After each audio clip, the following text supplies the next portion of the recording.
hello. Da-da-da-da-da. Da-da-da-da-da. How is everybody doing? Are we excited to have book? I'm excited for book. I should say hello to everyone.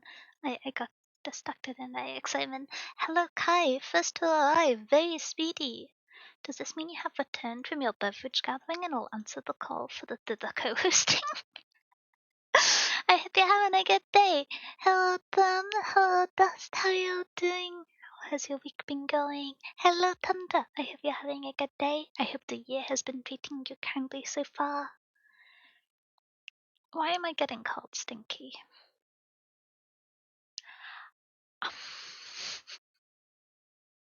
I don't know what I don't know how I expect to start the stream, but here it is.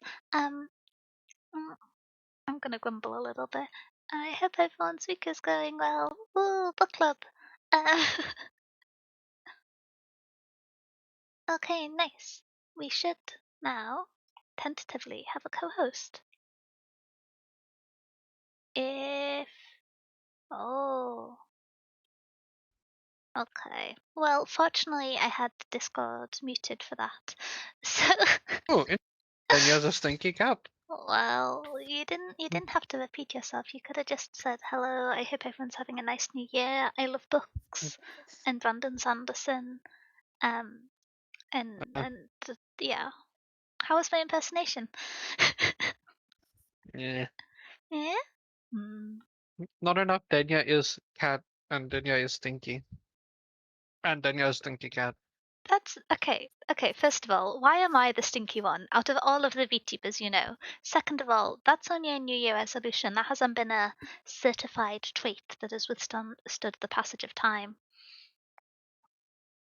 Also, I didn't say you're the stinkiest cat, just that you are a stinky cat. I still object to this, but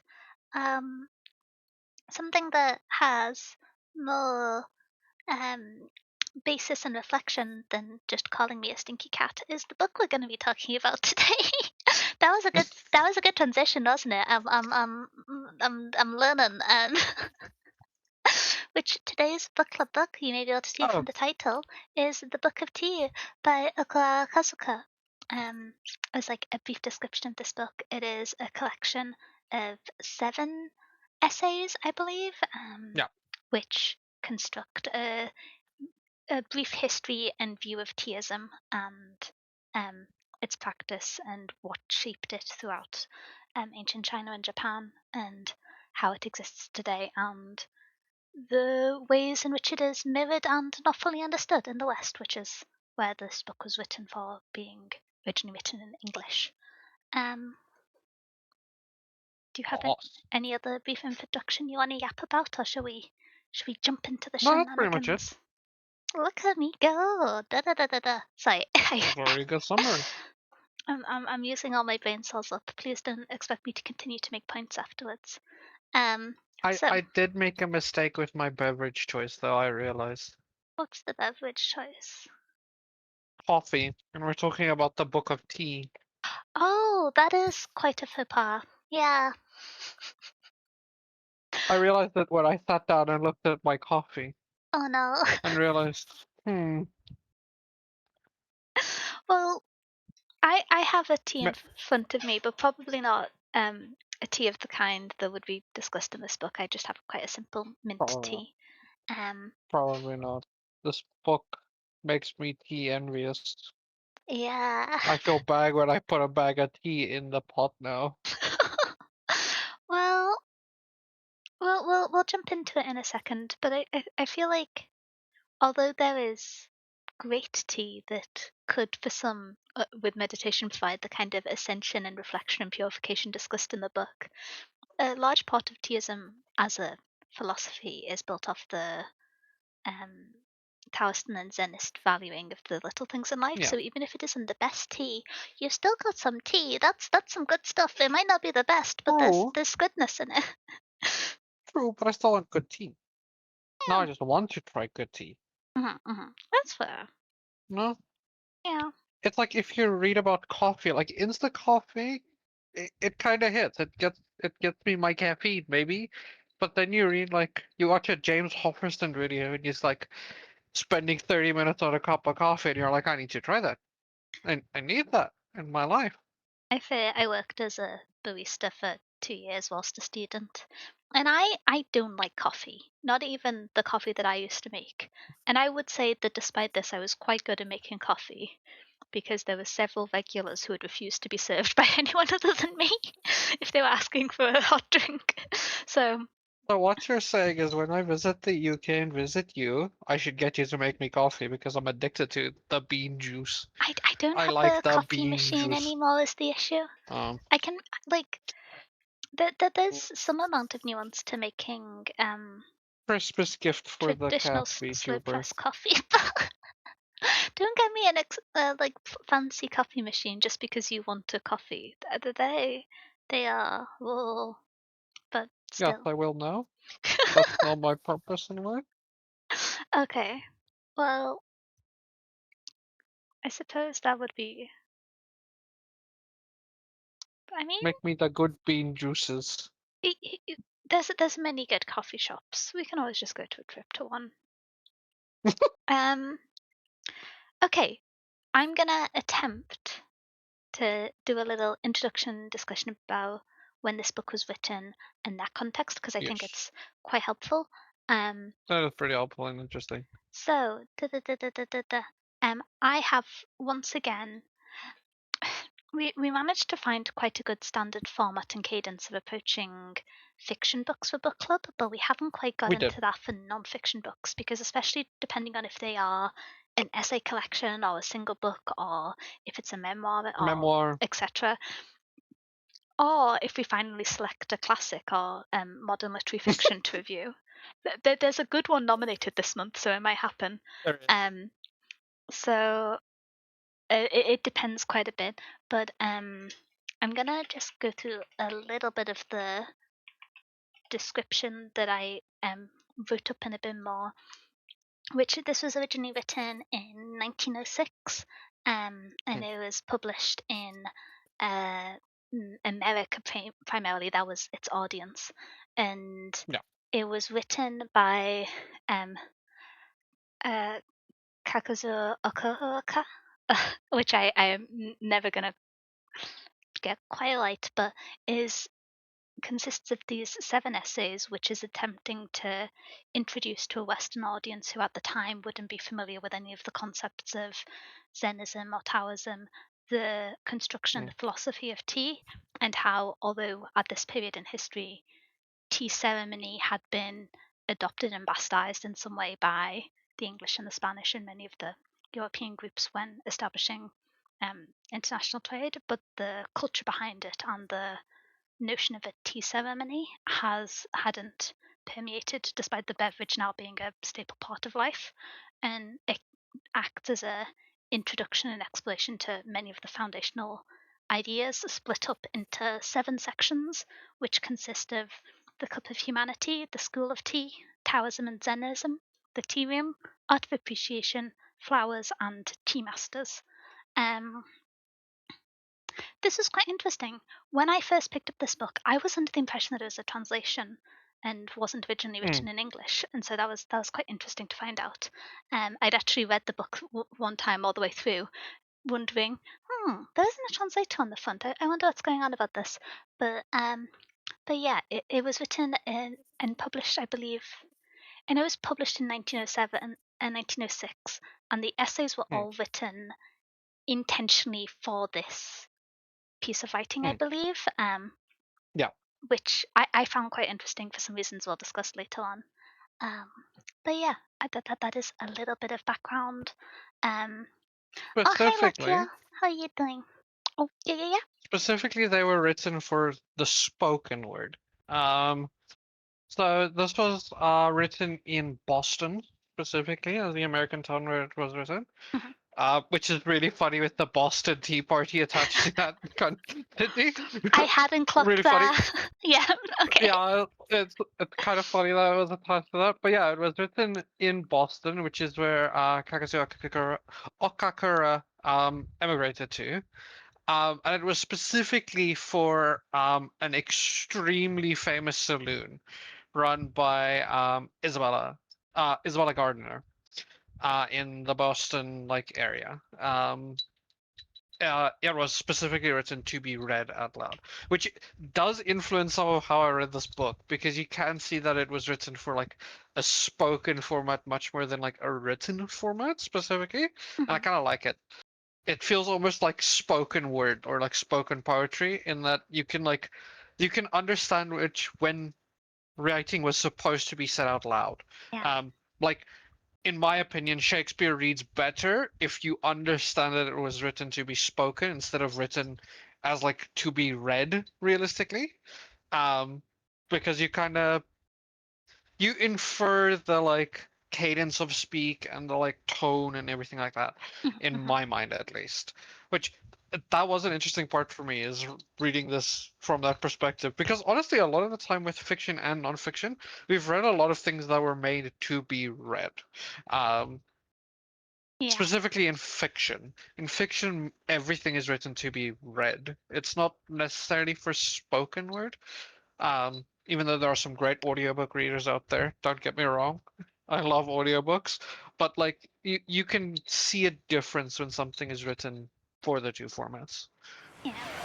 Oh, before we don't jump too deep into discussing the book, we should probably do the usual little blurb of how we read the book. So, I've not read anything else by this author. I I don't. don't know if he's written I was anything gonna else. say I Has don't know he? if he has anything else published, but that's not something I'm certain of. So I can have a look at that. Going into the book, I was expecting something slightly different, but I think what ended up being in the book was better than what I was expecting in terms of the subject matters covered. I was expecting it to potentially, because of the time of its publishing, more kindly cater to the American audience rather than being quite direct in its disapproval at times of their adoption of tea in various matters. Um, in terms of how we read it, I've read this book twice actually. I read it. I first listened to it as an audiobook and then I reread it as a physical book, um, because I encountered that it was supposed to be, well, it was initially intended as a series of almost lectures to be given whilst at the tea rooms, and so I thought listening to it for the first time, probably a nice way to interact with it. If you would like to listen to it, there is a version of the audiobook that is free and audible if you have the subscription thingamabob, so it's a very easy one to listen to. It's only 2 or 3 hours, Yeah. I think. Um, Yeah, it's pretty short. mhm. And then it's not translated. It was originally written in English for the Hmm. Boston tea audience, as discussed. I don't know if how you read it or your expectations were going into the book. Oh, hi, Finlay. I read Thank you it for the look. Thank you I for the read it look. Sorry. I read I read it physically. One of the few books I actually found close to me. I read it physically, and then I also did the audiobook when Mhm. I found out that was free on Audible. Specifically after finding out that it was written to be spoken, I thought it would be a good one actually to see how the audiobook does work with spoken. And also, I really liked the audiobook for this one. The audiobook for this one was very cool and good. On this, my expectations going in. So I was actually the person that suggested this book, which is, I knew a bit more than most people going into reading this book, and I kind of have to say I kind of had the same experience as you, where it was not exactly what I thought it was going to be, but it's better that it wasn't what I thought it was going to be. It's better than I thought it would be. Oh yeah. Mhm. Um, I think when I I started reading the part agree book, with that. we were at the same point roughly, and I messaged you, Hmm. and I was just like, I say this is a very positive thing, but I wasn't expecting witty, sarcastic comments mocking the American Yeah, audience regarding colonialism as the opening chapter, but I'm really enjoying it. Just saying, yeah, like, we were at the exact same point there. I had yeah, also just read that and I was like, yeah, like this is probably going to be more interesting and um more rarely preserved perspective from that time and period, and there's some more yeah, the relatively underreported perspective of being uh someone who grew up in Japan and then settled in America over that time period. And so that the lack of catering to the published audience was quite exciting when I found out that was going to be the case, because I think with older books, especially knowing they were published for a historical American audience, there's an amount of concern that it's kind of like a primary reflection of the time, but it worried that it might be a Mm. censored one to appease the audience, or to be Yeah, allowed to exist by the audience, or even to be preserved from its time. And so this was I was so glad that um that this book was as angry as it was in its various forms of expression. Um, I agree. I think. I am very happy that it wasn't like, well, not like like it had its fangs removed. I hate when they do that to works, and this one is very critical and like actually speaking its mind, and I love that about it. Mhm, mhm. Which honestly surprised me, from like 1900s Japanese immigrant man in Boston. Uh, Yeah, published by a larger American publishing company was the bit that surprised me the yeah, most. yeah, But it's kind of crazy. I don't know too much about older American publishing firms, so maybe that it was more of a um, it this was in line with what it generally printed at the time. I probably shouldn't make assumptions. But before we jump into the book, we should probably go briefly over content warnings. As is the case with nonfiction books, this is something that isn't very widely documented, but there's a few that show up throughout this book, which is there is passing discussion of war, the international trade, in reference to the tea trade, and colonialism as a kind of topic at length, but commented on within the text.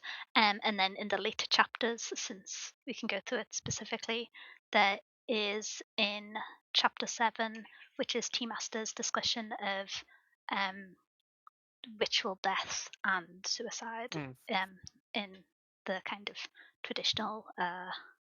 I forgot the name of it. Is it seppuku. yeah, the sort of traditional form of uh, I don't know how best to express it, but that features quite heavily in the last chapter. And then Mm, as it discusses history throughout, there's kind of passing mentions of different conflicts in the history of China and Japan, and how that shaped the yeah, development of the different philosophies that led up to tea culture, um, which I think covers most of the topics in yeah, terms of any content warnings.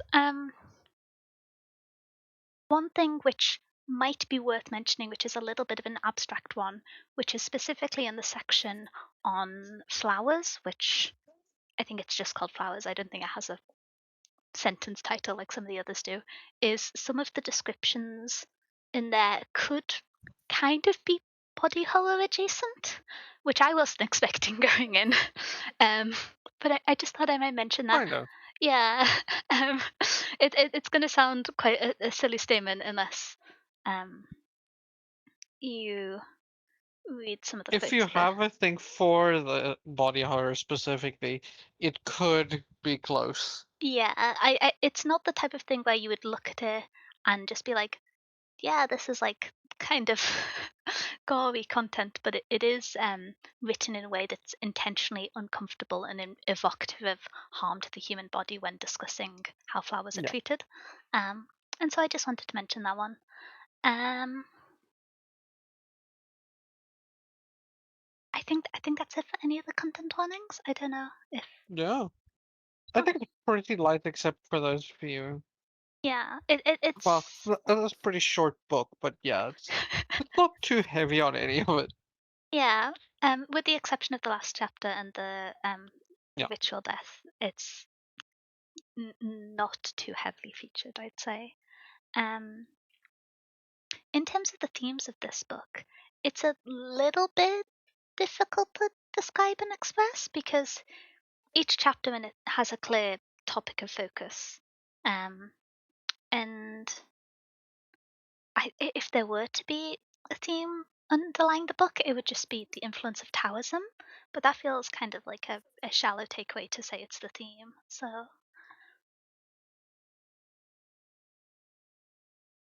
Yeah. It is very hard. I would say like the idea of like deism, Taoism, that idea is kind of the like driving force through all of it to a mhm. large degree.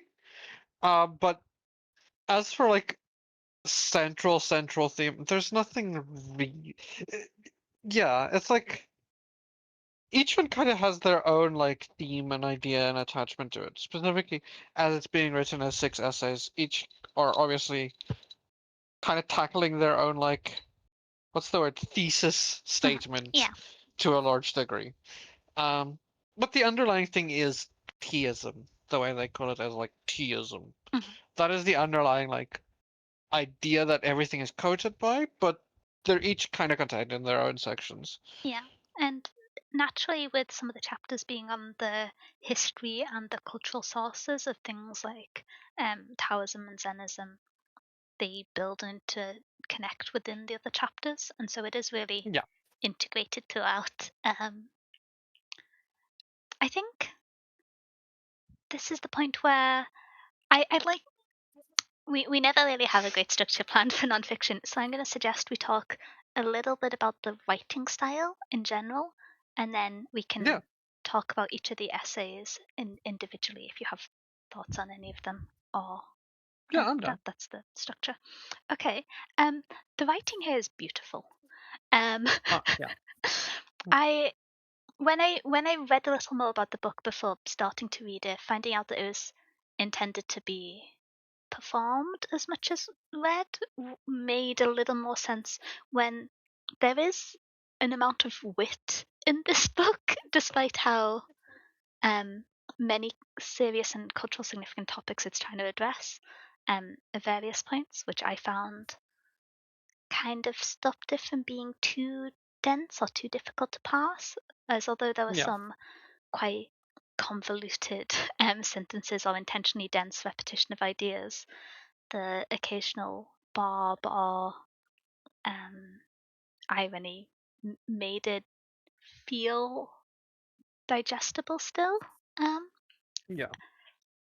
Still got confused in some places. I the chapter specifically on Taoism and Zenism.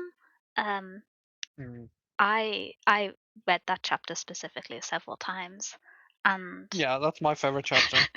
it's a very interesting chapter. But I think um, it depends on what printing you have. But there's a little segment of it that's quite dense and difficult to digest, which is Mm. I think I know which section you're talking about.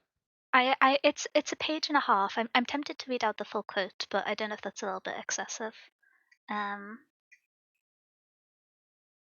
but uh, okay, I'll commit to it. If I stumble on my words because it's a little bit of a long quote, please bear with me. But and as an example of the part of the book that I thought presented really interesting ideas, but just took me a period of time to start to get to my head around, and I didn't think I have Yeah, completely, is definition is always limitation. The fixed and the unchangeless are but terms expressive of a stoppage of growth. The sages move the world. Our standards of morality are begotten by the past needs of society, but is society to remain always the same? The observance of communal traditions involves a constant sacrifice of the individual to the state. Education, in order to keep up the mighty delusion, encourages species of ignorance. People are not taught to be really virtuous, but to behave properly. We are wicked because we are frightfully self-conscious. We never forgive others because we know that we ourselves are in the wrong. We nurse a conscience because we are afraid to tell the truth to others. We take refuge in pride because we are afraid to tell the truth to ourselves. How can one be so serious with the world when the world is so ridiculous? The spirit of barter is everywhere. Honour and chastity. Behold the complaisant salesman retailing good and true. One can even buy a so-called religion, which is really but a common morality sanctioned with flowers and music. Rob the church of her accessories and what remains beneath. Yet the trusts thrive marvellously, for the prices are absurdly cheap. A prayer for a ticket to heaven, a diploma for an honourable citizenship. Hide yourself under a bushel quickly. For if your real usefulness were known to the world, you would soon be knocked down to the highest bidder by a public auctioneer. Yep. It was a section that I was thinking of. Yeah. And it's not to say that the rest of the book is kind of not dense with the ideas, but that part just felt like it accelerated out of nowhere, and I was like, whoa. I know Yeah. yeah.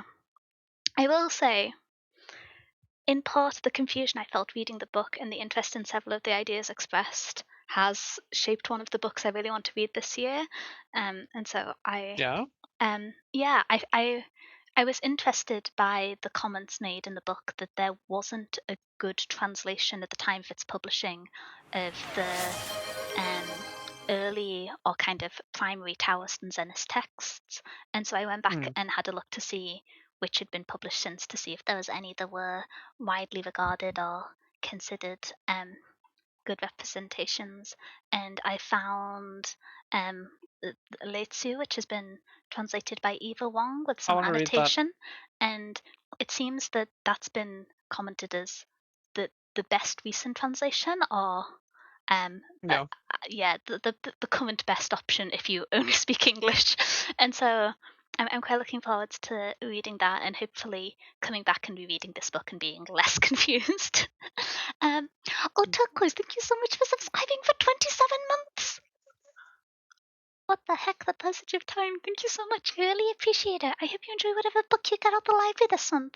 Happy New Year. Happy New Year to you too. First book of the year. Oh my gosh. Oh my gosh. It's 2027. No. I've got so many books to read before 2027. You can't do this to me. I've got to catch up with Deltarune before 2027. Oh, jeez. But no, that's a book on my TBR as well. It's the one I wanted to read as well. Yeah, because There's a few books on Taoism that I wanted to read, actually. Mm-hmm. Some of them harder to get into than others, but there's a few. Mostly because some of them are just very dense with ideas. Yeah. I think we've been on an inadvertent Taoist theme with the last two book club books, considering the last book we discussed was The Dispossessed. I'm gonna be so for real. I recommended both these books, and I didn't connect it.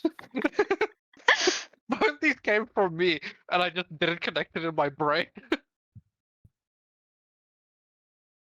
I mean, it's proved very interesting. It made me realize how many kind of, I don't know if tertiary source is the right word, but books and pieces of media that heavily reference and are in a response to Taoism that I've read and engaged with without reading any primary definitions. And this book kind of highlighted that to me and has, yeah, I think one of the best signs of a good book is when it energizes you to read more. I agree. That's And how I felt with the Book of Tea.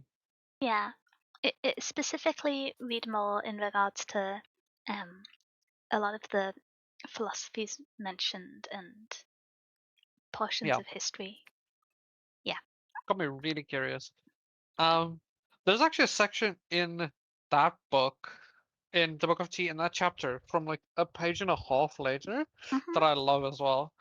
That inspired something I was like, that was also something in my mind of like, I want to read more about this because I realized it's true.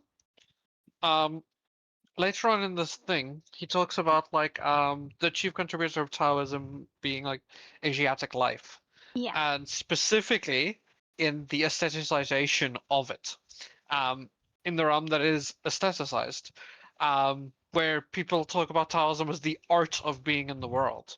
Um, but like how most of it is like this idea of like the adjustment that happens. He speaks about for the deal with the present of ourselves, it is in us. It is in us that God meets with nature, and yesterday parts from tomorrow. The present is the moving infinity, the legitimate sphere of the relative. Relativity seeks adjustment. Adjustment is art. Um, where he talks about like how that whole idea of how where it's hard to describe what he is saying without reading you much of what he keeps saying after it, Mm-hmm. because it's very dense. But the whole thing of like, it's in comparison with the two other big religions that is discussed, Confucianism and Buddhism.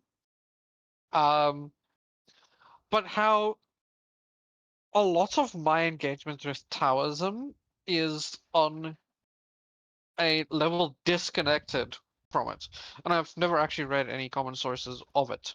Yeah. Like, there's some very big sources that I've not read, like Tao Te Ching, which I've never read, which is probably the biggest source of Taoism, if I had to say. Yeah. Um, it's like the foundational text of Taoism. And this like detachment of like Taoism is just being present for a lot of Mm-hmm. it. That is, it's just, it is. It accepts the mundane. It just, yeah, it is you in the world. Um, which is really interesting. Yeah. It made me want to read a lot more about Taoism specifically. Definitely. I think although this book goes to talk about Zenism in the later chapters with the, Mm, I think I have the quote written down here. There was, I think, the ending point of the chapter of Taoism on Zenism, which was let me find the page. Um oh, almost got it. um Taoist furnished the basis for the aesthetic ideals, and Zenism made them mm. practical, which is the closing quote of that chapter. But I think it was very interesting. I think we've kind of, I feel like by referencing some of the denser parts of the book, when talking about the quality of the writing, it may not have communicated. There's, I don't know how to express this in a better way, but there's a lot of beauty in the nuance and, I think, intentional effort of how several of the ideas are expressed in this book. Um, Hmm. it Sometimes when you read a book, it is a great book, but you don't read it with the impression that each word has been chosen carefully. But you do get the Hmm. impression with this book, it feels entirely intentional, which is fitting considering the topic matter. But yeah, it I think maybe I can best explain it by just reading through some of the quotes, which we can do when talking through the chapters. If you don't have any Yeah, we can take. specific, I think I think that's the best way to approach this book specifically is hitting yeah. chapter by chapter. Um, because it is kind of so divided between like these chapters are really essays in of themselves for Mhm. anybody that actually does still want to go read this. They are very chapter based on like ideas attached in the chapter that kind of build on each other to a degree. Um, but yeah, I think going chapter by chapter would be a really good idea. I also have a lot of quotes in chapters that I really like. Same. Although I fear you can tell which chapters I found most interesting based off the number of quotes I have. Same. So there's a little bit of bias in there.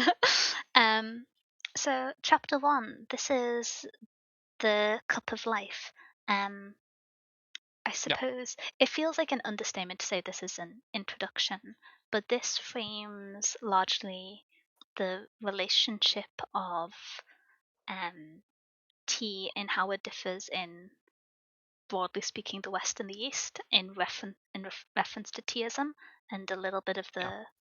the historical and cultural context behind it. Um, Yeah. oh, hi, Winnie. Teabag? Yeah, well, actually, oh no, it's in one of the later chapters that it discusses the different type of teas. I'm always a loose leaf tea person, which is my um I wish I shenanigan. was a loose leaf tea person. You can become a loose leaf tea person. I'm just lazy. I, I, I, I mean, I have two or three tea leaf strainers, and so I can alternate between them because it can take a little bit of time to clean them out, and sometimes midday I want to. another cup of tea without doing the dishes.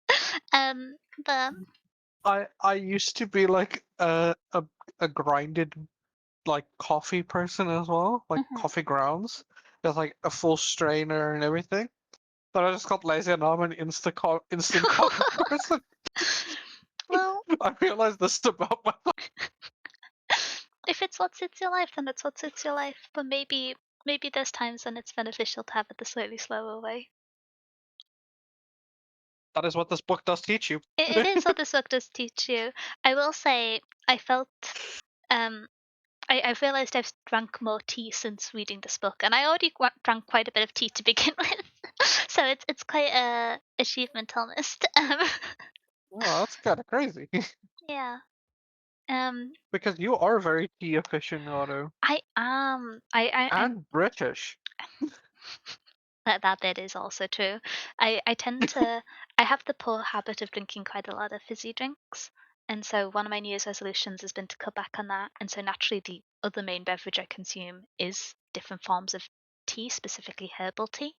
Um, Yeah. and so I have been extra tea, even more teacups around. The teacups Maybe on I should stream, join the tea. the teacups on stream are permanent. They're because I drink too much tea, but they're very thematic for this episode. I'm realizing. They really are. Yeah. um, but so. Okay, so Mhm. chapter one. In the older translation, it was called the Cup of Humanity, by the way, Oh, interesting. which is a fun fact. Oh, we didn't mention which version we read. I read the Penguin Classics Little Black Classic one, which was quite fun because it fit in my pocket a lot of the time. I know that there's a Hmm, larger scale print Penguin Classic as well, which has the pretty illustrated cover. There's some really gorgeous art for this book associated there with is. it, which is fitting given the meditation in the topic. But um, which format did you read it? Since you said you managed to find a physical one, which is quite exciting. I actually found, and I'm really lucky that I found one. Maybe I found it because it was this specific version. I found an old version, like a original Ooh. printing, like the little black book one. That I found one of those. Oh my That gosh. was. It seems to have been used in a university somewhere here. I don't know. It has the like the 14-day used like return. It had one of Yeah. those in the back. You Yeah, I got a found one student's of those. book what they scammed the university out of. I found a like university scammed one, which it's kind of cool that I found like a very old one. I think I found one of the like it's not revised at all. I'm pretty sure it's like the original printing. It's not an original one. It looks too good for being like Mhm. 130 years old almost, but it is the original printing. Oh, interesting. Okay. I the So one I I have actually is don't even the know what the foreword is, by the way. I don't know what the foreword is at all. I don't have a foreword in front of mine. my version didn't have a forward. I think it's only the larger Penguin Classic with the illustrated cover that has a forward, but I might be mistaken. Okay. Um, Okay. but That would no. make sense. Yeah. Because yeah, mine just says what does it say at the front again? It says like for my sensei or something. Yeah, for John LaForge sensei. Yeah, that was the only introduction in mine as well, which I had a little bit of a look of who he was. He was a artist at the time, I think a impressionist artist, Yeah, a painter. yeah. So quite interesting. Which is kind of cool. But yeah, Yeah. that's so I read the OG printing, Mhm, which is mhm. kind of cool. Um, for the first chapter, I I'm inclined.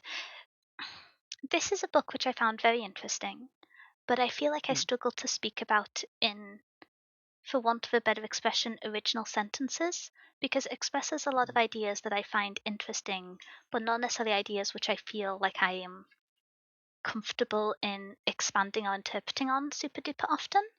Um, if that makes sense. So, Yeah. No, I agree. Specifically for me, it comes down to a point of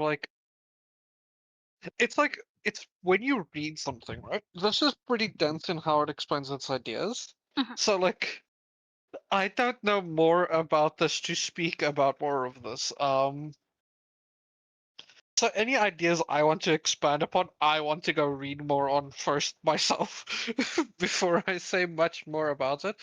But then also, it's just so beautifully said in this that I don't think I could add much to saying it in my own words a lot of the time.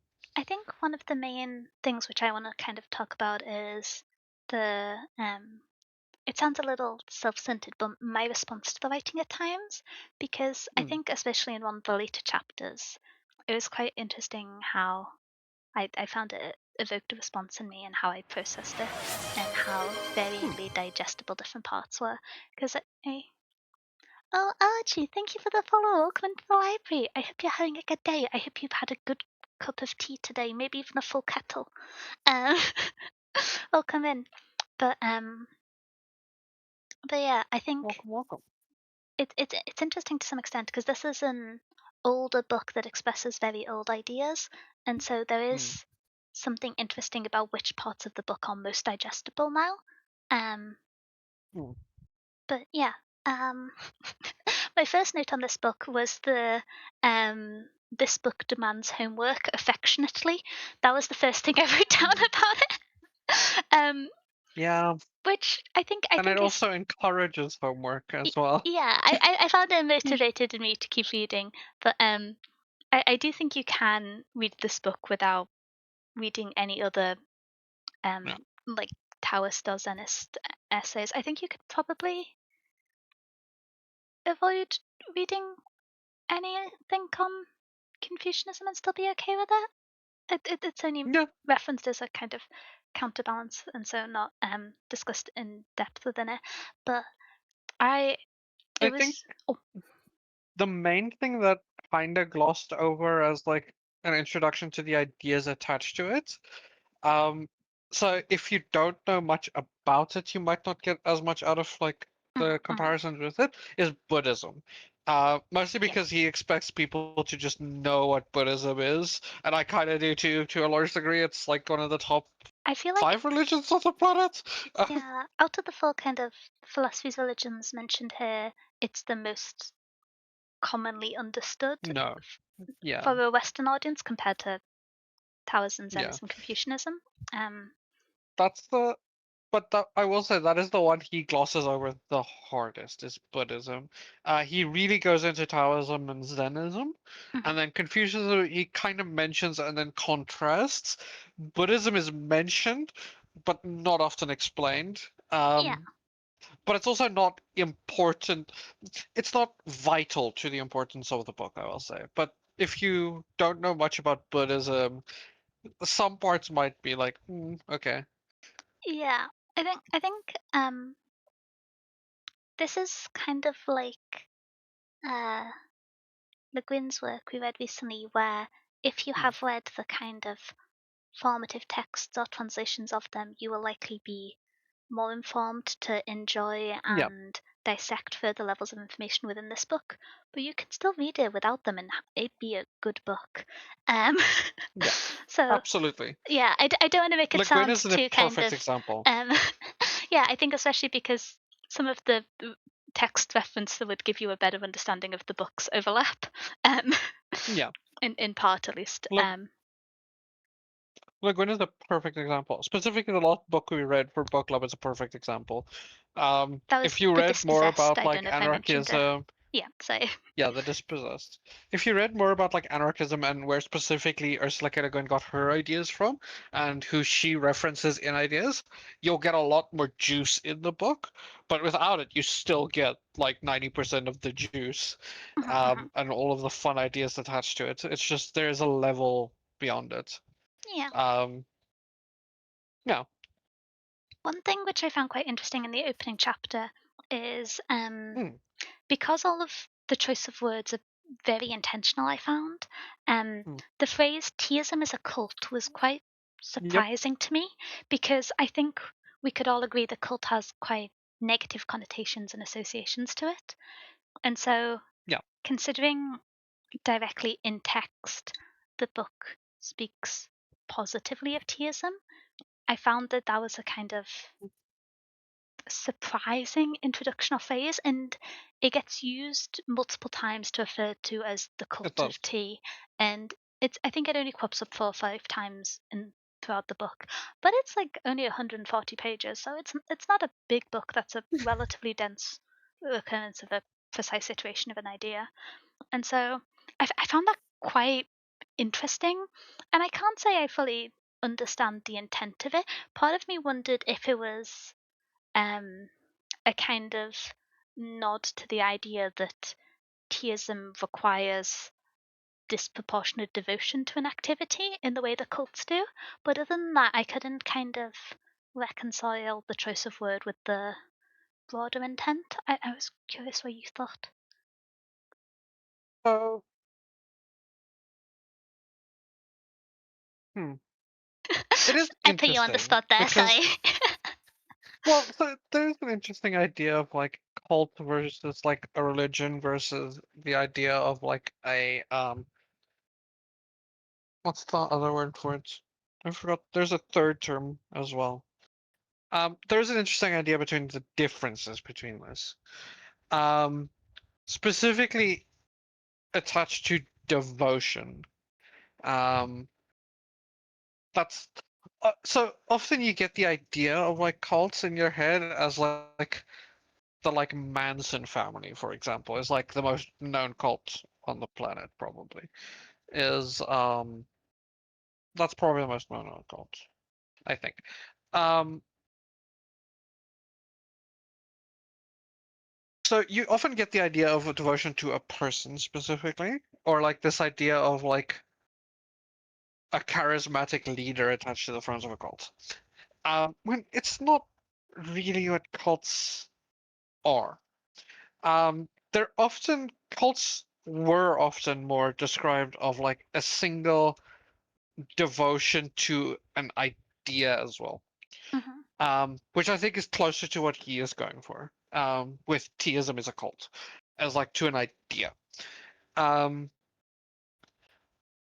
Often as well, they're more. So the big difference is like acceptance as well, and like the idea of what's the word? Like understanding. So religions are massive, usually, Yeah. billions of people attached to it. And as well, they are more, you are less Oh, likely to find people, yeah, is this the notion of a cult being a more the like smaller and less broad spreading idea, or is this a? yes. But Mhm. also, often cults are misunderstood to a large degree. And I'm not saying like all cults are misunderstood, but they're more apt to getting misunderstood, if you understand what I mean. Like often they would be miscategorized, mis mis caricature, I can't say that word. Characterized? Yes, um, in that people don't understand what they're actually saying to a large degree. And I think that's what he's going for. Is that like the idea of it is so small and people don't understand what they don't understand. So people are Oh, like yeah, you don't get what you don't get. So okay. theism as like a very underground idea of like you don't even understand what the importance behind this is. Mhm. Um, you don't understand why it is almost like a religion to us because that's the thing. Cults are just religions that are smaller, that are like pre-established religions. Most new religions get established as cults. That is what it is. Mhm. Let's say it like it is. And that's the idea here is that it's just before you know what you don't know what you don't know, Mhm. and you will never know what you don't know until you actually look into it, and Nice most one. people just don't want to. I hope you're having a good day. I think I will say I oh in our modern context it is weird because cults have been almost co-opted to creepy charismatic leader forms with like four yeah. wives and then gets like absolute obedience and give me all your money type vibe. I do think I think that's part of what you were mentioning there, but the idea of the cult of tea not being used as a apt description of the actual practice, but being used almost in a Mm. kind of mocking way, in that Yeah. this is a practice that is so little understood that by the outsiders it seems cultish, it seems irrational, it seems yeah, it seems like a cult when it is instead followed from this practice that isn't expressed or commonly understood at the time, and I think probably still now. I think Yeah. that's most likely the intent, which I like, and I think I understand better now. But yeah, I just thought it was interesting. I wasn't sure if it was from like It is a very modern interesting wording. connotations of cults that made it feel so weird as a returning phrase, but For us, it is. mhm, Um, for our understanding of the word it is, but then so one important piece of context, right, is like this I think specifically functions from like context of like where it comes from. mhm, Um, because like a lot of these cults we associate with it are compared to this new. Um, a lot of it arose in the like 1940s, 1970s. You started seeing like cult groups with like the brainwashing attached to them. It's like pretty new in comparison to this being written in 1906 specifically. And then also um, the cultural attachment to it. Because specifically in China, there's a different understanding of cults. Um, okay, called heterodox teachings, which are translated to like evil cults. Um, and the like understand. spread of these like religions as evil cults. It was like applied to religious groups that are not associated with the state, because in older school China, states controlled religion. Uh, Mhm, so there's a lot of context attached to it that's interesting. That does not read on like us talking about like, oh yes, cult, mhm. ugh, the Manson family. Yeah, and I do think that's quite interesting. I hadn't read about the kind of I hadn't encountered the idea of the kind of Chinese perception of cults before. I might read into that a little bit. Um, It's really interesting. I could send you some things about it. oh yes, please. I do like cults in all forms. Mhm. Um, I'm not in a cult, I promise. Promise. I have pinky to say that. promise. Um, I promise. I have a fair few other quotes in this chapter that I quite like. I don't know if it's best if we alternate or if I go No, we through can them go and then alternate. do you have a section that you thought might be interesting or you just really liked how it was expressed? Uh, so I go first. I see how it is. You put I me just on did a this. whole section on the phrase that Teaism is a cult. What do you mean? I think I did this section. No, I'm joking. I'm messing with you. Um, hmm. What's my first section? I'm just gonna go chronologically. I'm gonna be so for real. Yeah, that's what I've been doing with my notes. Choo, choo, choo, choo, choo.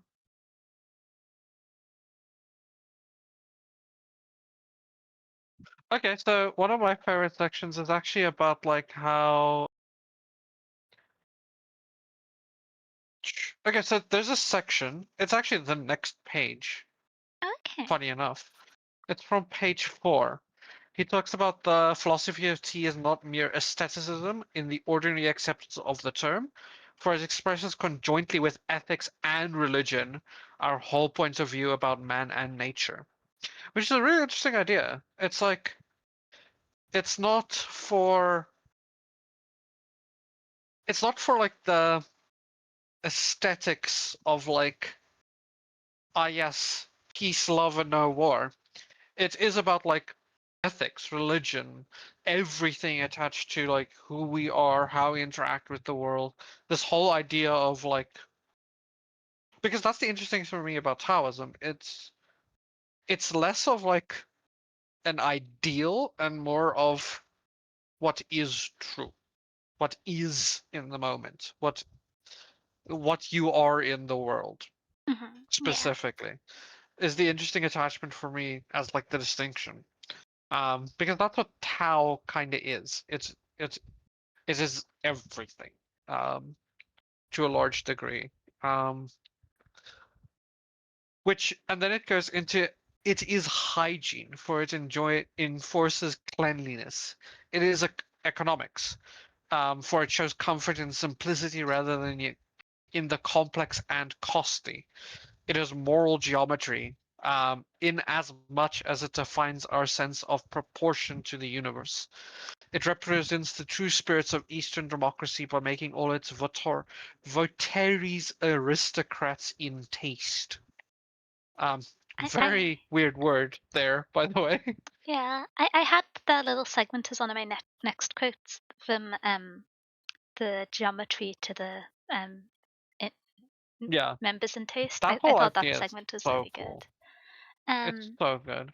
Also, for people that don't know, votaries are like the closest association is like a monk or a nun. Yeah, it's Um, a votary is someone who devotes their life to following a religion. I think is a broader yeah, association. it Um, who vows in dedication to a religious service, I think is the like yeah, general term for it.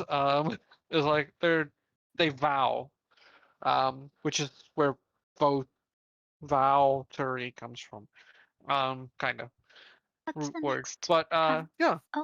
What's the next non-fantasy fic you're reading? Oh, we're deciding that afterwards. What? The structure for non-fiction book clubs is we talk about the book and then at the end we vote for the next one. So we don't know yet. We have the nominations, but we haven't decided which one. Um, so they'll be coming up later. Uh, yeah. Okie dokie. Yeah, Off to the yap yap. I'm quite excited for there's several that I want to read as always. This is the issue with nominating books. I end up trying to read all of them. Um Yeah, my TBR grows every time.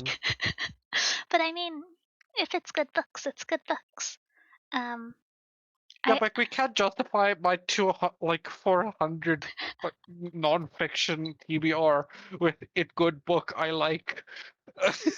I mean We can, we can, if you and I intentionally will. read from that, then yes we can. So We um can.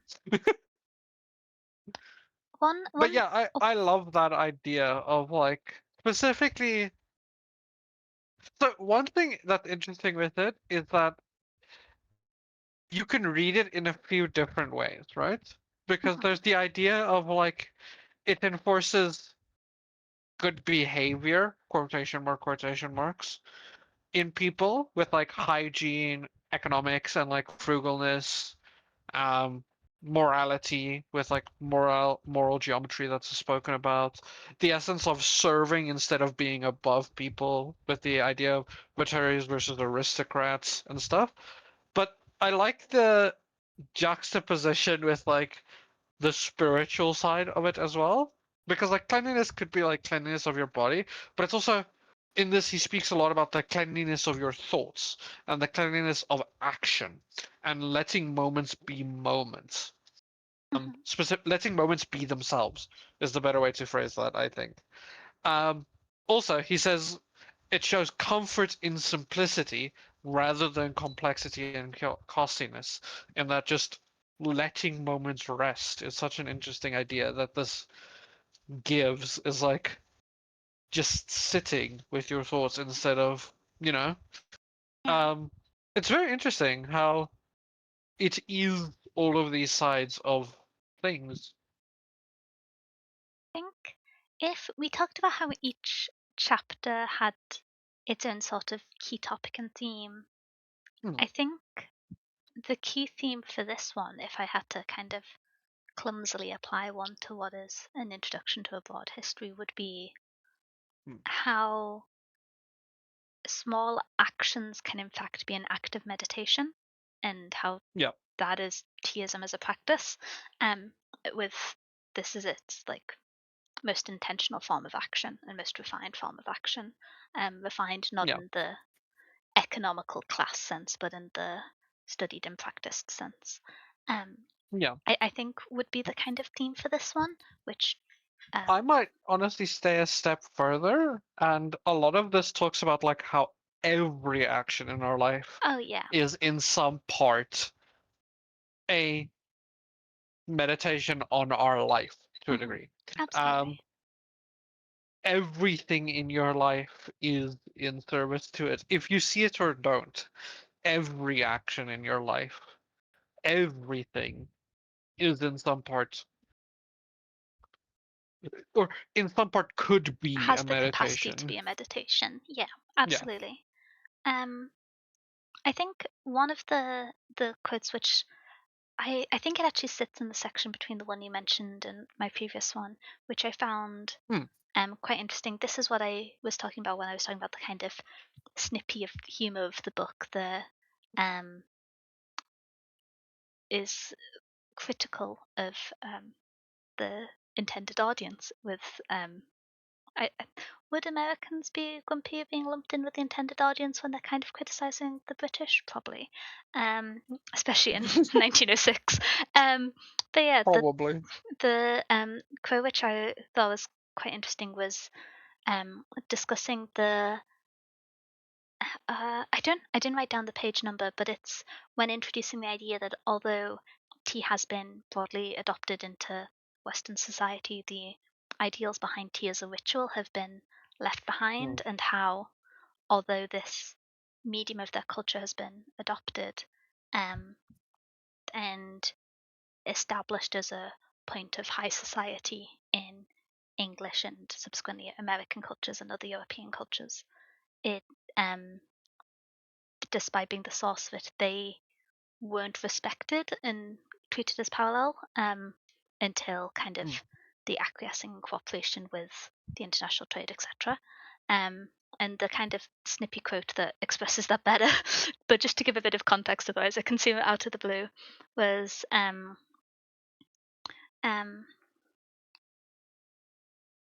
fain we would remain barbarians if our claim to ambition were to be based on the gruesome glory of war in regards to that I believe in reference to the book it's how Japan's involvement in some of the conflicts in China was what established positive relationships with several of the English trading companies Hmm. and what elevated their kind of status in the terms of the international relationships.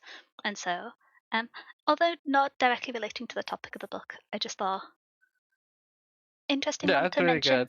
good. Yeah. Um, and the part of the book which I Honestly, the was line after that is oh crazy as well, by the way. I don't know if you have that. I didn't have the next one down. There's a that's part of a like longer there's a little bit before and after that add to the idea, but I didn't know how long to write my quotes down, so I just took the central line. But do you have the page in front of you with the second part of it? Yeah. Do you want to The read the it out? second part, so the first part is fain we remain barbarians if our claim for civilization were to be based on the gruesome glory of war. The next one is or hits hard. Fain would we await the time we due respect shall be paid to our arts and ideals, Yeah. which is yeah. Yeah. The next line is when will the West understand or try to understand the East? We Asiatics are often appalled by the curious web of facts and fancies and fancies which has been woven concerning us. Yeah. Um Yeah. my Yeah. the next quote I have, I'm doing two in a row because it ties in. It's just later Yeah. down on that page, which is um the Christian missionary goes to impart but never to listen, but Yeah. not receive. I think is the exact quote. I fumbled Yeah. the last word, but that little segment on how the establishing of trade has allowed for intercultural exchange, but it is one directional, and the kind of understandable mockery of a group who have been able to interact with and learn from another culture, but see that other culture failing to do the same. And I thought it was very interesting. Um, also just got some bars in there on in that like 2 page segment. There's Um, honestly there's such a big call out in that as well on like how people viewed Asiatic cultures at that time, because there's also a line in between that of like speaking about like we are pictured as living on the perfume of the lotus, if not on mice and cockroaches. It is either impotent fascism or else objective voluptuousness. The Indian spirituality has been derided as ignorance, Chinese sobriety as stupidity, Japanese patriotism as a result of fatalism. It has been said that we are less sensible to pain and wounds on account of the callousness of our nervous organization, which crazy idea. Yeah, this was the part of the book that made me message you, being like, "This wasn't what I expected, but I'm really glad it's in Nope. here." um, Yeah, he calls out people in that. There's a line, there's a section above this which he also calls out people heavily. um, Let me flick back. I think on my Which version, is, that's on the previous page. I think so, yeah. There's a section, where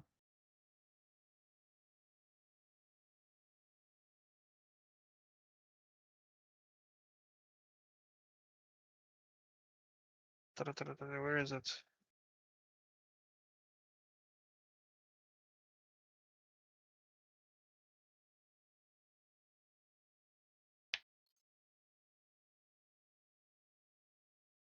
Yeah, so he talks about like how Westerners see this, and he goes, Mhm.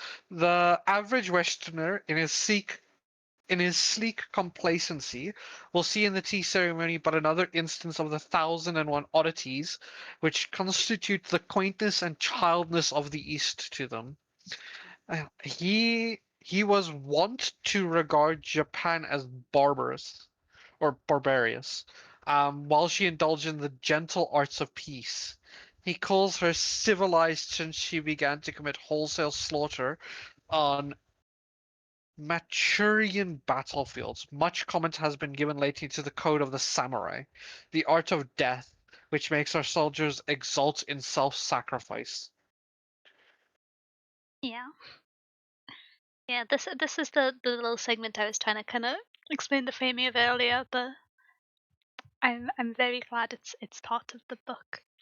I don't know if Yeah, I've got anything to say to it other than, "Oh, this guy got bars." It's very well expressed. But yeah, yeah, bro goes in, and I love it. yeah. I will say, I have one quote right above this, by the way, and it's a very different idea. Oh, Did you okay. catch the Shakespeare reference? No, I didn't, but I am a renowned Shakespeare hater, so.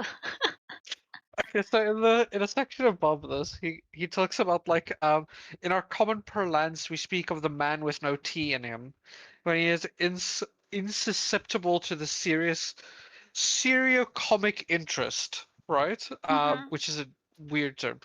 um, of the personal drama. Again, we stigmatize the untamed aesthete who, regardless of the mundane tragedy, runs riot in the springtide of emancipated emotions with too much tea in him. And then the Shakespeare quote is, the outsider may indeed worry about the seeming much ado about nothing.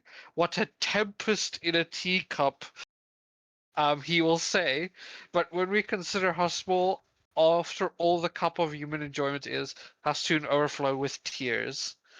Uh, which, that's just three Shakespeare plays in a line. That is very cool. I had not noticed that.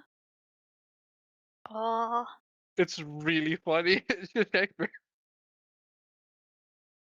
um, There's some really good quotes in this section now that I'm looking at it again. yeah. I think,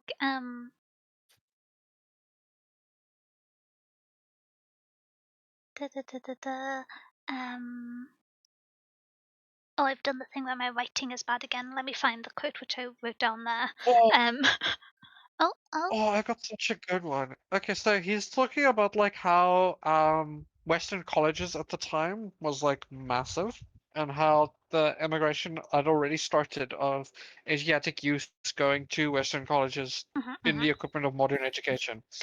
Um, And he is talking about like that whole idea, and he says some of my compatriots have adopted too much of your customs and too much of your etiquette, in the delusion that the acquisition of stiff collars and tall silk hats compromise the attainment of civilization. Yeah. Mm. Which, I remembered hell that yeah. line.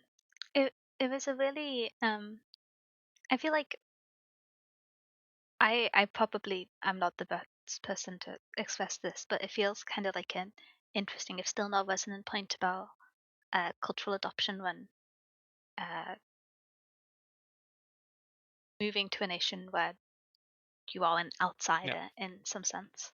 Um, but yeah, Yeah. that segment was well expressed. Um, one little quote which I quite liked, which doesn't have a vast amount of context, I just thought was um, continuing the kind of Bob-esque nature of some of the writing in this section was Hmm. the quote, "a necessity of life, a taxable measure," um, in reference to Yeah. T's adoption. Specifically, the framing as something could only be so accepted in the West as something deemed integrated into the tax system and all the kind of connotations and uh, um,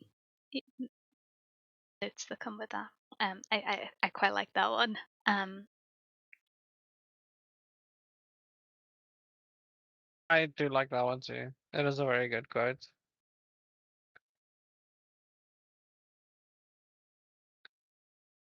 um, Uh, there's one left that I have, but I did the thing where the current ones are at the bottom of the page in my little notebook, and therefore are quite smudged by me writing, and so I'm doing my best to find it since it's not the clearest. One bit which I wasn't gonna jump into a whole amount was I thought the framing of jumping back a little bit. Perhaps I betray my own ignorance of the tea cult by being so outspoken. It is the very yep. spirit of politeness that exacts that you say what you are expected to say and no more. But I am not to be a polite teaist. So much harm has been done already by the mutual misunderstanding of the new world and the old, that one need not apologize for contributing his tithe to the furthering of a better understanding. I thought that bit was I love that.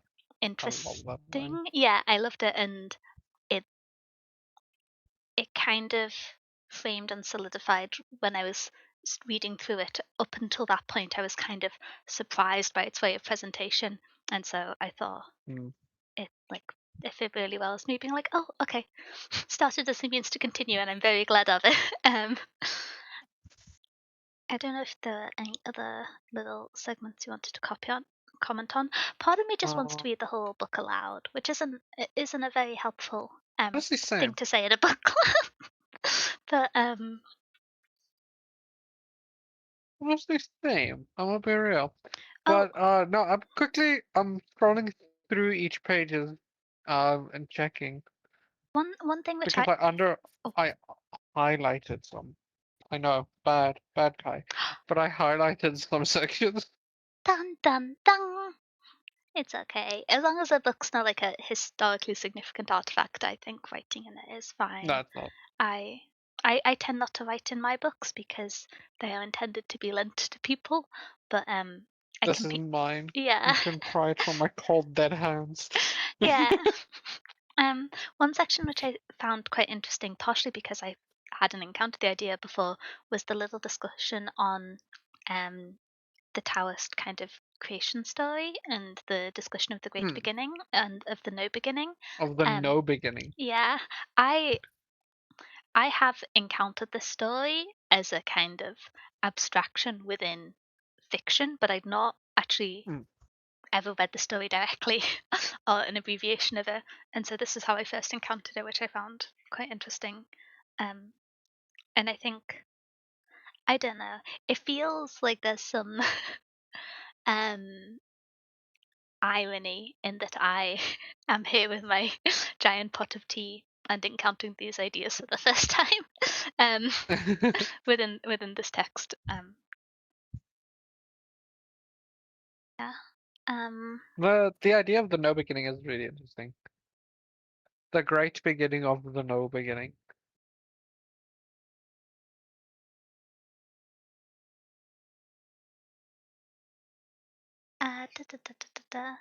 I'm trying to find where my final quote was from.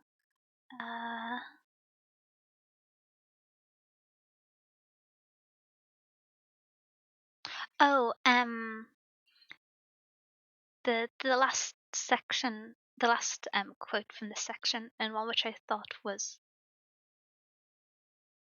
Oh, I If have one last one. Oh, do you want to go first? Because I You feel like first. I. You Okay, first. okay.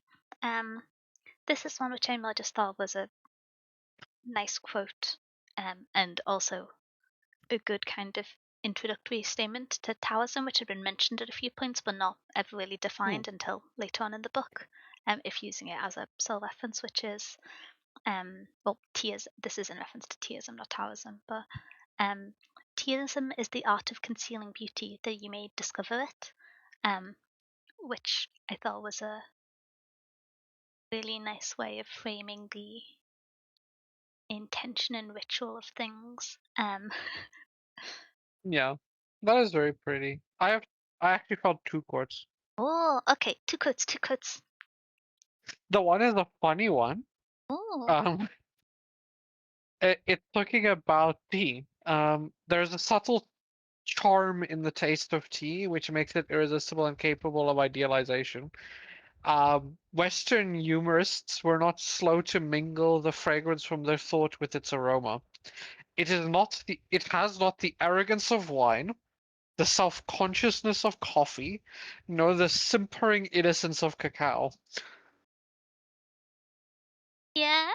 I just like the idea of like the self-consciousness of coffee, which if you've ever seen anybody make really good coffee, it does give self-consciousness. As someone who hasn't enjoyed good coffee before, I can't say I fully understood what that section meant, but it was a strong line. Does it make more Also, the sense to a arrogance coffee of lover? wine. The arrogance of wine, I understood. But But yeah, coffee is a very like involved process to get really good coffee. You have to be self-conscious of every single step of making really good coffee. oh, okay, interesting. Also, it just gives people self-consciousness. It's very self-conscious art. Because I I like simpering innocence of cacao though. yeah. Especially when you realize that the word simp comes from simpering and it was a very old term for a very long time. Is that something that was lost? I thought that was kind of like. I think people kind of forgot because Oh people just think wow. simp now. Oh no, People just think of the word simp now as like simp. I think of it as a shortening of simpering. That's still what goes in my mind. Yeah. Oh, I'm old. Okay. Um, what was the final But quote? I think you said there was another yeah, one. the final quote is actually just the last quote of the section. Yeah. Because I think it ended so very nicely. Which right after they talk about the like beginning of the no beginning, Hmm. he says, meanwhile, let's have a sip of tea. The afternoon glow is brightening the bamboos. The fountains are bubbling with delight. The soughing of the pines is heard in our kettle. Let us dream of evanescence and linger in the beautiful foolishness of all things. Which is just so pretty. Yeah. It yeah. And it makes a lot of sense if you think of the context of this being a speech given as tea was prepared. Um, Yeah, yeah. it does. Ending it with like, okay, now let's drink some tea. Now I've told you all off of it, and I just went in on the West. I went in. um, but yeah, I think chapter one is a very good introduction. I think part of me, I don't know if it's an accurate description of this book to call it an essay collection, because although they are separate essays, I think the order which they're read in builds on them. Um, Hmm. with the only switch of part of me, I think I would have understood the book better first time through if the chapters 3 and 2 were the other way around. Um, that is, if Yeah, the discussion of Taoism and Zenism were introduced before the schools of tea, but they are interconnected ideas, so I don't know how. it would. I can see that Hmm. as like an idea that he does mention Tao adjacent things in the second chapter with the School of Tea. The schools of tea. He mentions a lot of ideas and things that he builds on for Taoism section, the Taoism and Zenism section. Um, I would be curious how he would do it the opposite way. Um, I think he does do a lot of legwork in the schools of tea to introduce ideas that he builds on for it.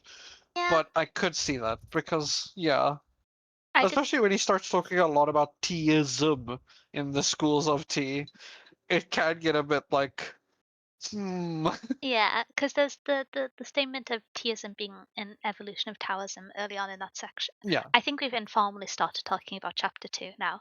Um, uh, Well, let's formally start talking about it. yeah, let's start.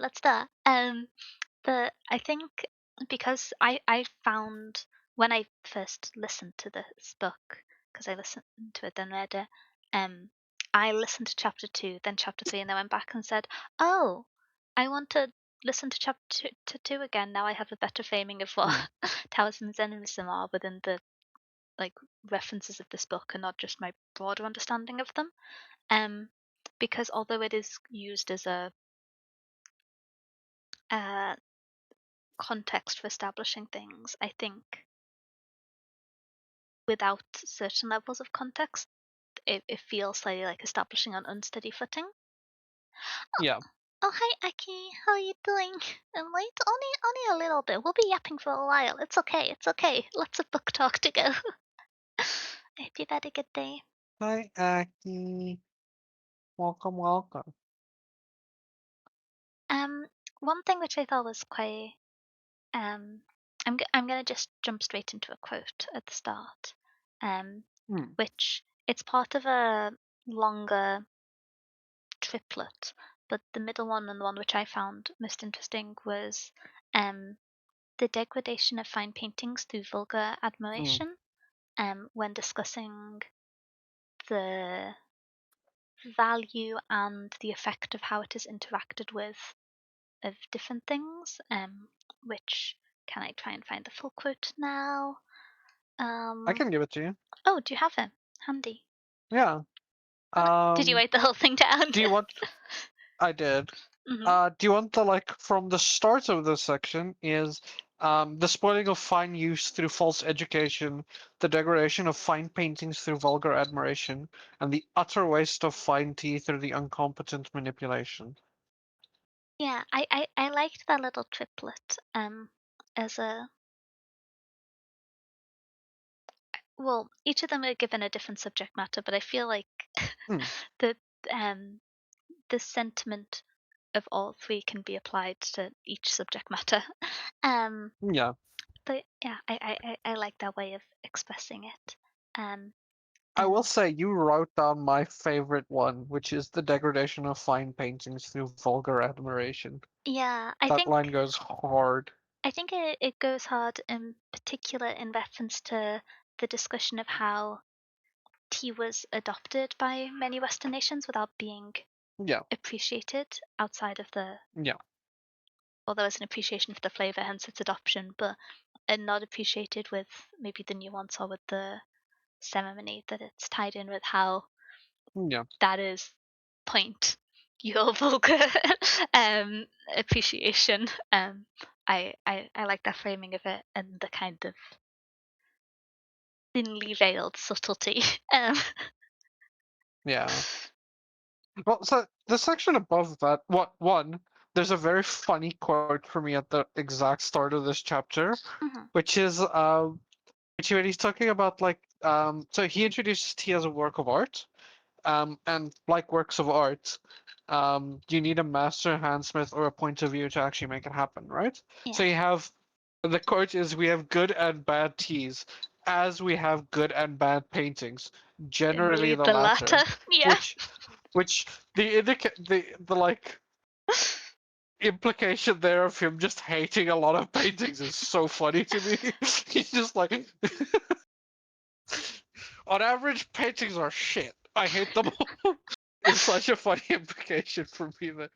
But yeah, he talks about like the art of tea and like how it's kind of lost in the implicit detachment of the master's hand Hmm. to bring out its best qualities, its noblest qualities is the word I think he uses Yeah. specifically. But yeah, he also talks about like, because another thing he talks about in that section right before this is how, just like for paintings, there is no like recipe to Hmm. make a painting.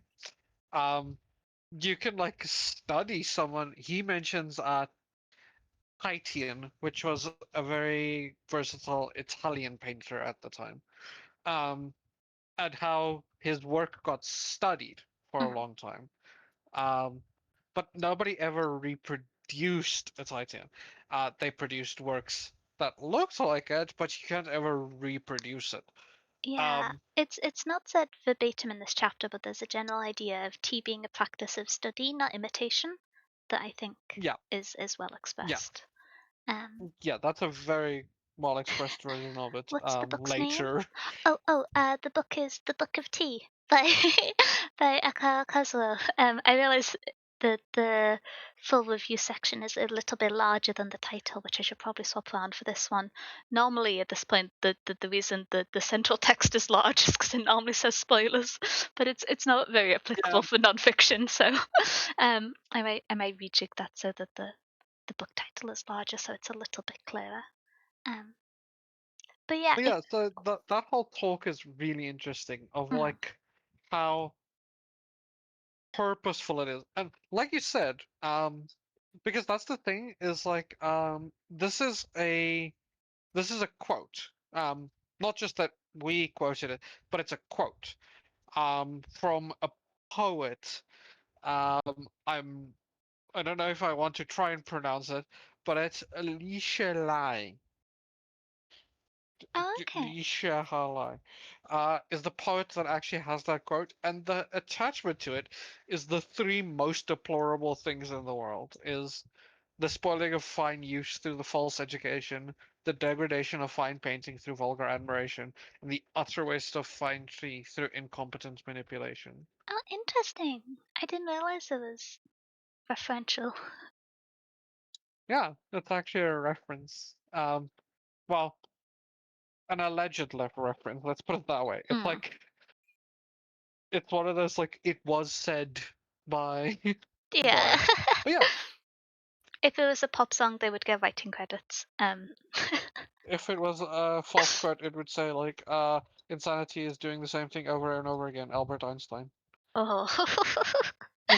um, one one section which discussing the kind of it's skipping forwards a little bit, but continuing the art and tea, specifically paintings and tea metaphor. I really like the framing of the different eras of tea as companions to the um, classical, romantic, and naturalist art Yeah, movements. I thought that was both a good way of um, kind of elbow nudge nudge, encouraging the listener or reader to elevate the perspective of the different types of tea by referring it to something which would normally be considered a more refined to the audience at the time as being a more elevated practice. And so I thought that framing yeah. was nice. And I think there's also just interest in mirroring and showing the kind of how do I express this well?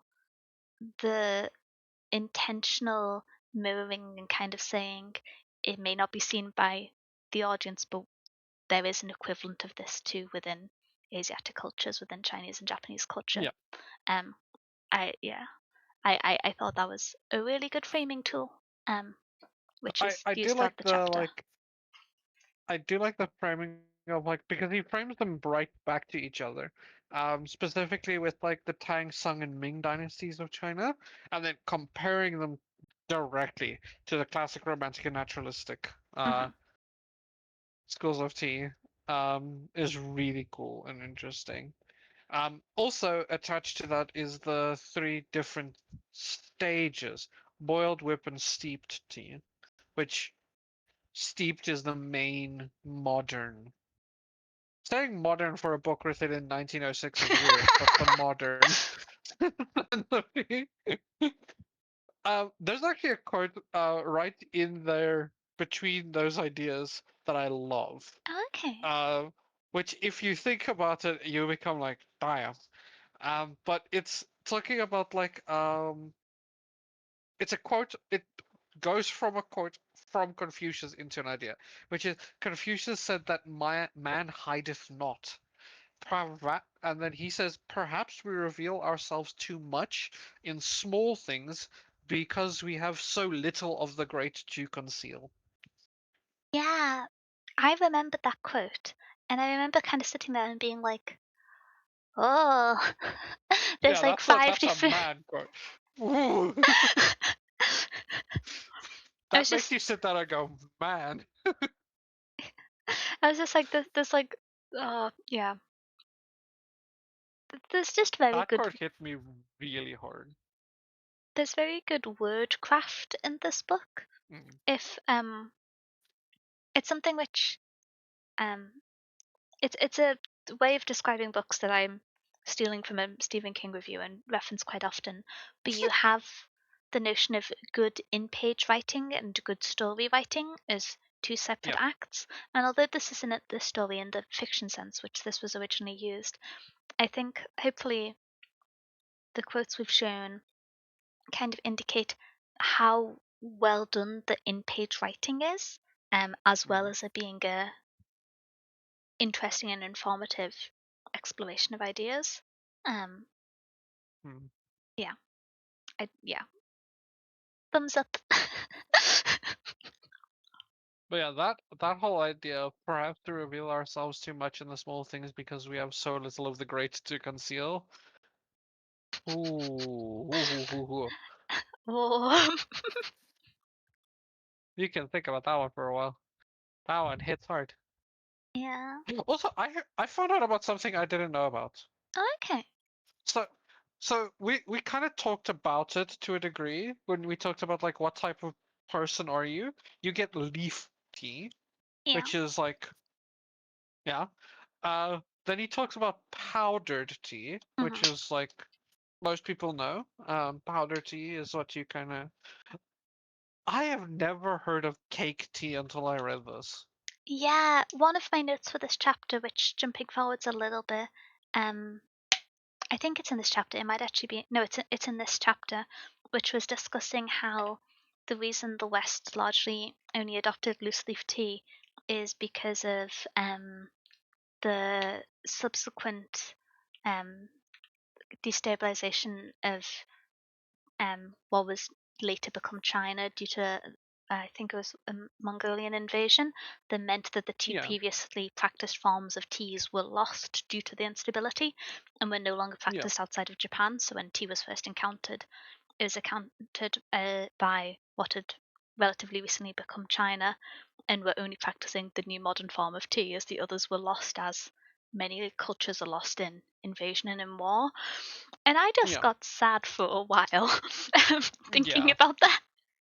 And it kind of connects to that idea of I'd heard of the kind of cake pate tea before, um, actually because some of my friends who are from um, southeastern Russia, that's where their family is from. Um, it's still a way the tea is prepared there, which makes a Oh, lot of sense interesting. geographically. Yeah, I don't know if that's like a true broad spread thing, especially because there's so many different, at least previously quite distinct cultures in those less populated areas of kind of rural Russia. But I'd encountered it through that before, and so yeah. seeing it kind of migrate through other cultures, but then be lost in part where it originated made me quite sad. Yeah, yeah, that was one of my little notes for later on. Um, It's super cool. I never heard of it, so I actually looked into it after this, and yeah, yeah, it is really interesting how the like losing of culture happens with that, and how you just never learn about it because the West only ever took loose leaf tea. That's the well, only thing it ever actually we engaged with. we the West reached China after the other two forms were lost, so yeah, Yeah, it's it was one of those things where you just get hit by how much history and culture and how much love and craft has been put into things that have been lost now.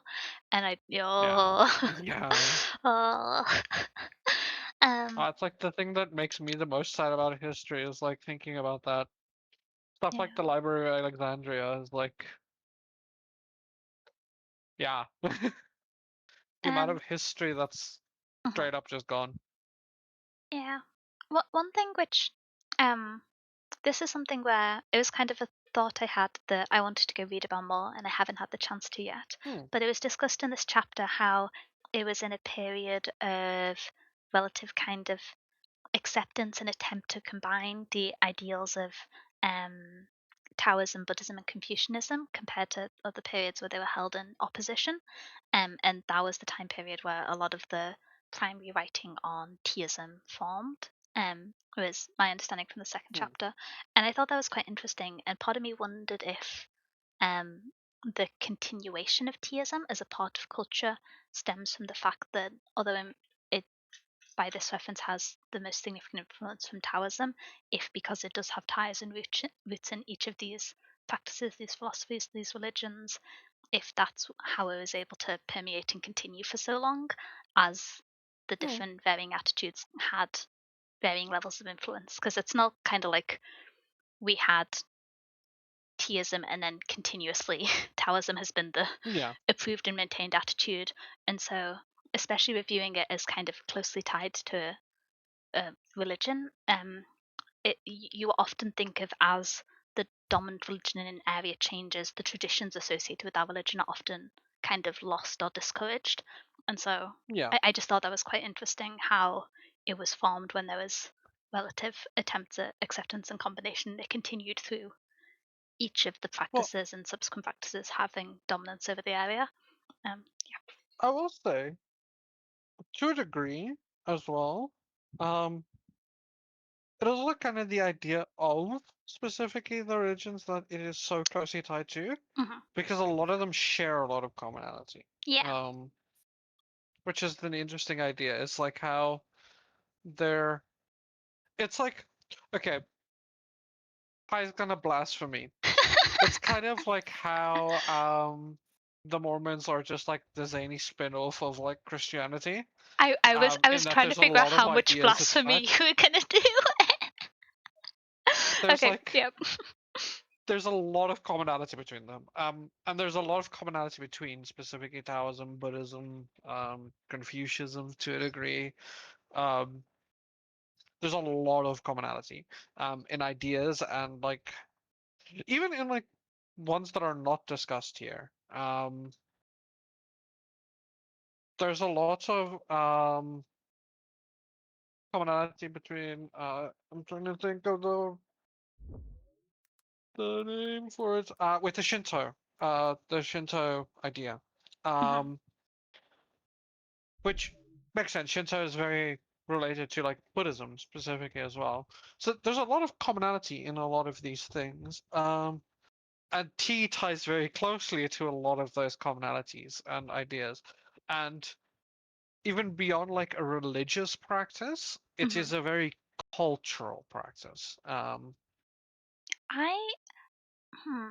As well as just because like the talk about like how it was used as like a food source as well is a very interesting one, which is what made cake tea very interesting for me. Is like it was used as a food source for specifically Tibetan and Mongolian tribes. Used it as a food source with like rice, gingers, salts, spices. Like they did milk dishes with it and stuff like that. they used it as like a source of food and flavoring. Um, I believe the Russians did something similar. Yeah, I believe so. I don't remember it having salt, but it like I that me having it made by like one or two families a few hundred years later isn't necessarily representative of how it is Yeah, historically. Um, yeah. I'm just like I don't remember I it don't being look too salty. much into the Russians. I Yeah. don't remember too much about the Russian side. I don't think he mentions the Russian side Oh, it's not very mentioned much in at this all. book at all. It was just Yeah. me reading it and Um. going, "Wait, I recognize that." But Yeah. So that was the interesting thing. Is like I think it kind of decolor it. It's not like for the Christians. It's not like um. What's the one where you like eat the cracker and drink the wine? I forgot the name. My brain Holy is Communion? smooth. Communion. I should know this. I should know this. I was in a freaking Christian high school. I did that like every week for like 6 years. I didn't know. But yeah, it's like it's less attached to religion. I feel like. Um, Oh, it okay. would be interesting to track how it changes with religion, though. Like how their ideals, Yeah. I how think you map it onto the act thing, the mhm. act. I would say. I think my kind of concern and confusion of how it persevered when first being tied to a religion is kind of influenced by my primary framing of thinking of how religion has influenced culture and history being Christianity, and especially the kind of examples like the establishment of the Church of the England and how that caused all Yeah. forms of Christianity in England specifically to deviate from Europe, Central Europe, and so many different Yeah. examples where religious culture has caused attempted um, removal or it feels cruel to Silencing use of really harsh okay. language, but has destroyed or has destroyed previous Yeah. practices and It's infrastructures held by other faiths, and how the kind of European Christian lens of how changing a religion changes what culture is left behind shapes that.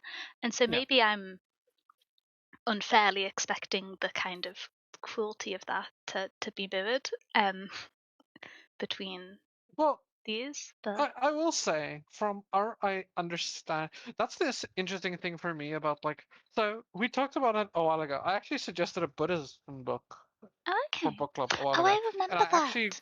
Yeah. yeah, and I actually went and read more about it, and I realized that the idea of religion here and like Eastern religions and religions here in the West are very different. Um, because like just using that example that you talked about was like the like specifically UK like London like UK based like Well, Christian Henry religion VIII idea. and the Church of England and how he pilfered Yeah. and destroyed so Um many historic churches. Yeah. it's insane to me because we talk about like how it wouldn't have changed between like Buddhism versus like Taoism. How Mhm. the like change in power wouldn't have changed so much. Which I think that is heavily influenced by the fact that our context of religion is that Protestant Christians and like state Christians do not see each other in the same light and would absolutely go to war and have gone to war at each other. And they're Yeah. from the same religion. They're from the same one. Yeah. Much less speaking about anything outside of the religion. Where a lot of the Eastern religions don't have that same like I want to say hostility Mhm. um I think outside of it, which yeah. is really interesting to me. I think there's a kind of it's something which I want to read more about because it's one of those Same. things where it wasn't until I kind of it's something which I'm reminded every now and then how it subconsciously influences my interpretation of things, and I like to Mm. understand my subconscious. I think that's that's why I Same. read interesting books. And so yeah, I found it quite interesting, and especially how it feels vain, maybe, to take a really interesting topic and book and say it was interesting how my interpretation was skewed. But I do think there's some interest in that. I think there's a lot of value in that. Yeah. Oh, hey, Tom, and book I do think reviews? so. Yeah. We've started yapping and we will not stop. Need a book of vodka? Yeah. Oh, is that like I a? like that comment. The Book of Vodka doesn't exist because the author was too busy doing practical tests. um, Yeah. the book of vodka didn't get finished. It's still in The revisions. book of Vodka is a draft. It's a draft somewhere still. Yeah. The book of vodka keeps getting restarted because he can't remember where he ended up. Oh, hi, Pesky. How are you doing? How has your day been going? How has your year been going? I get like another week of saying how's your year been going to people. Not to hear. No, it's Saturday. You've got tomorrow left. You've got tomorrow left because then next week we're officially already a week in. No, I don't get to stream tomorrow. Yes. I get until like a week. I get until next Wednesday.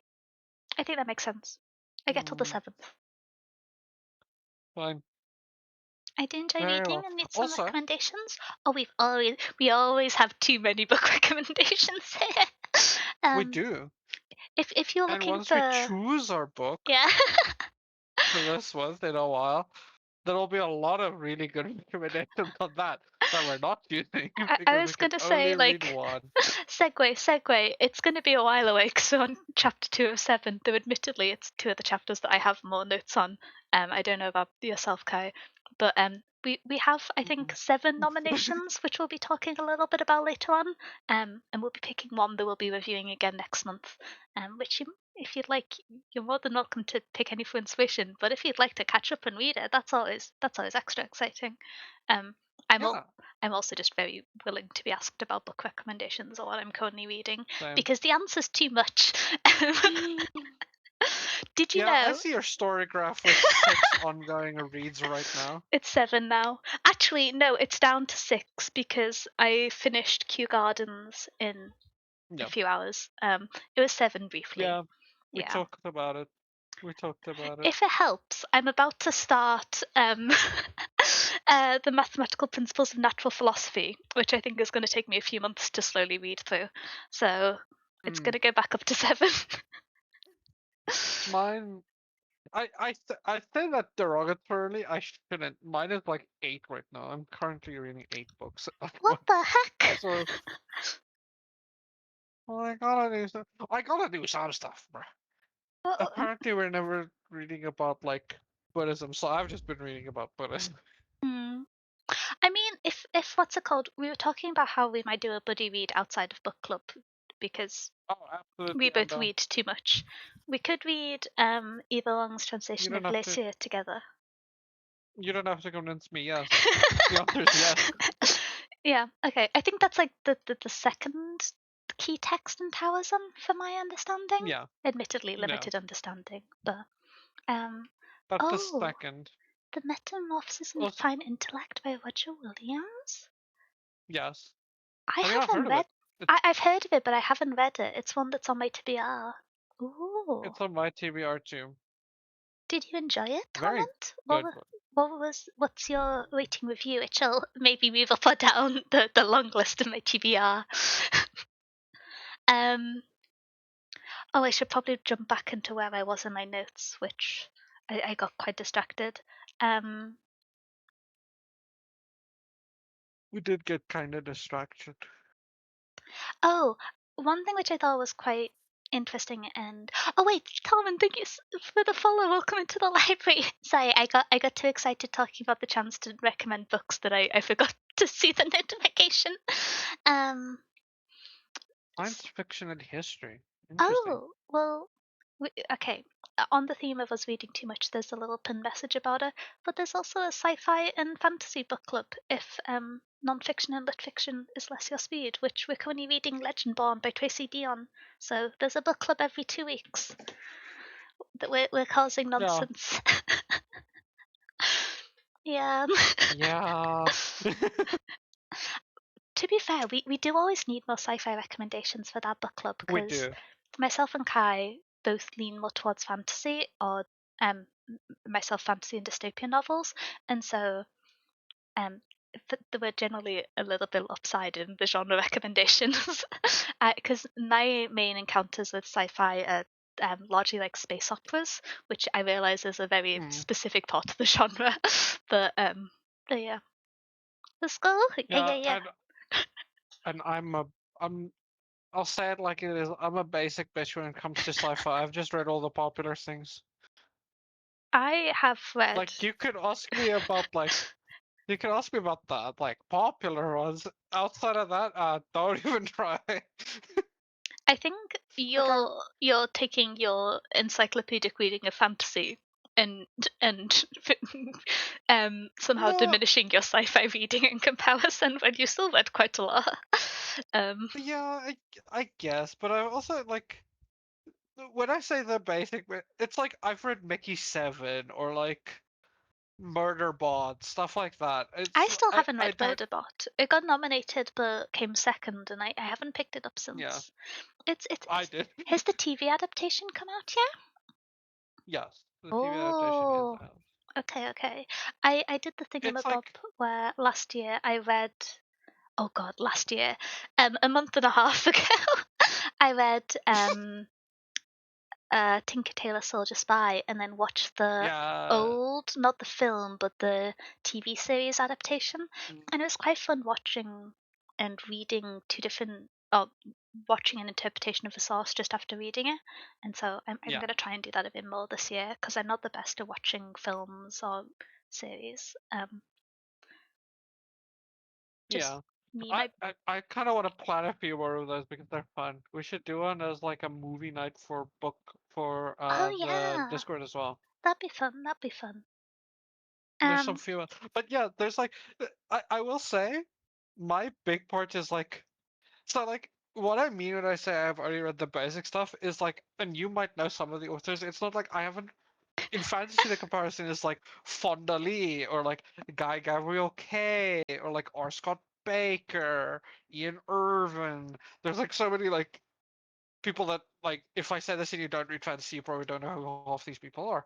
Uh, it's like if I only read Brandon Sanderson, as much as I love Brandon Sanderson.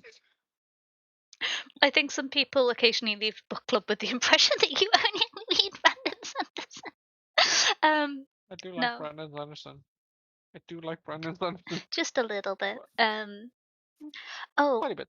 gosh, in a vague attempt to return to chapter two.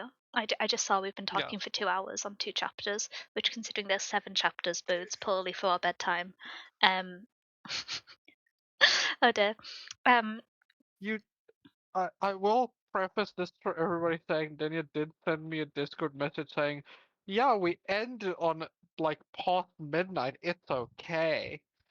well, okay, this was specifically in reference to we were trying to figure out when to schedule next month's um book club meeting, because if we did it strictly on 4 weeks it would be on the 31st, which I don't like Feels weird. having two I in don't the like it. same month.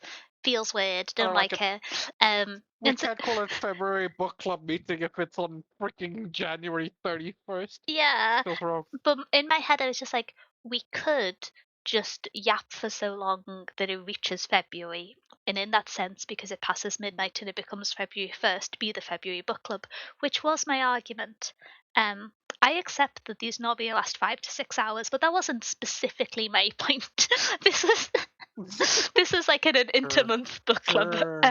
Sure. Okay. In an attempt to have it be a 5 hour book club and not a 7 hour one, um, Yeah. I think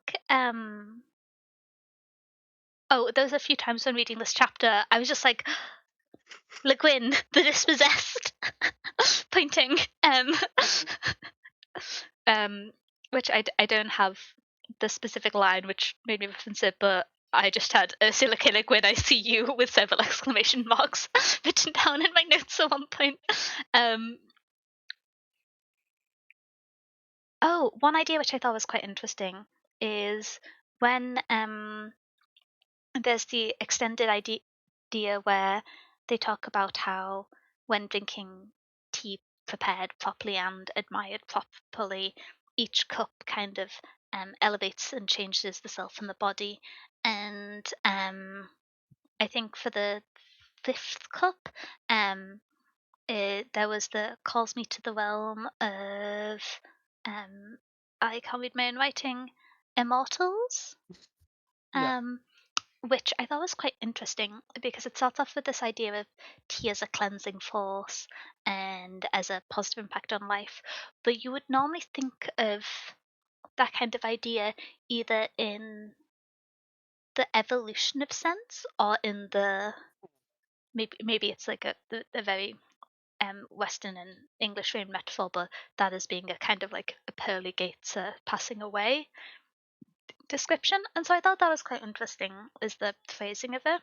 And I wondered if that was Yeah. sort of the kind of a I radical love the whole extension of thing. the notion of peace for me. Um, but yeah, that section, Madame. I should probably try and find and read through the whole quote. I can read Because you the whole thing. oh, do you have it? Yeah. I love the whole thing.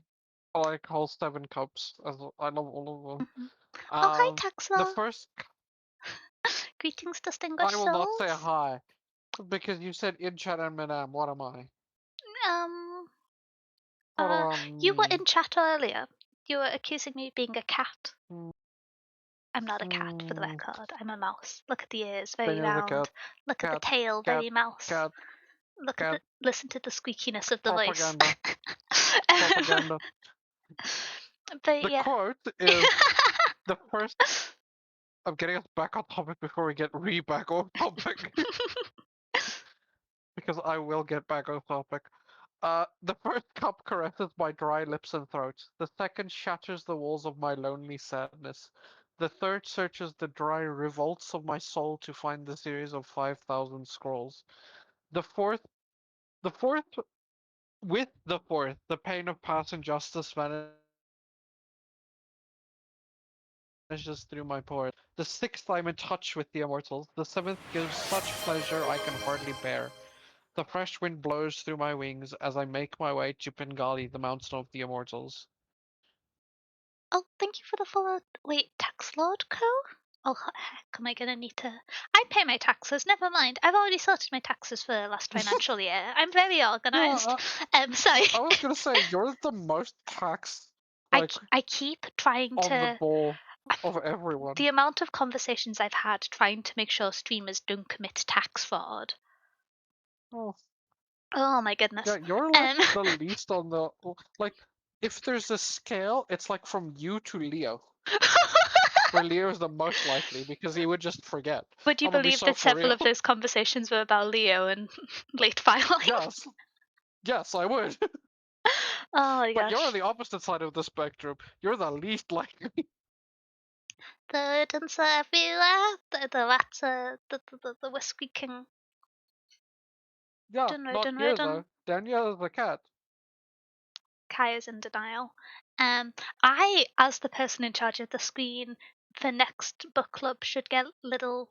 I should draw ears to apply on top of, not to apply on top of Kaya's little Fugi character, but just to innately be there because cat. Um. Oh, hi Adam. Happy New Year. Happy New Year. It's so I hope funny you've had that a good even when you're 2026 so far. it's so funny when even when you're trying to spread propaganda, you can't do it and you give your own game away. I was merely engaging in a thought experiment, not propaganda.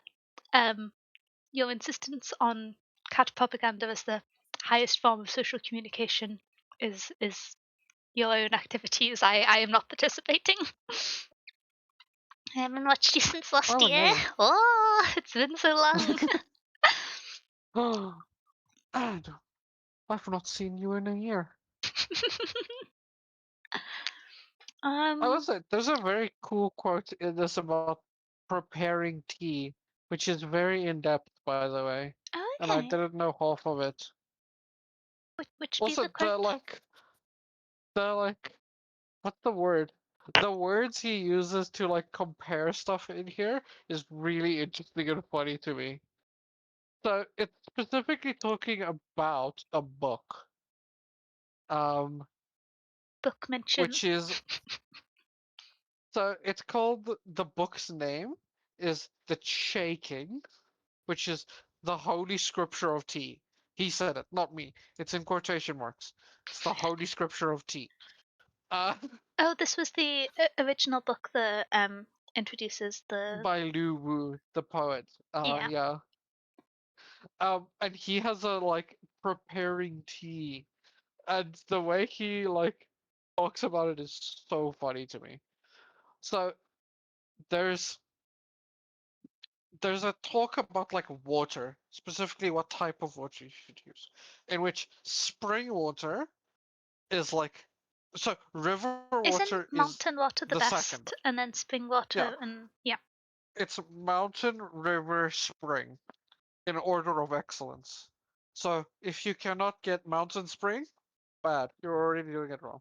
Next, there's 3 stages of boiling. I did not know this. The first boil is little bubbles. That and he describes it. The first boil is when the little bubbles, like the eye of fishes, swim on the surface. The second is when the bubbles are like crystal beads rolling in a fountain. Um, and the third boil is when the billows surge wildly in the kettle. Um, and then he's like, the cake tea is roasted before the fire until it becomes soft like a baby's arm and is shredded into powder between pieces of fine paper. Salt is put in on the first boil, the tea in the second, and the third boil, a diaper full of cold water is poured into the kettle to settle the tea and revive the youth of the water. Yeah. Which crazy idea. Also, how am I supposed to know what a diaper full of cold water is? I would be so for real. Maybe I'm misremembering, but I was under the impression that a diaper just used to be a broad description of a cloth container, and specifically got Maybe. adapted to its like more common use for babies now, and wasn't always didn't always have that specific context.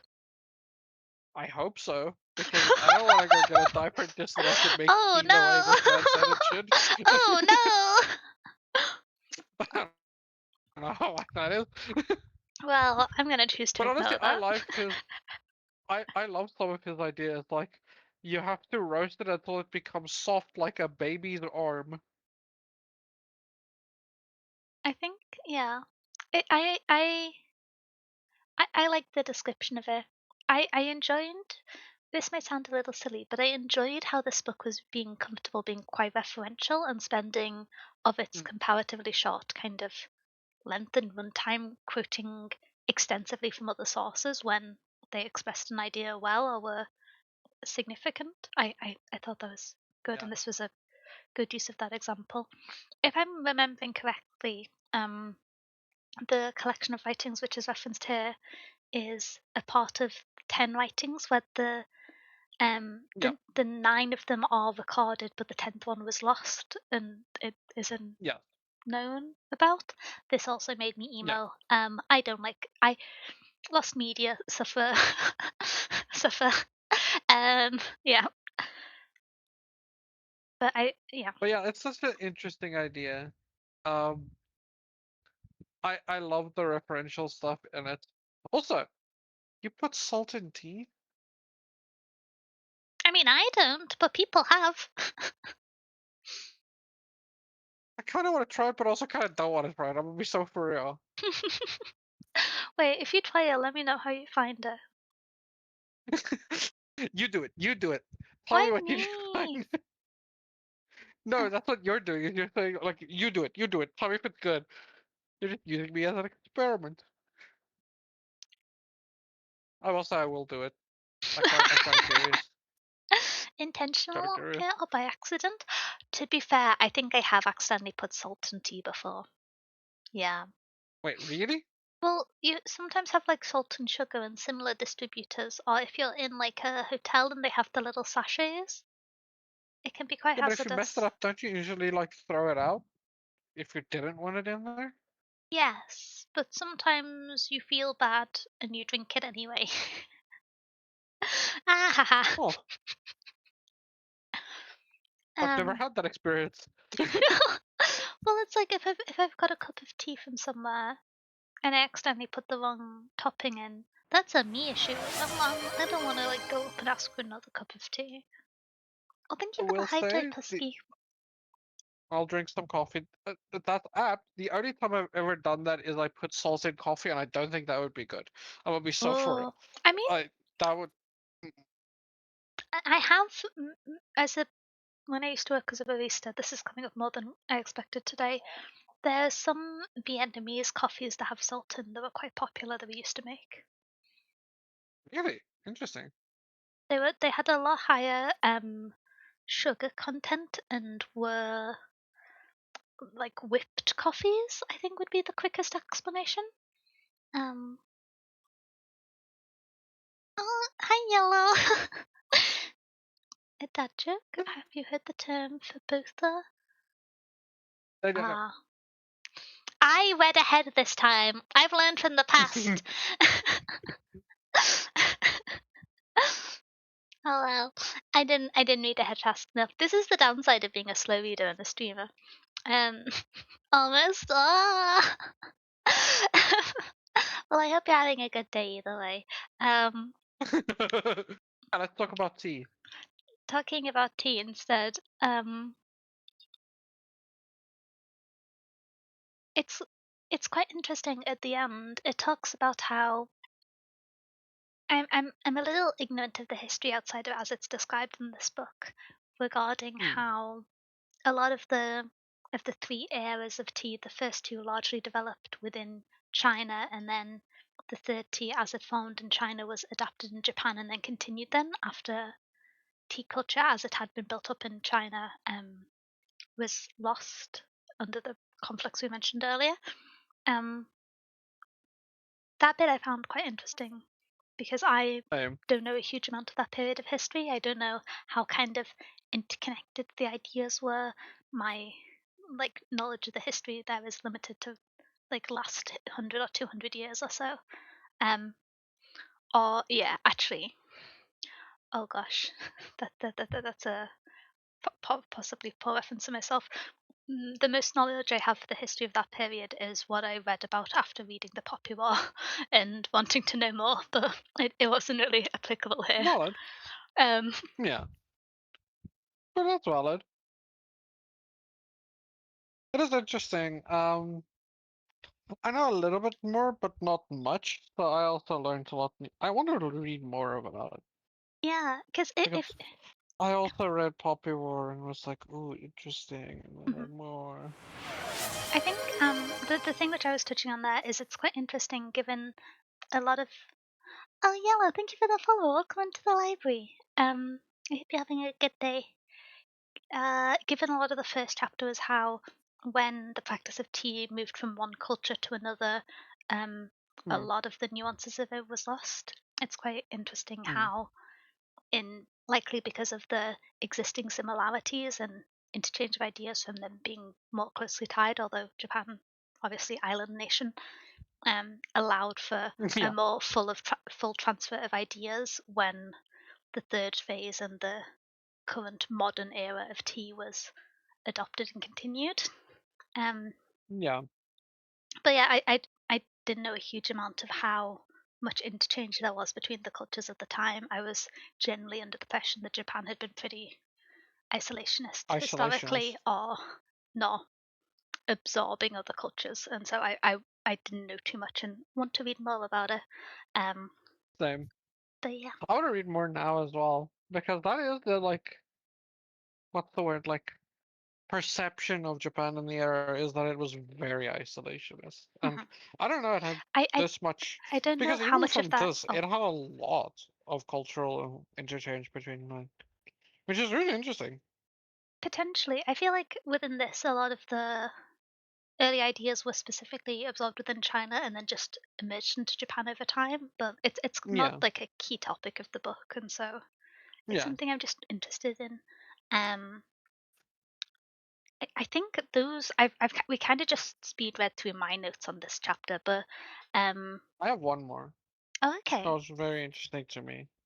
Mm, So it talks about, so it's tea adjacent mhm, specifically for this chapter. It doesn't talk about tea directly, but it talks about like sorry.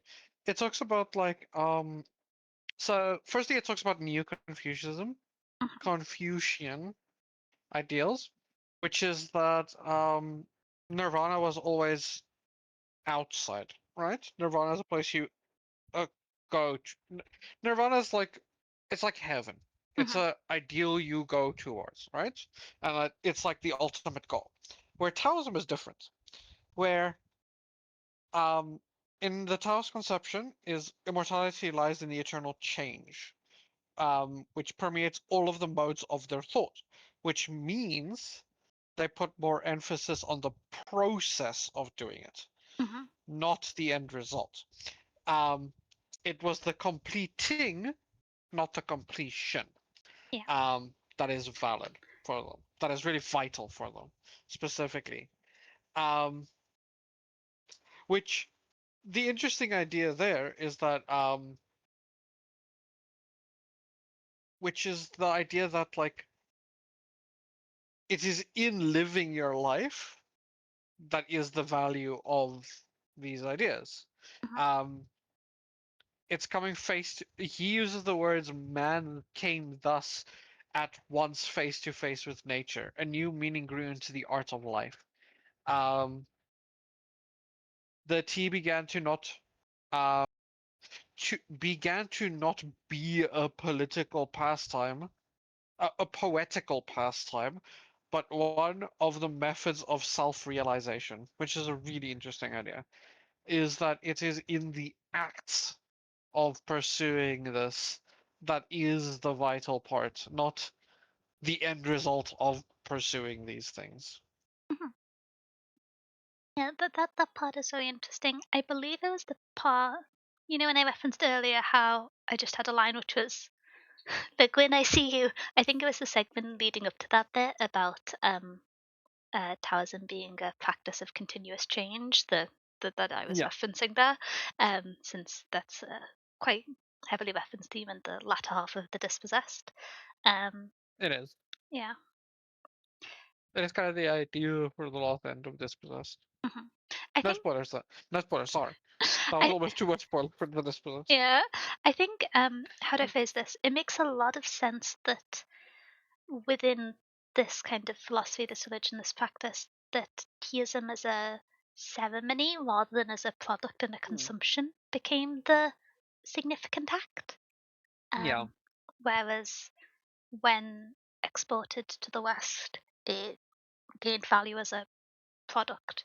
Um, I think it's the focus on the change, the journey that really manifests and established the difference in which point is valued. Um, yeah, just think it ties together quite neatly. Um, got any other notes on this section, or should we jump into the dense one, TM? uh, I don't think so. I don't think so. The period is pretty I'm weird in quickly scanning Japan. through. Oh, is it something you know more about, Torment? If you have any resource recommendations, I'd be very excited to read more. Another dad joke? Wait, let me read this one first. Okay, okay. Did you hear about the German sausage? It was the worst. But I need a soundboard because I'm very funny. That's clearly. Would you try the lollipop I mentioned? What's this? Lollipop. Salt licorice? Honestly, yeah, I Yeah, love licorice. I really like, same. aniseed, the little aniseed balls you can get. It's awkward because you have to brush your teeth about 4 times after eating one, but they're really nice. Um, Mhm. No, I have no more thoughts. I quickly looked through the last part of the chapter.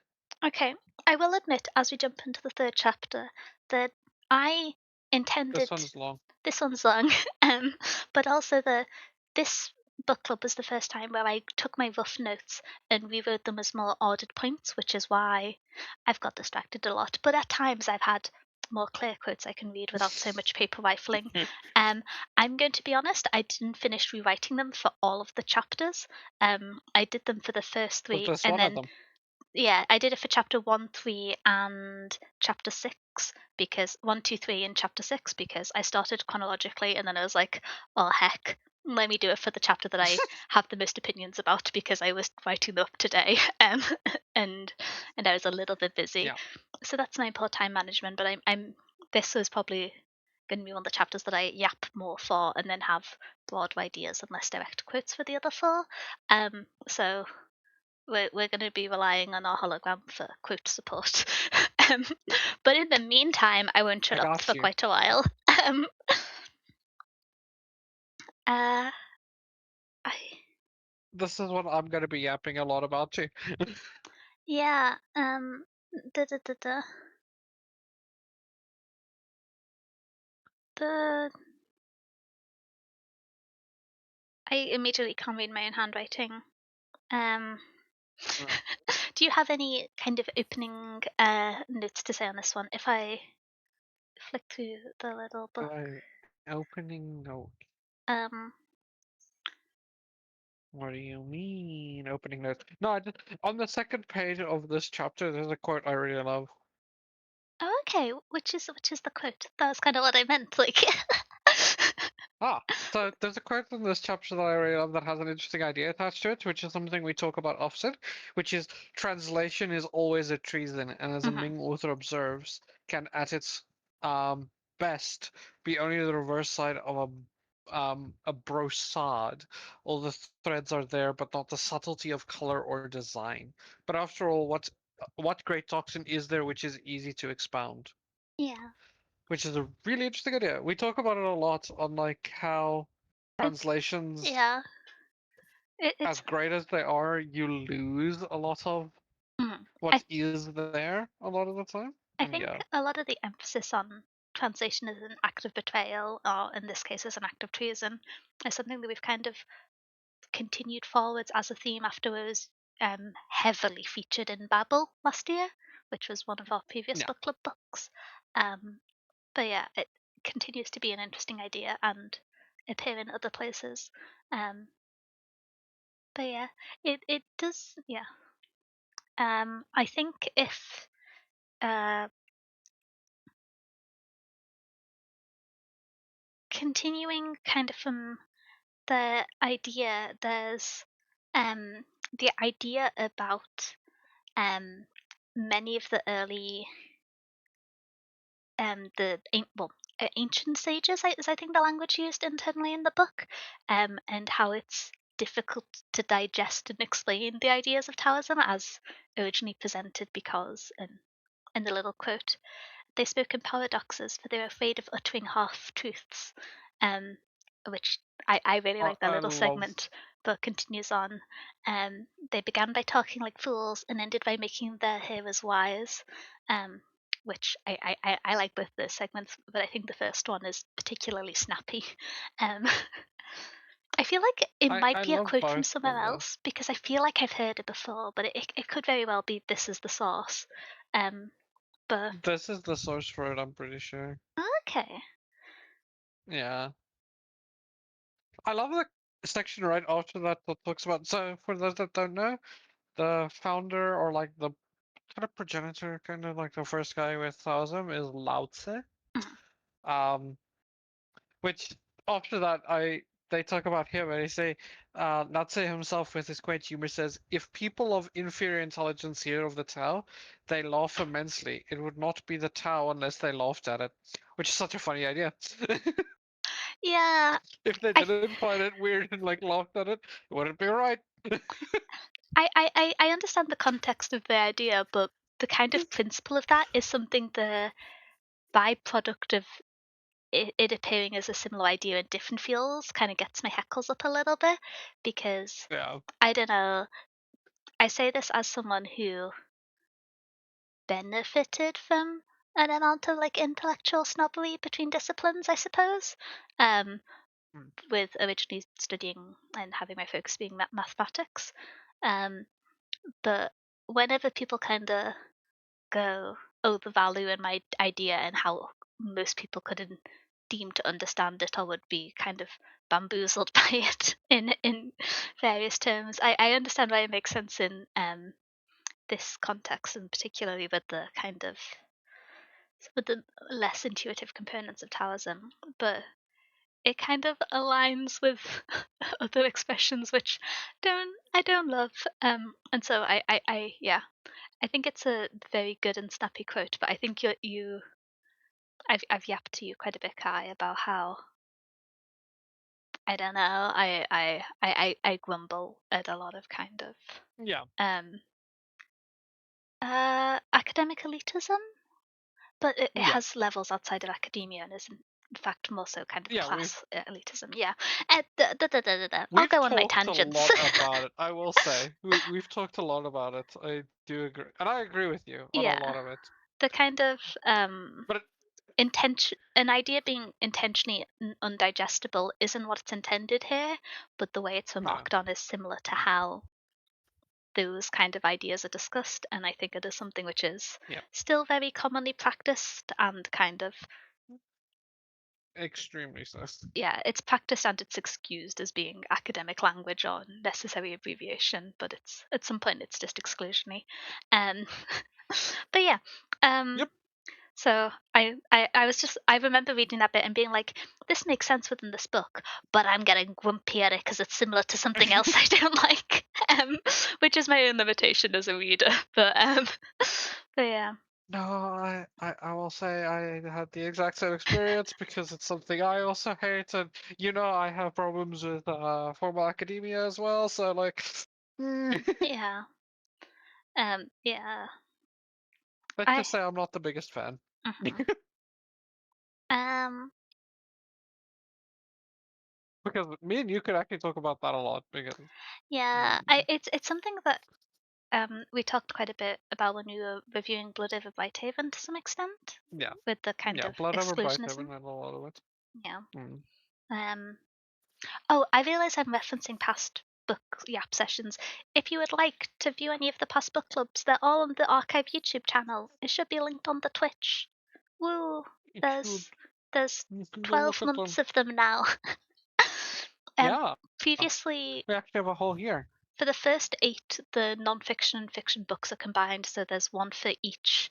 Um, the the book clubs were similar in length, but tried to cover 2 books, but we split them out. I think 3 months ago, so there's a separate one for non-fiction and lit fiction, and then a separate one each month for sci-fi and fantasy. Um, but if you'd like Yeah. to hear more, because somehow we won't talk enough, unlikely. Um, but but yeah, just because I'm conscious we keep referencing them. Let me follow that. Oh, yay! Thank you. You I'm can watch us talk about books for like 7 hours and at the end of it become we get increasingly sleepy. You'll see it soon. yeah. You also see one of the only times I've ever crashed out on the internet in one of the book clubs. I have beef with Carl Jung, and I'm okay with that. That's continuing on. Um, um, da, da, You da, will da. see Daniel literally the only time Daniel will ever crash out. Ever. Yeah, I was just like, everyone's gonna have to forgive me because I'm gonna be angry for a while, and then I just didn't shut up for 20 minutes. Um, and I stand by everything I said. I think. But yeah, uh, You were so mad that stream. You I were was. so mad. I very rarely don't finish books, and I like put that book down and then had to listen to an audiobook to finish it because I just kept getting mad. It was, uh, yeah. Um, anyway, a book which I enjoyed Yeah. reading and read again. Um, Book of tea. yeah. Yeah. Oh. One I did another. mine, now you do yours. Oh, okay. I'm jumping quite far into the chapter, but Oh, I'm okay. again picking up a time where the use of a word with negative associations made me pause to think, because I feel like I still am missing Mm, context on this one. Because the cult of tea was one which we talked about earlier, and it's quite interesting as mm. a negative association and how that might have changed through time, but also the intentional context of it. And this one, it's the one that I feel like I'm still missing on. But when he refers to the germ of Taoist speculation, which Yeah, can I find the full quote? Um, but I was just a bit the germ of tower speculation may be found long before the advent of Lethalsi, surnamed the Long-Eared. yeah, this was Um, something which I was a bit bamboozled by, because given that this book is in a very reductive form a love letter to tea and teaism, which emerges out of Taoism and subsequently Zenism, it felt weird for the idea that this is an idea that had formed and started being founded to be referred to as a germ, because that's something that has such distinctly negative connotations, and I didn't see how that could be kind of changed through history. um I don't know what so your thoughts are.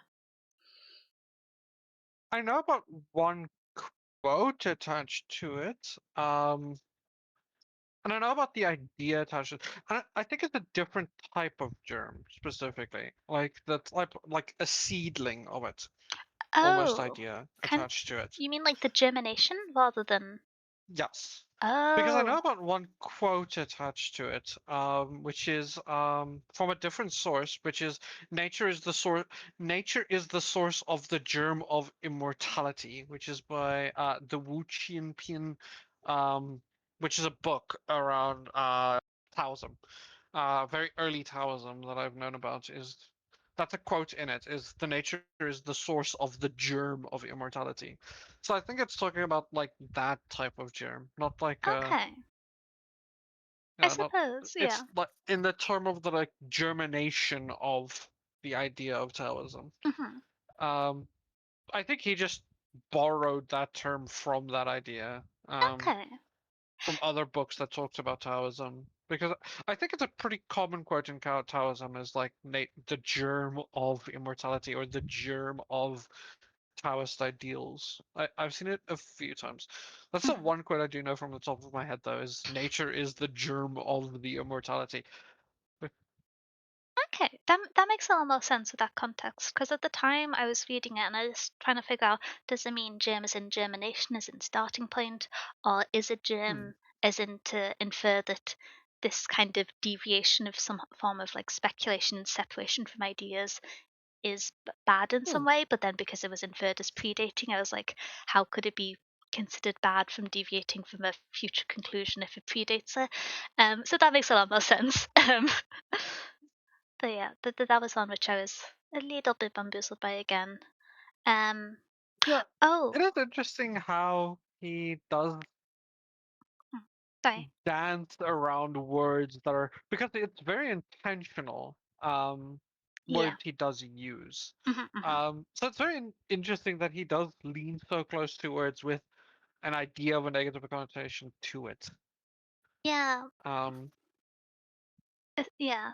It's something which I've thought of a few times because it felt contrary to the general mission statement and mm. conclusions of the book, which when I see something like that from an author who is so intentional, it makes me want to kind of stop and examine it. Um, uh, There's also I know there's an idea in Taoism that a lot of people talk about, which is the idea of thought germs. okay. Like the idea of how so specifically the idea is like around so it connects with like the idea of how things propagate in your head. So a good example of one that's very easy to see is how the internet is currently making people more and more and more mad Hmm. with like how it like propagates aggression and the like disattachment we have with what we say on like Twitter, for example, um, kind of spreads this idea through. So that's also an idea that I've heard around, and the idea attached to it is like these ideas of thought germs and like things that we let propagate in our mind, as an idea of it. Okay. No, that makes an amount of sense. Yeah. Um.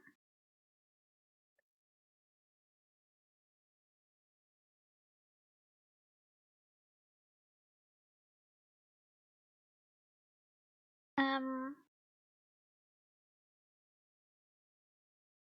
My brain is going very slowly. I may run and grab a drink.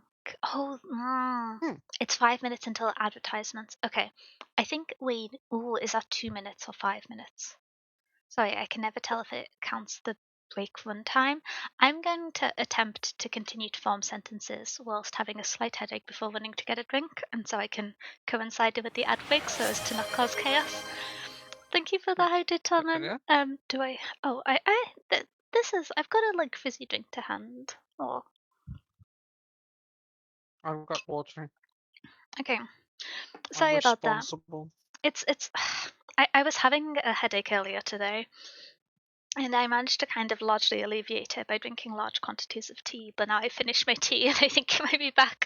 So I may have to, whilst adverts are running, rather than just yapping about an unrelated topic, run off to go make another drink quickly. But we've got a I few might more go make minutes myself of some talking. tea. Would I imagine it'll take more than the minutes to the pre-roll, but would it be worth to start talking about that dense section on page 37 to 38, which we referenced at the start? Um, I realise it's page Yeah, 37. You know the drawing photo, Medal. I'll read it again since yeah. 2.5 hours have passed. So, I also realize it's not page 37 and page 38 in my book because oh, I'm looking at page 51 and it's not there. aha. Oh, I suppose. Wait, is the book you're reading a kind of like standard printing size? I think the printing I have is No, it's A6. smaller. Yeah, it's Oh, okay, smaller. interesting. And it's less dense. There's a lot more like space above and below. It's like it's a book that wants you to write in it, is the way I can say it. It's like Oh, it has places for you to make notes and to like put like a little arrow in and be like, I like this square type vibe. It's like one of those types. It's got okay. a lot of space.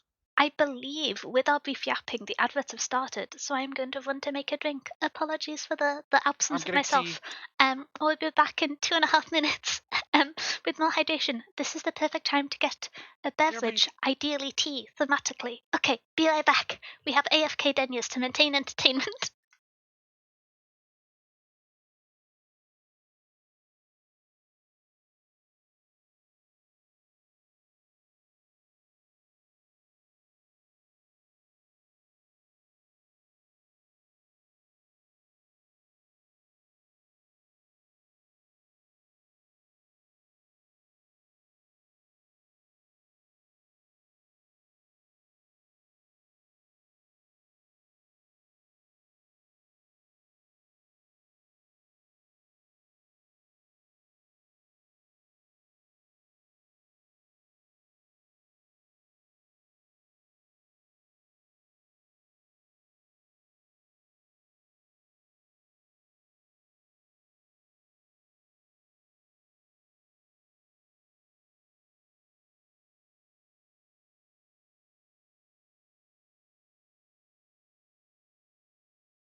I have returned with beverage that will be drinkable in 3 to 5 minutes. I hope everyone has got a good drink. The 5-hour anime podcast streams? Yeah. Though, I've just realised we haven't actually talked about any manga and book club since it was back in the Discord days. I'll do a brief history of book club whilst we are waiting for Kai to return. Book club started originally in January of... Was it January? I think it started mid-year. I believe it started in July of 2024 in my Discord server. As we just kind of meet up once a month and read a book we would pick across any genre. We didn't previously have the non-fic, lit-fic, and sci-fi fantasy divide, and we did that for a few months, but I think because of scheduling issues, it stopped for 2 months. And then when we resumed, we decided to do it on Twitch because we thought it might be easier for people to join in. And there was also less kind of damning if you couldn't make it 1 month, you didn't miss out on the record of it. And so then we swapped to doing that in January of 2025. And now this is technically our anniversary stream of book club, which is quite exciting. Yeah. Oh, hi, Demequel, how you doing? Are you excited about books? I got a Brazilian lemonade. I ran out of tea. Wait, what's a Brazilian lemonade? I don't actually know. But yeah, book club's been going on for a while now. The question of what my favorite book we've read in book club is always a bit too easy because it's actually my favorite book of 2025, which is Piranesi by Susanna Clarke. But we've had some pretty strong book picks, I think. The communal voting thing has not led us astray yet. We've been going quite well. Neither do I. I hope it's tasty. I wonder, is it like lemonade with an additional flavor in? I'm tempted to do a Google in an attempt to acquire knowledge.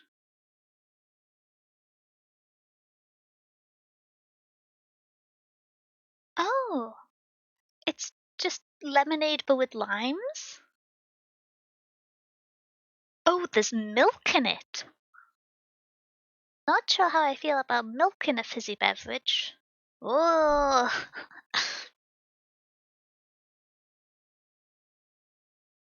Sweet condensed milk with zested limes and lots of ice? Interesting. I haven't had a huge amount of condensed milk, so this sounds a little terrifying, but I will. Is it tasty? I'll trust you if you say it is. Well, thank you for the thoughts, Bisky. It ain't fizzy? Oh. In a surprise to no one, I believe the AI summary lied to me. I know something, can I tell you? Oh, sure, I love a good anecdote. Wait, did the pats work?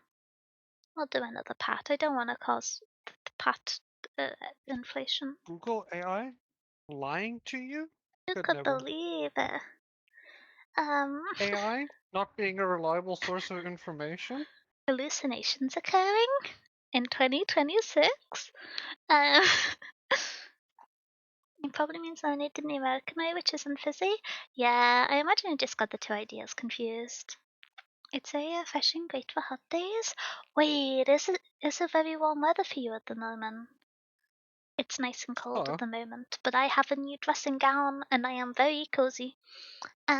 So, Yes. update. Uh-huh. I took a lot longer to make my tea. Because there's salt in it now. Oh, this is So gonna we be could try it live on book club. Ooh, live book club. I don't know how I feel about it. Did you make another beverage that doesn't have salt in for your own sake?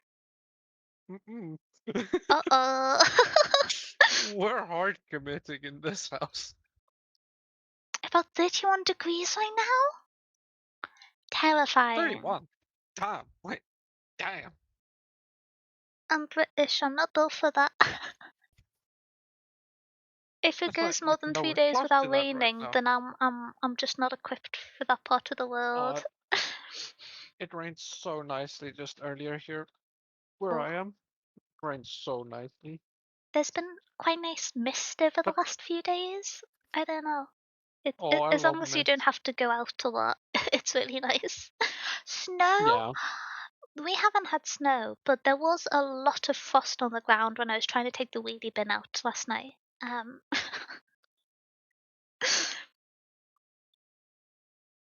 I wish I got snow here.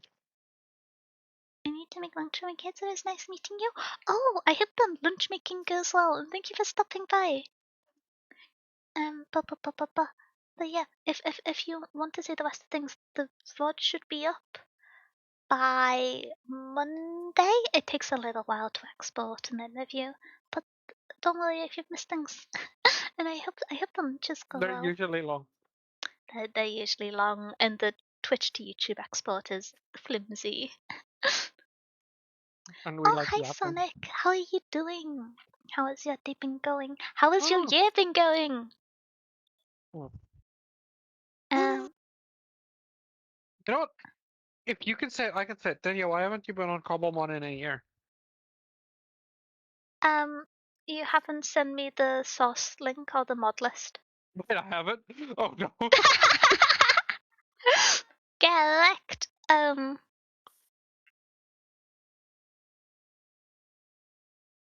I wonder why I haven't. Wait, the little petals. Every time I see that raccoon, it reminds me of Val. Get it together, Kai. Okay. Um, um, um, um, not my fault. Um,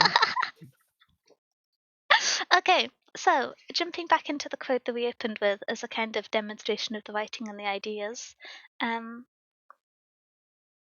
actually, I'm tempted to go first to another idea, which is talking about Tao as a translation and as an idea attempting to explain and define it in English as the opening quote, hmm, although it's a few pages into the chapter, which is the Tao literally means a path. It has been severely translated as the way, severally translated as the way, the absolute, the law, nature, supreme reason, and mode. These renderings are not incorrect, for the use of the term by Taoists differs according to the subject matter of inquiry. Himself spoke of it thus: "There is a thing which is all containing, which was born before the existence of heaven and earth. How silent, how solitary! It stands alone and changes not. It resolves without danger to itself, and is the mother of the universe. I do not know its name, so I will call it the Path. With reluctance I call it infinite. Infinity is a fleeting, the fleeting is vanishing, and the vanishing is retrieving. The Tao is the hmm, passage rather than the path. It is the spirit of cosmic change, the eternal growth which returns upon itself to produce new forms." Which I think is probably, it's a few pages in, but I feel like that is the introduction to Taoism in a kind of direct sense within the book. And before you jump into the very dense ideas. Um, oh, that is true. one quick note I had from the start of the chapter, rather than just kind of admiring how complex ideas are expressed, is Hmm, in the very opening paragraph, it talks about how there's anecdotes of historic disciples and philosophers drinking tea as part of some ritual or sign of respect. And I think the idea which follows that, which is we shall not stop to discuss the authenticity of such tales, which are valuable, however, as confirming the early use of beverage by the Taoists, is a kind of idea that, although we don't know if the story itself is true, because the story predates to the time, we know that the association between the two ideas is already there, which is the more significant takeaway. I think that's a very fun kind of use of historical source and a brief way of addressing that idea. hmm, Um, yeah. Um, hmm. Sorry. are you having salt tea experiments? Mm-mm. Oh. I was eating a snack, but Oh. I have feelings about what you said, so I need to speak. Okay. I love that idea. Especially with the attachment we just talked about it, with like quotes that cannot be quoted to anyone. It's like insanity is doing the same thing over and over and expecting different results. Albert Einstein. Even if I'm gonna be so for real, Albert Einstein is not the person that said that. Um, the Wait, fact that it what? exists and the Sorry. idea and the you know this. The fact that it exists and the idea that it portrays having value is the value in its own right, even if the person it came from cannot be tracked or said. The idea attached to it has value, even if sadly, or just interestingly, the source is gone. Yeah. It's a very offhand way of addressing idea with a lot of depth and broader applications, which happens a lot throughout this book. Yeah, it does. Um, I fear that between the different ideas, we've quoted all but like 5 lines of this chapter so far at different points. But I'm gonna I don't know if it's helpful for me to quote that whole section, which introduces many ideas, and I, I, I still don't feel equipped to dissect it. I suppose it's been almost 3 hours, so we should, just in case people didn't hear it at the start. But da da da da da. Here we go.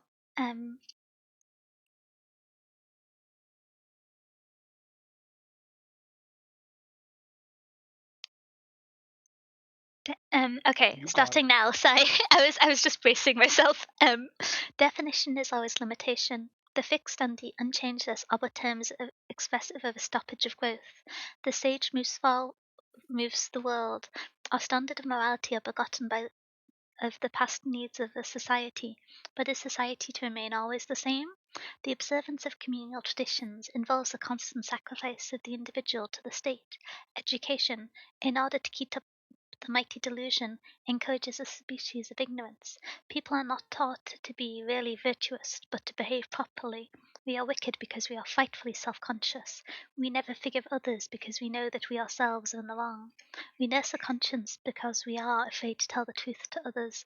We take refuge in pride because we are afraid to tell the truth to ourselves. How can one be so serious that the world itself is so ridiculous? The spirit of barter is everywhere. Honor and chastity, behold the complacent salesman, retailing the good and true. One can even buy a so-called religion, which is really but common morality sanctioned with flowers and music. Rob the church of her accessories, and what remains behind? Yet the trust thrive marvelously, for the vices are absurdly cheap. A prayer for a ticket to heaven, a diploma for an honourable citizenship.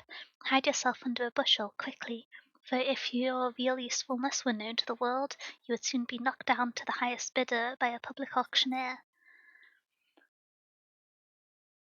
Once again, screams in response to all of the ideas.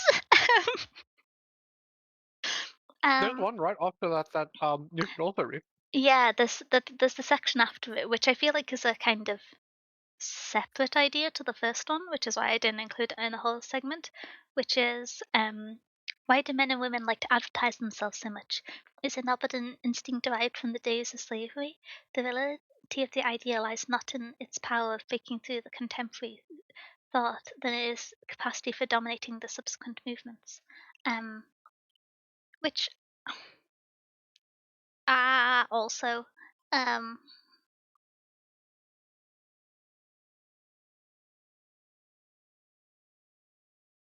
yeah. That's the dance part. Yeah. um I don't know how do I phrase this. I think looking at a chapter which is, I think, less than 15 pages in my printing, that is Taoism Zenism as an introduction in reference to a specific cultural artifact, expecting it not to be Mm. dense is kind of reductive. Yeah, But also, holy moly, that specific section. Um, I I feel like I still haven't. thoroughly unpicked it in my mind, certainly not to the extent where I can express any helpful thoughts on it other than, ah, um, yeah. I what about Ah, yourself? ooh. Oh, No, there's a lot of ideas in here that I really like I said, one of my favorite parts in that quote, um, is actually one of the first ideas that he mentions is we are wicked because we are frightfully self-conscious. It's such an interesting idea. Um, the idea that we are, what's the word? Like, it is more out of fear that we do these things than we ever do it out of like genuine malice. There is genuine malice in the world, I will say, but like so much of this is just fright, it's fear. Fear kind of controls us. And that's kind of a thing that goes through this whole idea is like we never forgive others because we know we ourselves are in the wrong.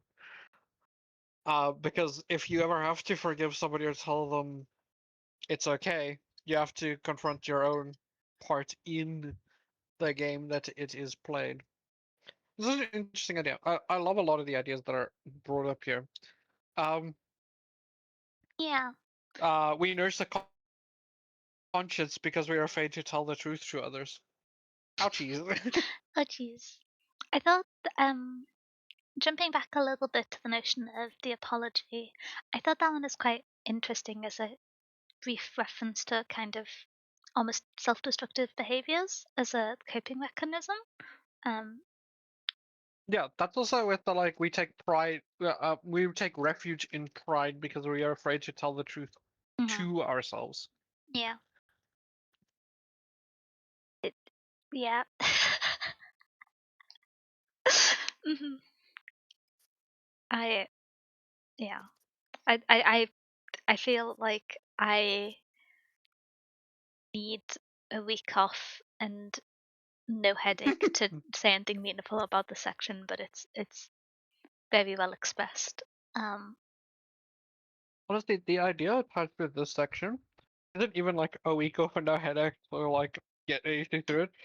There's so much thought with this and so much sitting with it and like realizing how all of us, even sitting here and talking about it, all of us do engage with it mhm. very unconsciously.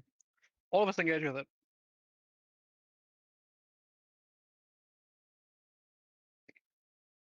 It's a very interesting idea to see how you yourself work. Yeah. I think moving to a slightly less dense but a kind of another interesting idea was one of those things of something recognizing something as a cultural touch point for others but not really Mm, having the context for it, which is when in my copy it's on the following page, um referring to something as being warm as jade, which is lightly mm. quoted, and so I assume has an external reference that is commonly understood. But I hadn't encountered that phrase before, and to me, I would think of jade as being a like physically cold material, and so I was a little bit bamboozled by that. But I'm assuming it's regarding its depth of image and color. Um, but it, yeah. So that is an interesting point because you kind of hit on why that term exists, by the way. Oh, I've okay. heard of this term before. Ooh. Um, so it's a Chinese cultural thing, the like description of warm as Jane. Which it's not warm as in like physically warm. It's about like comfort. Um, Mm, yeah. and how the idea of jade is like a very pleasing to touch idea. It's a comforting thing to have because jade as a symbol is what's the word? There's like a word I'm thinking of for it. Um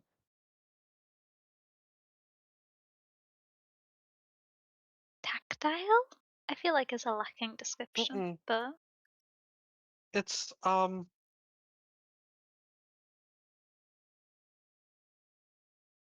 It's There's a word I'm looking for that it's just escaping my brain. But because of the importance of jade, the attachment came to it with like. There's also talk of like the whole idea around jade is like a gentleman should be like a piece of jade. Not necessarily as like cold like it or characterized of it, but like rich and like not rich money wise, but like rich in his presence and warm and comforting. Mhm. There's also talks of it being beautiful and like tender. That's the word I was looking for? Tender. It's a very tender warmth that it has. Um, Okay. it's like comforting Hmm. because Interesting. jade is a very important Yeah. mineral. Mineral. I think it's classified as a mineral. Yeah, I think it sometimes gets classified as a gem, but I don't know if that's just more so its like valuation in jewelry or if that's its like general lens. No, that's actually I don't know. I actually don't. It sounds like it should be a mineral, but I've also heard it classified as a gem. Yeah. I don't actually know what jade is. It's But yeah, cool. it's like it is cool, dude. I want a real piece of jade, but like a real piece of jade. Yeah. Even though I know they're really expensive, it's like really expensive. A little while ago, I was reading about historically significant pieces of jewelry because I found an interesting essayist who picked a different piece of jewelry which, for different reasons, the reflected cultural values were valued in different ways. Some for the gems, or the for the references, and I can't remember the person who originally owned it, but there's a jade bracelet that was carved out of one piece of jade and split into three interlocking segments Hmm. that fit together on the wrist as a single bangle, but are three kind of separate, unremovable parts as they were all carved around Yeah. each other. And how it's one of the kind of most valued legacy pieces of jewelry because of the history now, but the craftsmanship to not break them whilst carving them. It, it, Yep. I was just in awe of it as it was described how it was done. Um, yeah, I know which one you're talking about, and it's so pretty. yeah. The craftsmanship with it is crazy. But yeah, jade is expensive. Um, just a little bit. Just a tiny bit. Just a smidgen. Like a real jade. Um, but yeah, oh, the word I was looking for, but I remembered the word I was looking for when you described it. Oh, Um, it's soothing. It's soothing to the touch. yes. Hmm. Um, that's the implication of warm as jade. Um, Because yes, jade is very cold. I've heard. I don't think I've ever touched a real piece of jade. No, I think about it. I'm, I'm not sure if I have. I would imagine not then.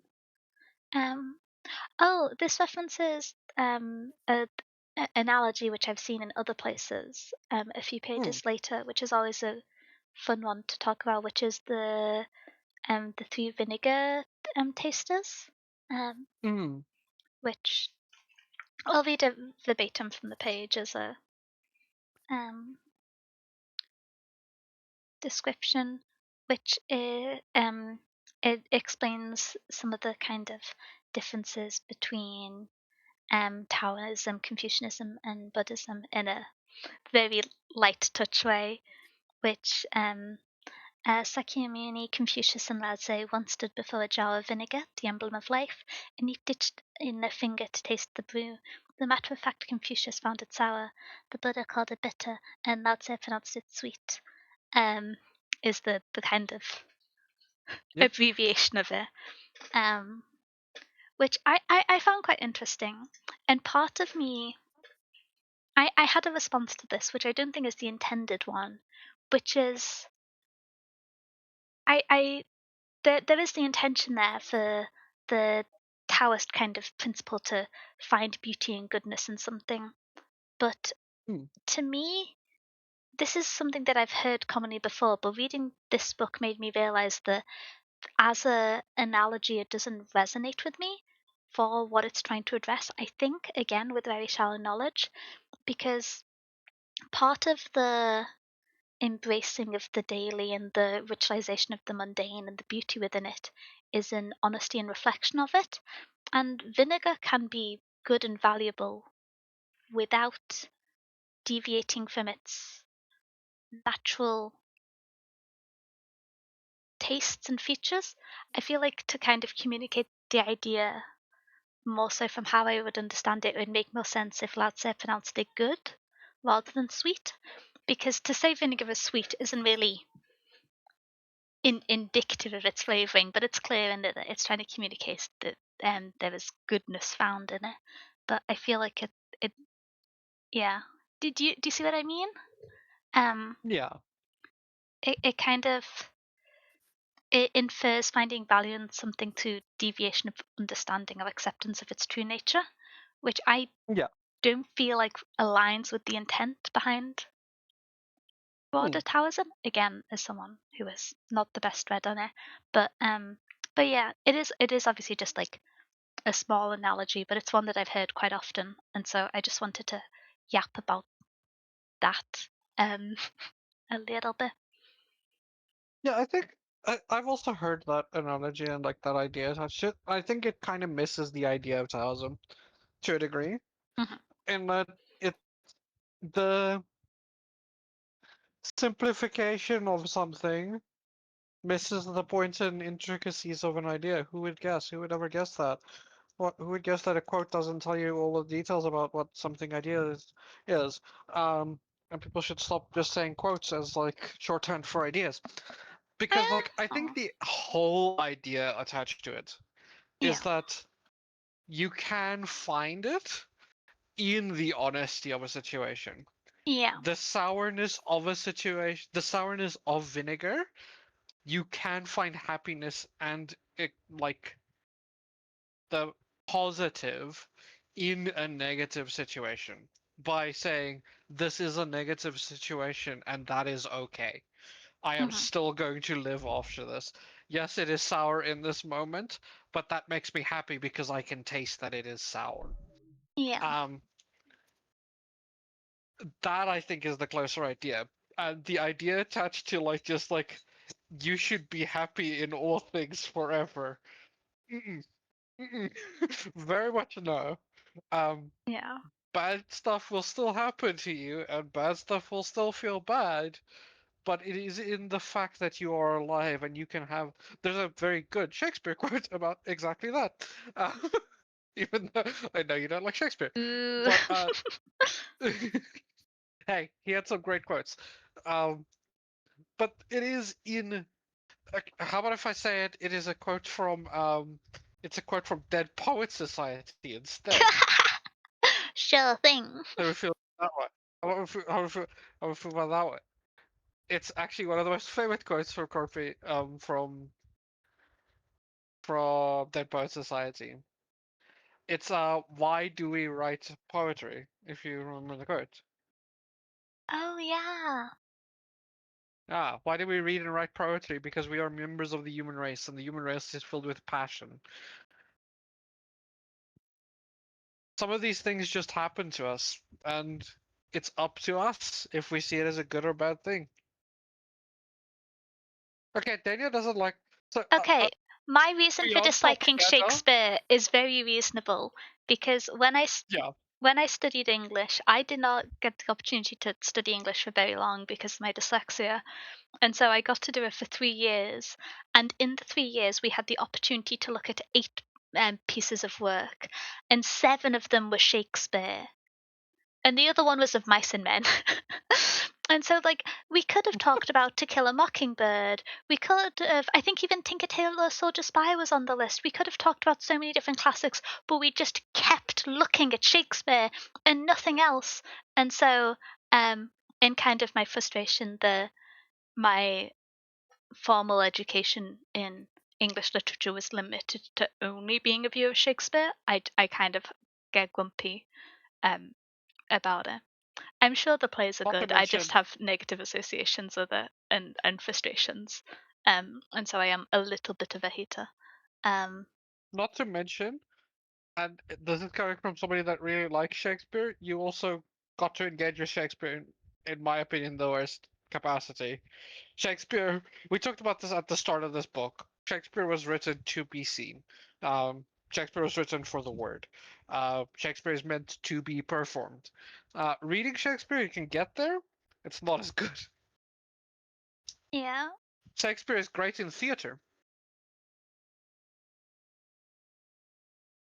but I yeah. guess next this is Othello.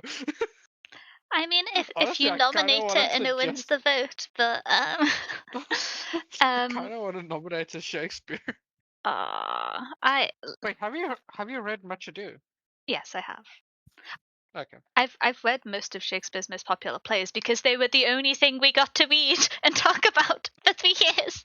Um, What do you sorry. think about Much Ado? Do you like Much Ado? Um, I don't have much memory of it, to be honest. Okay. I think a You should separate read part of Much my Ado. grumpiness was, uh, oh, I haven't gone on this tangent before. Um, because of my dyslexia, I automatically got put in the lowest set for English. I didn't get a choice about it, Mm, and the people who were in the upper sets were allowed to study like a variety of the books and plays, and they got to pick. But we just got told to keep doing Shakespeare because we had supply teachers and didn't have a dedicated English teacher as the bottom set, and so yeah, I was very grumpy about it, and I'll always take fair. pride in embarrassing the English department because I was the only person in my year who got double A star. So take that, It was bit of cool. statistics.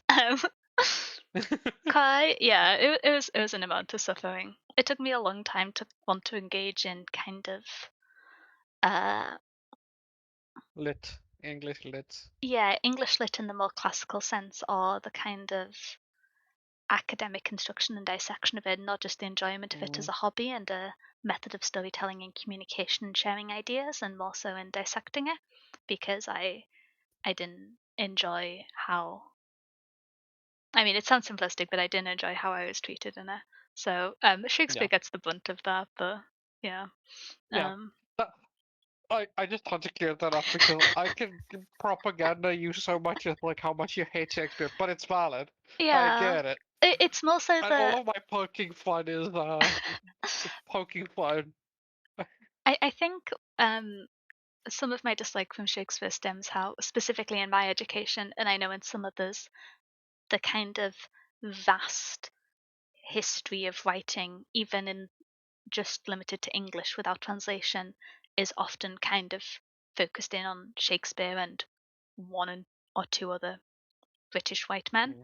And I kind of get frustrated. And Oh Shakespeare is yeah. more emblematic of other things that I dislike about modern English Yeah. literature and its address, rather than disliking his works. But yeah, I'm Yeah. still grumpy about it. I'll still have beef with It's more the Shakespeare. like it's more the like current and historic idea of the academics of English literature being Shakespeare, and then ooh, maybe if you're feeling spicy, we can get some Oscar Wilde, another white man, and then To be fair, at least maybe if that's you're like really spicy, we could get white man number 3 in the list. sometimes there's Charles Uh, Dickens in there. white man. Yeah, I mean, like, part of me is like, at least with Wilde, somewhat involuntarily was the father of like queer culture in England, Yeah, it's at least but LGBT. yeah, like at least there's something there. But yeah, it yeah. Spicy white man. Spicy white. Okay, so we've thoroughly lost the plot. Oh hey Denmark, I never said the crazy thing. Oh yeah, what was the crazy thing? Um, But no, it's very maybe I Shakespeare's work. should reread some of Shakespeare's work this year. Yes, yes, yes. Tell me when. Tell me when. But the thing is, Okay, but only you should do Much Ado. You should do Much Ado. I can vouch much for ado. Much Ado. Do you think? I love Much Ado. Much Ado is my favorite Shakespeare. It's my favorite Shakespeare work. And it's also a comedy, so it's not one of his like dramatic tragedies. Okay. So it's fun. It's only 250 pages. I can read that in a few days. Okay. Matcha We'll is very see. chill. Also, there's a very good Matcha Do play that's free on YouTube with the brilliant David Tennant in it. Oh, I actually saw this is where I upset Kai. I actually saw David Tennant in Macbeth at the Shakespeare Company. Yeah, I love David Tennant. David At Tennant, that very point, cool. I'm just resigned to you see all the cool stuff that I would love to see. You met R.F. Kuang, you see David Tennant, and you don't even like Shakespeare. It's a tragedy. So it happened, and you didn't even like Catabathus when you first read it. I This is liked the this is end of just a travesty. Catabasis. I This had is issues with the middle of it Catabasis. happens to the worst of us. At this point, you're gonna meet Brandon Sanderson before me. Wait, I assume he's releasing another book again soon. I should look to see if a book tour comes He nearby me. released one. Again? He just released one. Which No, he series? just Or a released standalone? Reality Fracture. Oh, It's a I did hear standalone. about that. Yeah. No, he just released Reality Fracture. Um. Da, da, da, da, da. Okay. Jumping back into tea and Taoism and Zenism. Um. Uh. My handwriting deteriorated once again. Let me try and dissect my notes. Um.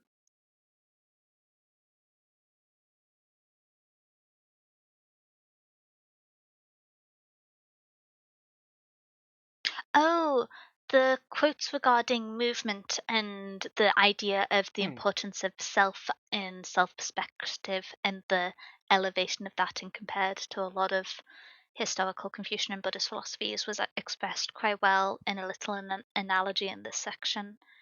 Um, I'm going to try and find the full quote because I only wrote it down in part. Um, I think it actually follows quite closely from a section which I read out earlier. Um, da, da, da, da, da, I did da. like the talk about jiu-jitsu in it, by the way.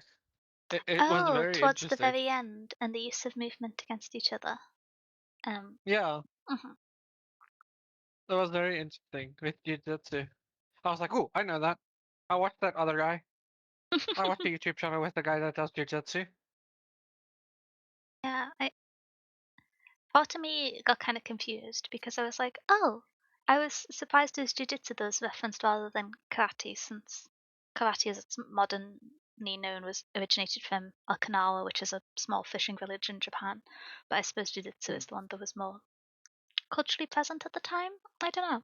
I associate karate more, but I am very biased in that regard. So It might have been like, it might have been more apt for the example.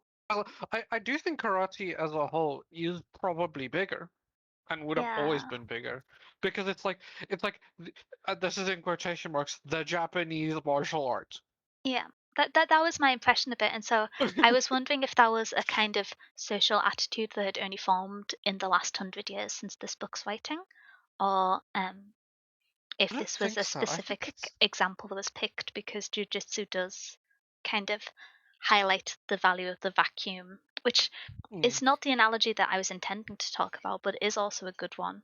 Um, which if I'm going to read half a page again because it's well illustrated. Um, this lad illustrates by his favourite metaphor of the vacuum. He claimed that only in the vacuum lay the truly essential. The reality of a room, for instance, was to be found in the vacant space enclosed by the roof and the walls, not in the roof and the walls themselves. The usefulness of a water pitcher dwelt in the emptiness of where water might be put, not from the form of the pitcher or the material from which it was made. Vacuum is all potent because it all containing. In vacuum alone, motion becomes possible. One who could make himself a vacuum into which others might freely enter would become a master of all situations. The whole can always dominate the part. hmm, Which I like that little segment. I do too. It connects to some of the other ideas introduced regarding Taoism, but no, it feels like a separate idea to the like keep points regarding change and the appreciation of the present in life and the appreciation of the perception of present in life, the individual Hmm. perception. But I thought that was another kind of idea that was introduced well and then reoccurs throughout the rest of the chapter. Um, I'm trying to find the quote I was looking for the full section of, and I found it. Okay. Hmm. So I'm gonna just read out the full quote again. Do you have any comments on the vacuum one before I jump on? I realize I should. Go for it. Um, Go for it. so You kind of did mention most of it there already. yeah, Yeno, the sixth patriarch, once saw two monks watching a flag of a pagoda fluttering in the wind. One said, "It is the wind that moves." The other said, "It is the flag that moves." But Yeno explained to them that the real movement was neither of the wind nor the flag, but was something within their own minds. Which I thought is a fun and interesting idea, but specifically within the context of the rather individualistic emphasis on perception rather than the matter of being, when put in contrast to kind of Confucianism and Buddhist philosophies, which has less emphasis on the individual, um, hmm, which has less emphasis on individualistic evaluation of the surroundings, um, to make very sweeping statements. But I thought that was like an interesting idea, um, It is a very interesting idea. especially for it to be presented and established in a context where you would expect it to be less likely to be formed, I think, from Yeah. my cursory understandings. I like that whole conversation that is around that whole idea. The next two sections of it is also very, very interesting. The third one is my favorite.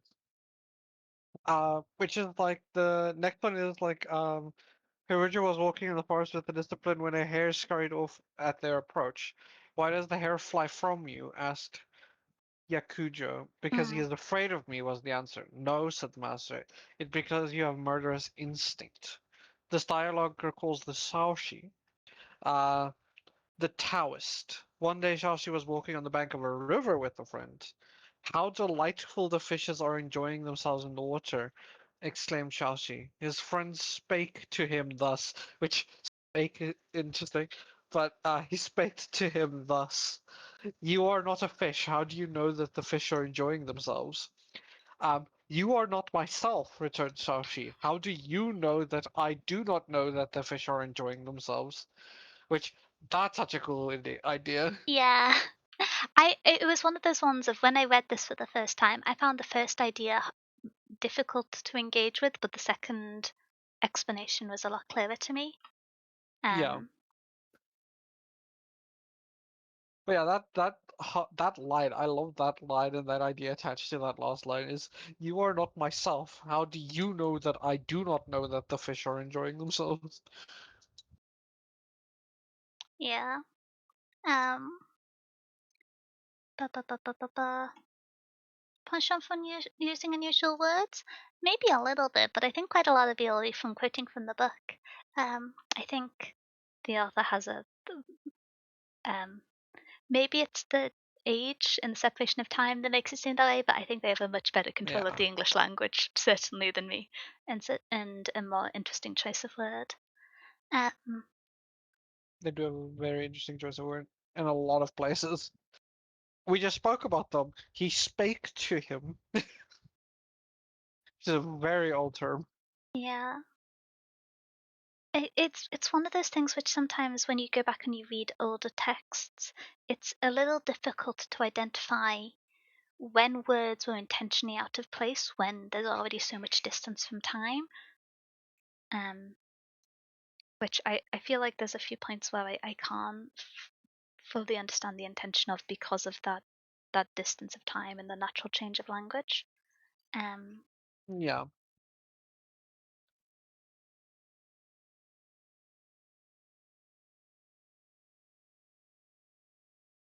uh, that is a very interesting idea attached to it. Is like the hmm, oh, sorry. I just I, I, I don't I know what the term is. Yeah. But yeah, Looking at the last part of my organized notes, I'm afraid my ability to comment on things is deteriorating as my headache has not improved. So I'm afraid I might be a that's bit fair. quieter for the last few sections. Um. Uh. I'm trying to look at like a few ideas that might be fun to speak about. Um. Yeah. I wanted to. I had another quote from this section that I wanted to Hmm. talk about briefly, which is Oh, I have the. one Oh, really good one. do you want to go first? Yeah, so there's the this is more about like the Zen idea that's Hmm. attached to the end of this, the Zenism idea attached to it. But it talks about a guy that was in the woods and he breaks a Buddhist wooden statue to make a fire. And horror-stricken bystander says, "What sacrilege is this? Um, I wish to get the Shali, which is the Buddhist statue, out of the fire." Um, and his response is, "But you certainly will not get Shali from this image." He replied, "If I do not, this is certainly not a Buddha, and I am committing no sacrilege." Um, which is such an interesting idea that like often these things have like value because we attach value to it. Hmm. Um, Yeah. because like it's like you shall not get your god in here, and if you do not get your god in here, why is this piece of wood more valuable than another? Um, and in this moment, it is providing a service. It is providing heat. Um, it's he talks about it with like a special contribution of Zen to Eastern thought, whereas its recognition of the mundane as of equal importance with the spiritual, which is perfectly it's the spiritual desire and need for that is equally as important as the mundane. It is a piece of wood, it will make fire. Um, your god is not in a piece of wood, and if it is, hmm, Yeah. yeah, It's a I very love that whole interesting idea. idea about yeah.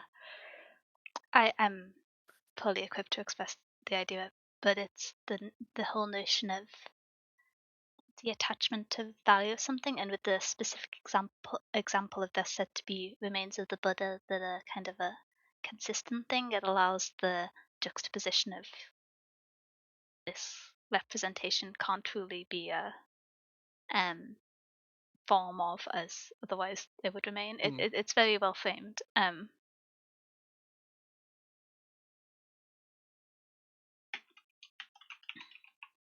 absolutely. You said you had one for this. Uh, I have y- one last one after you.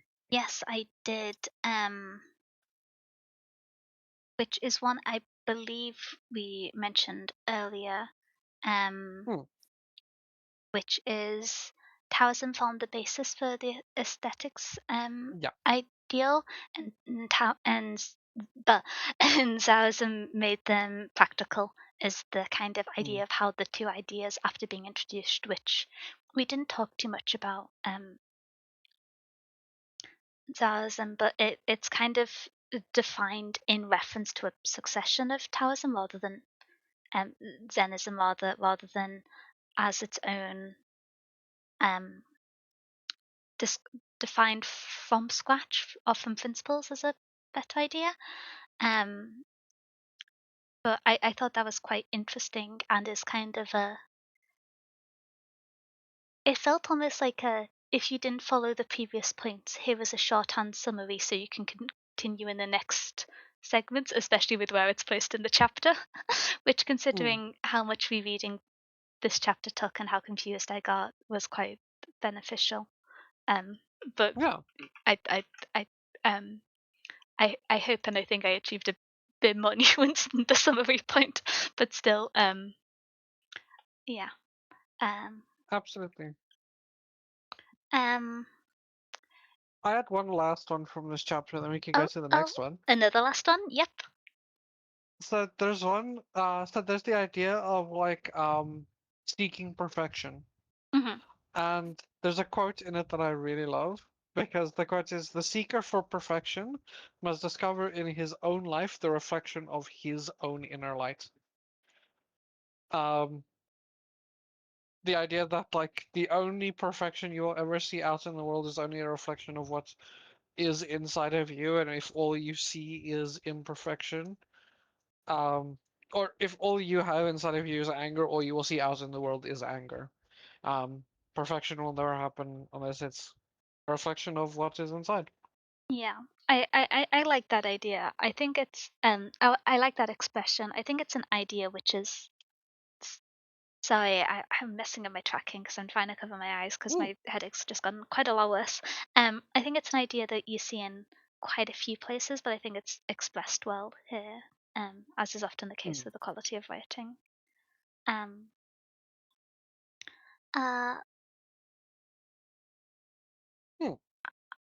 I am trying to figure out any way I can like reduce blindness. So I don't get really bad Hmm. headaches very often. So this is this is kind of I'm getting beaten up a little bit. uh Lucky the last few chapters are not as involved, I think except for one. well yeah mm, I think they are quite involved, but I don't have written up notes on them. Um, Hmm. I will say the next chapter is one that I had the least comments on, um, Same. because it's one which I think is in the sense where Taoism and Zenism are broad ideas and principles in terms of a establishment of a religious and philosophical attitude. Um, Hmm. the next chapter, which is let me read out the little title, the tea The room. Book of the Yeah, Tea Room. um, it kind of introduces and further establishes the benefits in framing and meditation and intentionality, and to some extent a kind of Hmm. minimalism feels like a bastardized broadening of the idea, but Yeah. um, an intentionality behind the things we surround ourselves in, and the notion of how Yeah. busyness can distract from things. And those are ideas that have a lot of expansions and connections, but in such a way that they are, although applicable, especially with the kind of like overstimulation age that we exist within nowadays, but they're so broad that unless taken as intended with the direct construction of the tea room as a form of ritual, I don't really know where to pull the comments out to. Um, I will Yeah. say I enjoyed, just from a writing perspective, I'm going to have to flick through a little bit to find the quote again, but the descriptions of the gardens that people walked through prior to the room, and I think the kind of ritual of that Hmm. is quite sweet. Um, There's a lot of in this about that. The way I have always the way I attach to it, because I don't like the word minimalist, is the yeah, idea of like intentional simplicity. Um, which is what yeah. all of this is. I think yeah, But minimalism yeah, certainly isn't a kind of equivalent term by it's any a means, reductionist but term it's now. kind of like a shorthand to be evocative of like Yeah, an aesthetic principle. Um, yeah. It's like dark academia. It kind of stopped meaning what it meant. I'm gonna be so for real. well, I do But think the like origins and focus of minimalism did it had overlap with, but it wasn't entirely. It's my understanding that it didn't entirely evolve from the kind of Taoist Zenist principles that led to no, it didn't. tea rooms. There's a kind of separate parallel evolution.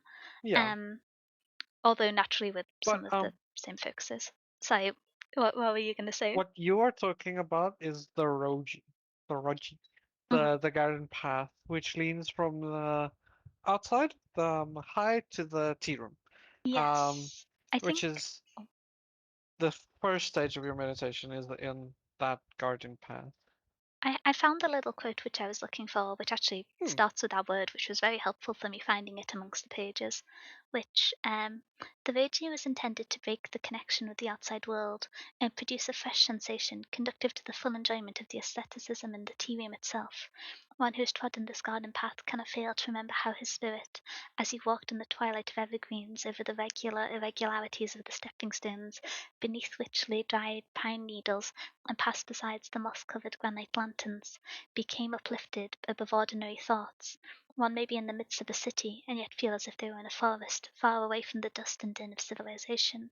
Great was the Yeah. ingenuity displayed by the tea masters in producing these effects of serenity and purity. Which, first of all, I just love when people describe nature. That's got to be one of my favorite things in writing. Um, love a good description of a plant. Um, um, but yeah, I agree. I think although more emphasis on this chapter was on the intentional design and specifically the necessity for things to complement each other and the value in Yeah. continuously finding new things that complement each other, which ties back into the Taoist expression of change. Um, I just Agreed. adored the description of the Reiji, the path of separation. I Um, also really like the description of like the barrier between that and the tea room with yeah, like the so firstly the tea room is always described as a house of peace specifically. But then the door you enter through from the Roji to the like actual tea room is always small. Always no more than 3 feet in height. Because no matter how incumbent your guest is, or no matter how high of status your guest is, or low of status your guest is, um, it always intends to um, the give equalizer of humility. inconvenience. Yeah, it I forget the word he uses. Is it like inculate or something? I don't remember. But it's there to like make you show humility in a situation. That like no matter how high of status you are, you bend just as low as everybody else. Um, and almost that it's like a mutual agreed basis for everyone to be at the same level. Um, which is really cool. I really like that. Um,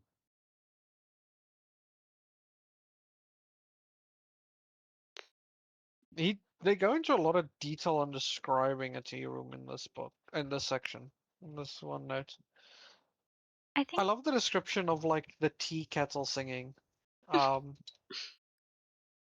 yeah. which Oh, yeah, no, go for it, go for it. oh no, I was going to jump onto a separate topic because I thought you paused there. Sorry. Yeah.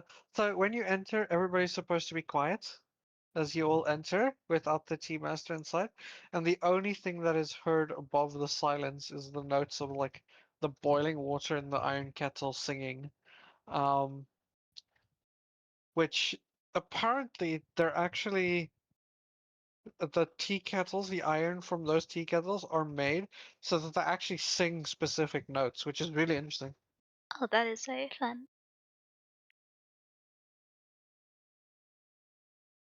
Um, yeah, I think I did really enjoy the discussion of the emphasis of craftsmanship and how through different Hmm. periods the different it was also addressed in the second chapter, but how at different periods and for different palettes and on different points of emphasis, different um, styles, so either blue or white liqueur, not Hmm. liqueur, lacquer. I forget the Lacquer, yeah. lacquer, not liqueur. That's the alcohol one. But how the different styles were used in complement to different drinks or to different focal points. Um, Hmm. in terms of the intentional preparation of the space, I quite like the little story, which I'm gonna just read the two paragraphs of, which um, in this continuation, there is the story of Riku. which well illustrates the ideas of cleanliness entertained by tea masters. Riku was watching his son, Shun, as he swept and watered the garden path. Not clean enough, said Riku. When Shun had finished this task and bade him try again, after a weary hour the son turned to Riku. Father, there is nothing more to be done.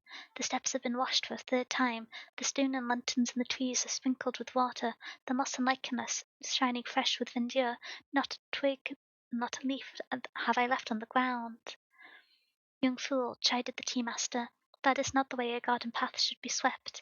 Saying this, Riku stepped into the garden and shook a tree, scattering over the garden gold and crimson leaves, scraps and brocade of autumn. What Riku demanded was not cleanliness alone, but beautiful and natural also. Which I think as a teenager, if I was the son, I would have found infuriating. But I thought was Yep. quite a nice demonstration of the ideal, not as a control of nature, but as an extenuation. No, an accent and emphasis of it. Yeah, because oftentimes you have things where you have very tightly and neatly controlled and pruned gardens where it's impressive, but it doesn't match the intended or natural forms of the plants, Yeah. because it has been so tightly curated. And I think this was a nice way of expressing the desire for it to be an aesthetic emphasis on nature and not the curation of it. Um, Hmm.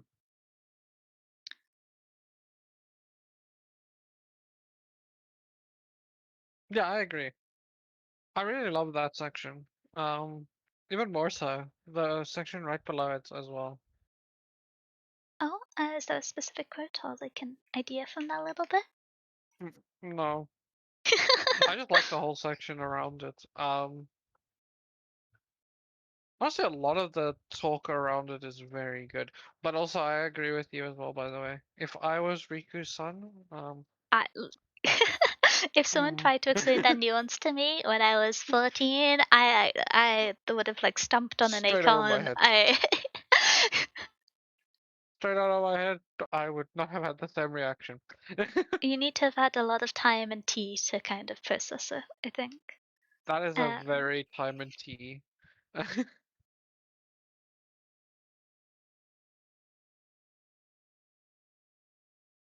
yeah, I think a part in the latter part of the section, which I don't have any particular notes on, but I think it's noteworthy again how, despite kind of as evident by the creation of this book, with the tea ceremonies being adopted and being a luxury now in American circles to some extent,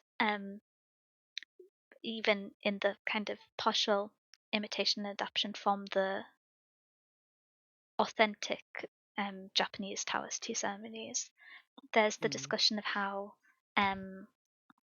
as quoted, I said I wasn't going to quote, but then I didn't know how to surmise it. Oh, there's a lot of discussion on the balance of natural forms, and with that, there is no emphasis on symmetry. Well, there is a lack of emphasis on symmetry and order that is seen as a necessity and a point of criticism in Japanese aesthetics from a Western Yeah. audience as presented in the text.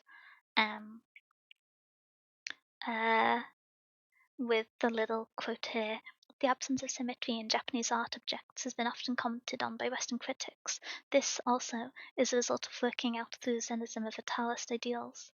Um, and it's explained better in the text, and I am too head hurty to make a more significant point. But I think that the point of emphasis on that is good to have. Um, I think another point, I'm just jumping straight from one to another, so feel free to interject because my Mm. brain is a little bit scuffed. Apologies that I'm like eyes shut, not being very animated. Um, but No, no, go. there's the idea that in the tea room, the fear of repetition is a constant presence, which ties into the Mm. Taoist emphasis on being at the present and the desire and the highest participation of life being continuous change. Um, I think it's quite interesting because to some extent, it goes against a lot of ideas that are broadly emphasized of meditation and long reflection. But I suppose there's the kind of the slowness in the meditation itself intended in the tea ceremony, and that if the tea ceremony is executed well, that is the time that is sufficient time to appropriately admire the intentionally curated and I want to say understimulated, but that's not quite the word. The um, intentional limited topics of focus that have been presented. Hmm. And so I thought that was quite an interesting idea because oftentimes within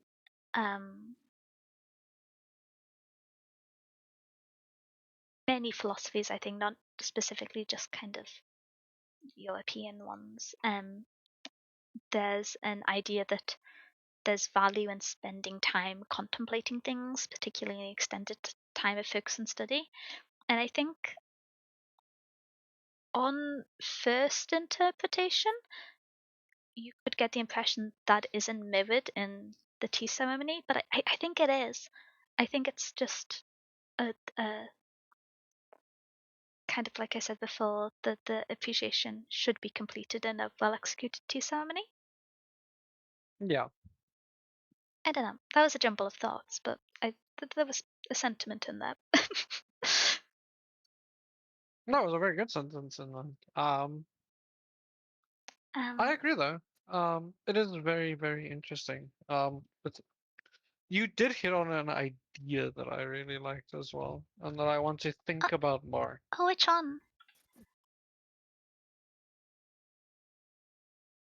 Um, how do I state it? It's always so hard to state it. I'll get back to you. I have a Wait, I can little think.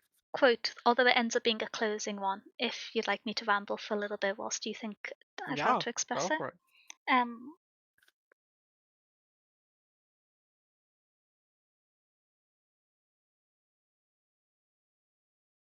Um, but there's the quote that, and there's some adaptation, but it's one of those times where I think something intended to be like a poignant in our present moment quip is still very relevant now, which is Hmm. nowadays industrialism is making true refinement more and more difficult all the world over. Do we not need the tea room more than ever? Which I think in the I principle love that. applied there, we need the tea room now even more so than in the Yeah, industrial era. With but in a kind of like tangent to that, I think it's positive that there is now an emphasis and discussion on the notion of engagement and the whole idea of the engagement economy and the detriment a split focus has on a person, which I don't think has been a common discussion in the zeitgeist until the last 2 or 3 years. Um, and so, yeah, I think we need tea yeah, rooms in various forms. yeah. Especially now, Yeah. Um, have you? especially related to that like idea of like how the further away we get, the further we get to technology and the like. I don't want to say blinding effect that technology has, but the blinding effect that technology has. Um, I, to me, I think the notion of a tea room is kind of antithetical to the way information is presented by modern technology yeah, because we are intentionally and voluntarily overwhelmed continuously by the mediums and style of presentation of media which have evolved and succeeded. Um, and there's the kind of heightened forms of this, of things like the infinitely scrolling short form video algorithms that have been shown to have um, some negative impacts now, not just as speculation, but specifically the lack of engagement of what content you watch and the lack of chance to remark or comment on it. Um, I was watching oh, I forgot the name of the YouTube channel. Is it Howtown? I'll have to double check. And they did an interesting video going through different studies that have been done on how short form content affected memory retention and different detailed task repetition. And I thought the that kind of I actually watched that video just before I read this chapter for the first time, so it kind of felt very Interesting. precedent. That's actually kind of yeah. It's remarkable and sinister how algorithms line up like that sometimes. It Um, is kind of creepy. not in It is a kind of very creepy. conspiratorial way, but in a um, It's very creepy. yeah. Um, I think the lack of Also, yes, intention. in a conspiracy way. Uh, I Yes, in a think conspiracy way. people. How do I phrase it? I think I'm going to go on a data tangent. I think when people say, "Oh, they have to be like doing X, Y, and Z to be able to figure out this point," it kind of misses the point of they being nebulous data companies. I think there's Hmm. always clarity in making sure people don't misrepresent what they are talking about. But these large data companies have so much information without necessarily those additional forms of data collection. They might also be doing them, but they just have so much data, they don't need that to come to the conclusion, really. They probably have seen the messages, like if there's a messaging platform involved, they've seen the conversations you're having. If someone's recommended a show to you recently and a product's in it, no wonder they'll like the yeah. I think sometimes Yeah. the jump to conspiracy removes the actuality of how much data there already is collected continuously without the need Yeah. for extrapolation. And so part of me kind of wants to go, stop it. It can be concerning without that being true. But in some cases, potentially that is also true. I'm not gonna defend Facebook. But yeah, anyway, No.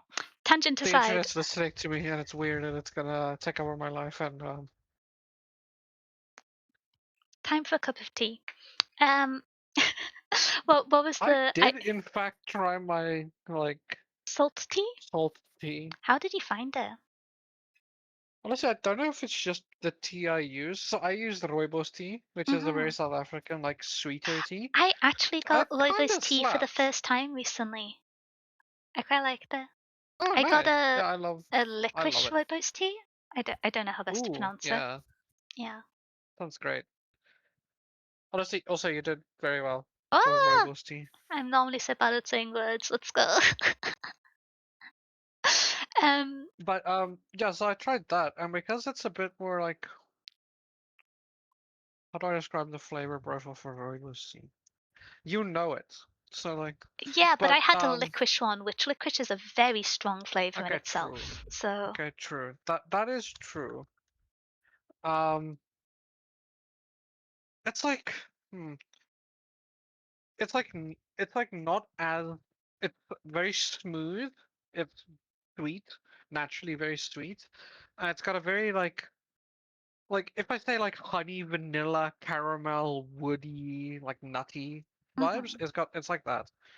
Um, and I think that actually pairs very well with uh the salt because sweet caramel salt goes very well together with like very salted true. caramels and stuff. I love So I salted think it's caramel just very chocolate good or with ice this. cream.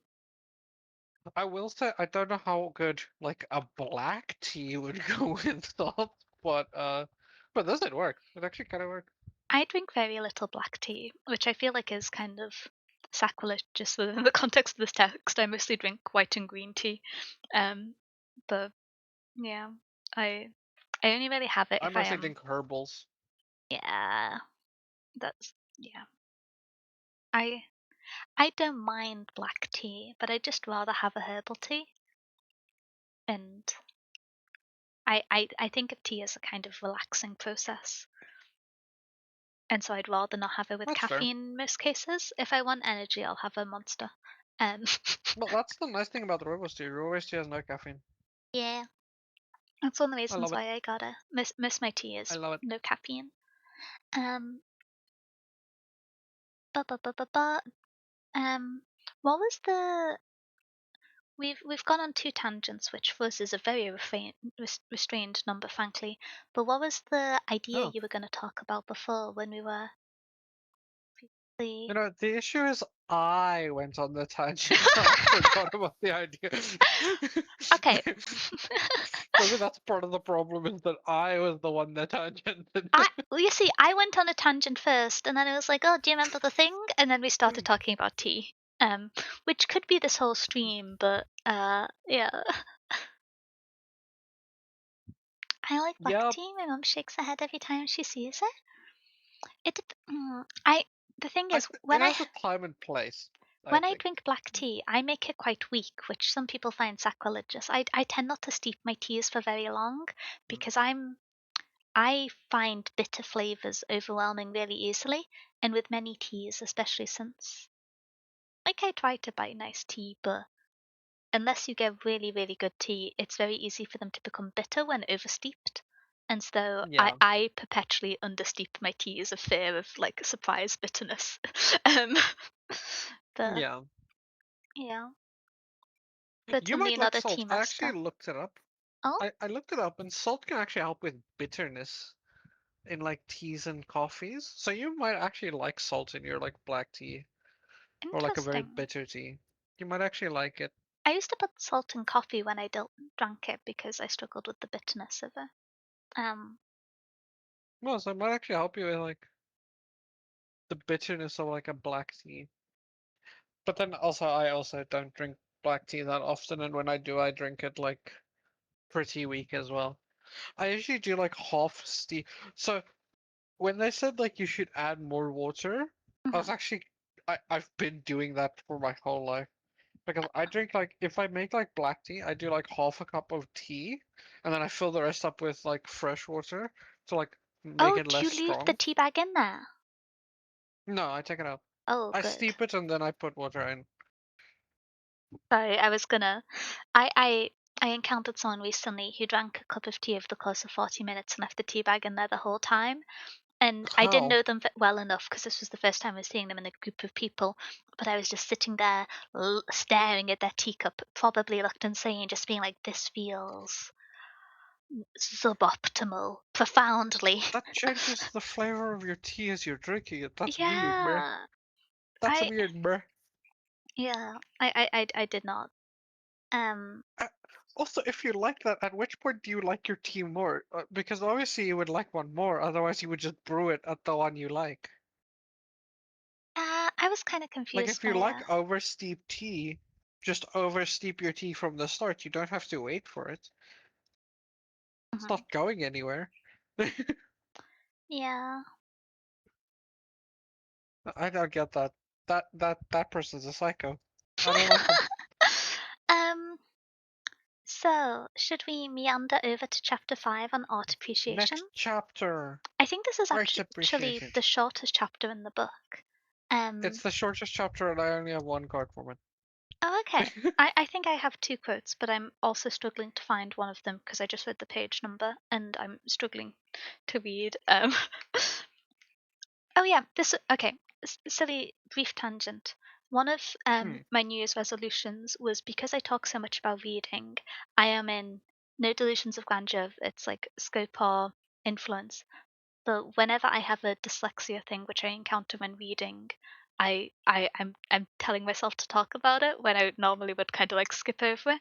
But whenever I get a headache, it's not something I normally deal with when reading, but words swim. Like if I look at a page with writing for too long when I am dizzy or have a headache, I will start experiencing like vertigo as if I've like done a several backflips. I can like spin in a circle for a solid 30 seconds and not experience the disorientation I get from looking at Hmm. pages with a headache. Um Sorry, I just that isn't as a kind of like woe is me sentiment, but just because like I don't know, you don't get many people who are like open and who talk about dyslexia whilst having reading as a significant hobby. And so Yeah, that's fair. yeah, I don't know. I feel like there's some benefit in talking about it because yeah, yeah. Wow. I don't have the brain cells to express it well at the moment. This chapter was really interesting. Um, I feel It like was. um, it kind of took ideas that were established in the first two chapters and fleshed them out with a little bit more history and context. Um, rather than establishing Yes. um and rather than like expanding on the idea itself, more so just adding context, which in a sense is an expansion, but it isn't a kind of evolution of the key idea. It takes the key idea as stated earlier and gives examples of it and anecdotes. Yeah. Um, and so it's one which I had a little bit less to note, but I think was valuable and made sense for it to be in the text. Um, one which a segment which I found um, quite interesting.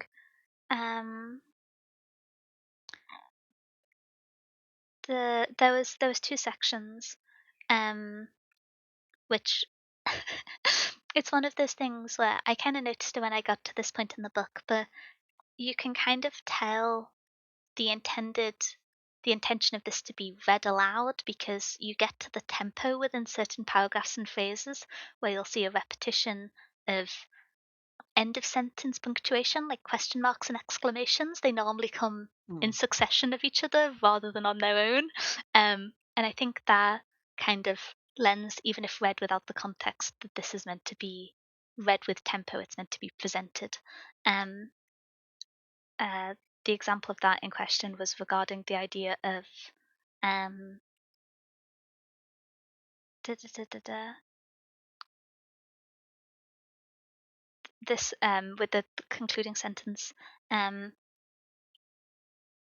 of the idea that engrossed in his technique, the modern rarely rises above himself, which I thought was quite an interesting idea. It's fleshed out more in the page before and following it, but that was one of the kind of deviation from Mm. past ideas. Um,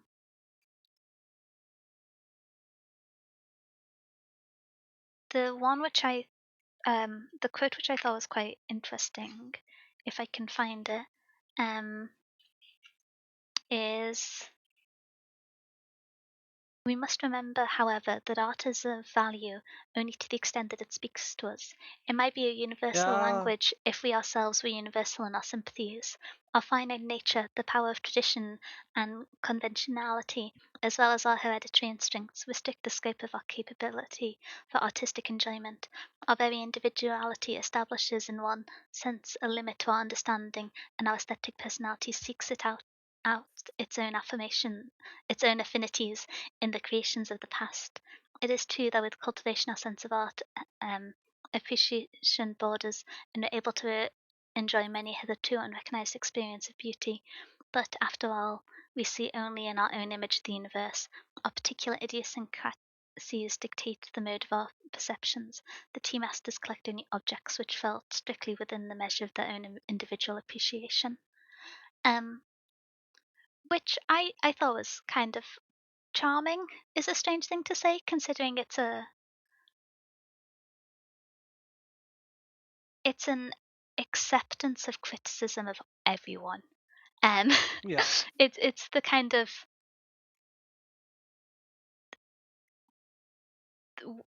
it's one of those cases of to say someone has limits can often be framed as an insult and a negative thing, but to say someone is limitless is kind of disingenuous to some extent. And so I think this is one of the cases where it's a good expression of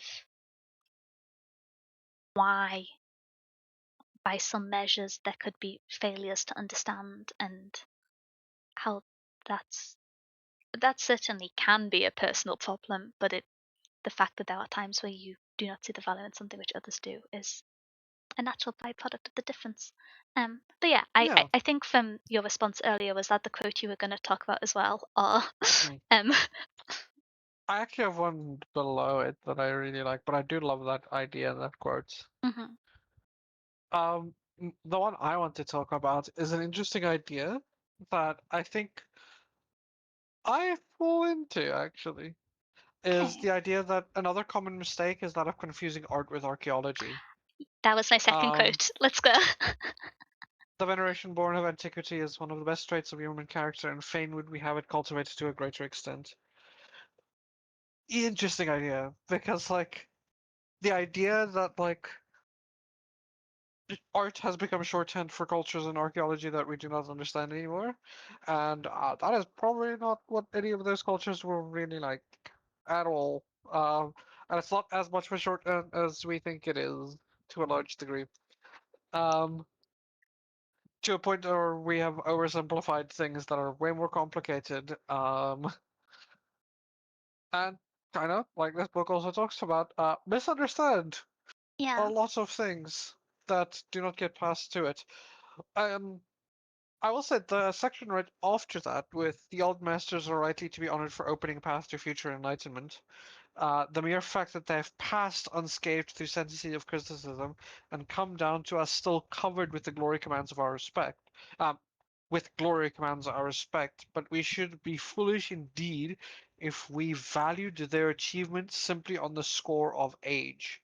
Yet we allow her historical sympathy to override our aesthetic discrimination. Um, is a really interesting idea that like these Yeah. things are always to be studied. Mhm, There mhm. is no value in it for value's sake to a large degree. Um, the only value in it is what it actually gives, and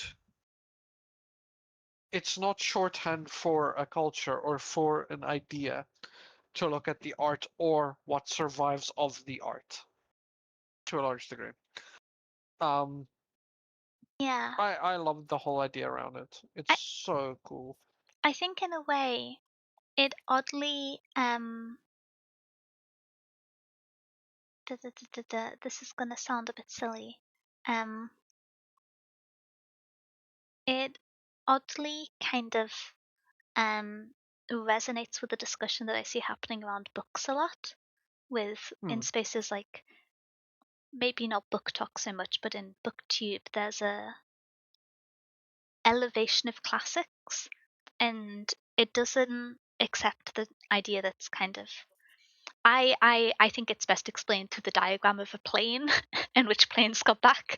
Um, Hmm. I don't know if people know the Yeah. diagram. Trying to describe it with audio only probably isn't the easiest, but the notion of survivorship bias and that the music in the 80s wasn't all great. It's just we only kept around the good music from the 80s, etc., and how this kind of increases over time, which this idea addresses, but it expands on that to the idea when tying it in with the earlier view of um, you must evaluate it from the individual perspective, from the kind of individualistic, um, unique set of values and internal curations that determine what you see value in.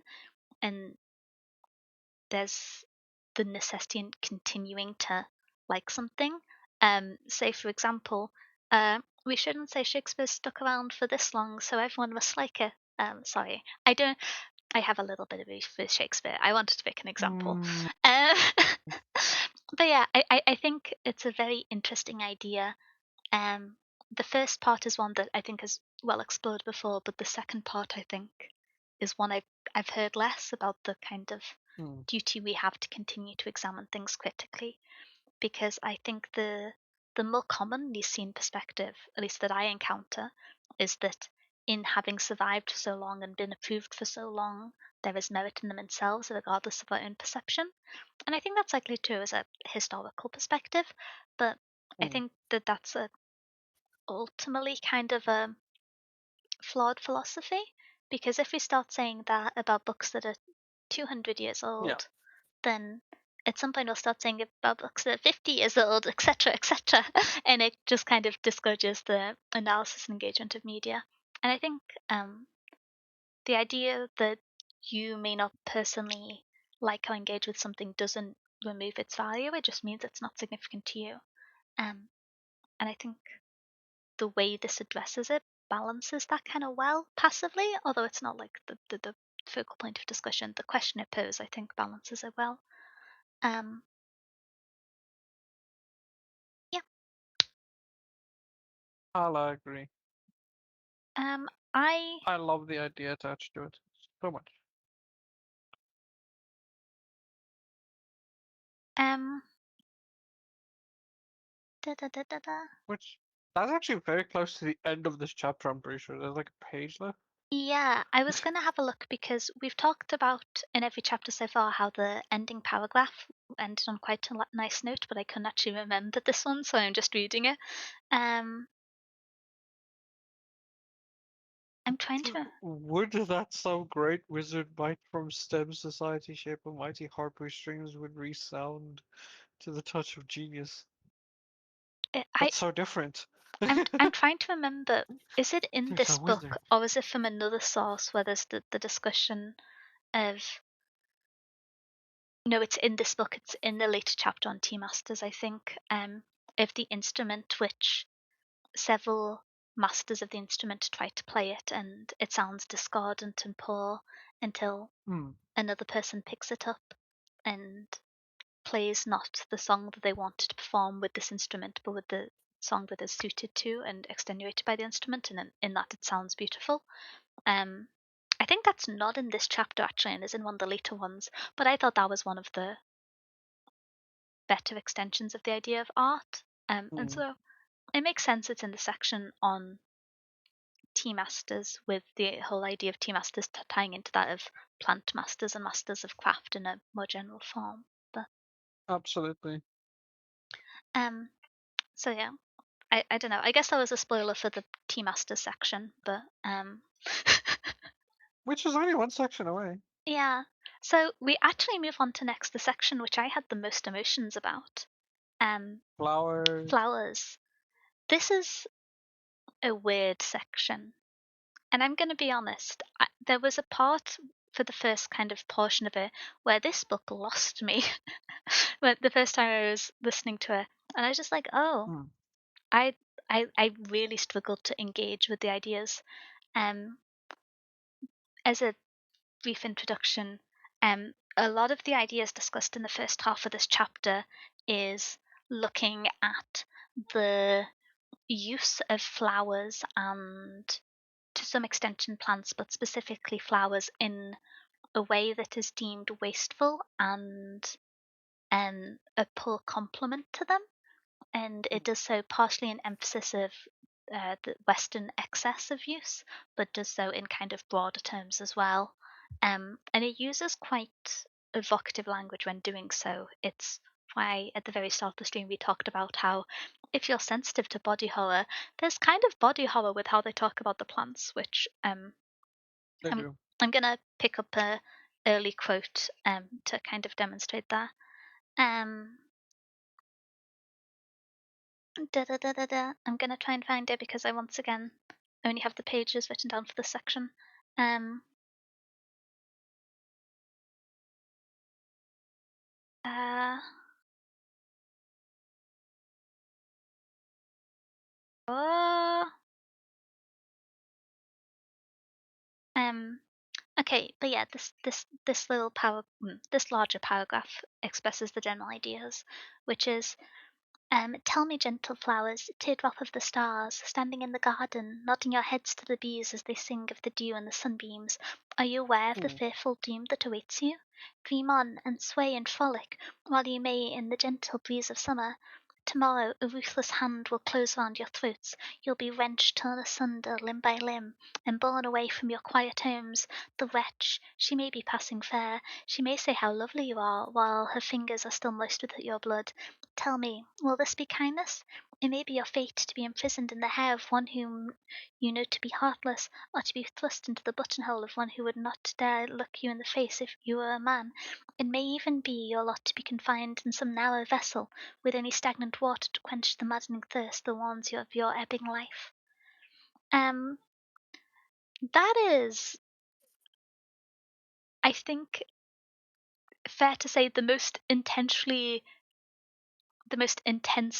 emotional writing in the whole book, and continues to be so for the whole chapter, Yeah. which I found kind of disquieting when I first read it because the first chapter, although not as the key focus, looks at colonialism and lack of cultural exchange and respect, and the kind of like Zionism and the disrespect and disadvantage that people continuously face because of the Western expansion. And it's held in quite a like light and mocking tone. And then here you have such vehement writing about a flower being cut. It felt kind of disjointed. It felt confusing to me that the two topics could be handled with such differing severity and emotional emphasis. And it's why Hmm. I mentioned earlier how I wondered if the essays had been written at different points in life, and this was a kind of maturing and differing of perspective, and this latter chapter was written at a latter time, and it was a more extreme form of refusal to be a polite theist. So finding out they were all written quite closely together was so confusing to me, because I found it really difficult to reconcile the kind of light-hearted and mocking tone in the earlier chapters with the kind of visceral rage about the subject of flowers in comparison. Hmm. And it's still not something that I can really digest very well, but I did go back and reread the section a few times, and I think it raises interesting points. But I don't know. Yeah, Yeah, I found the kind of like escalation of emotional language compared to other points in the writing disquieting. Um, kinda.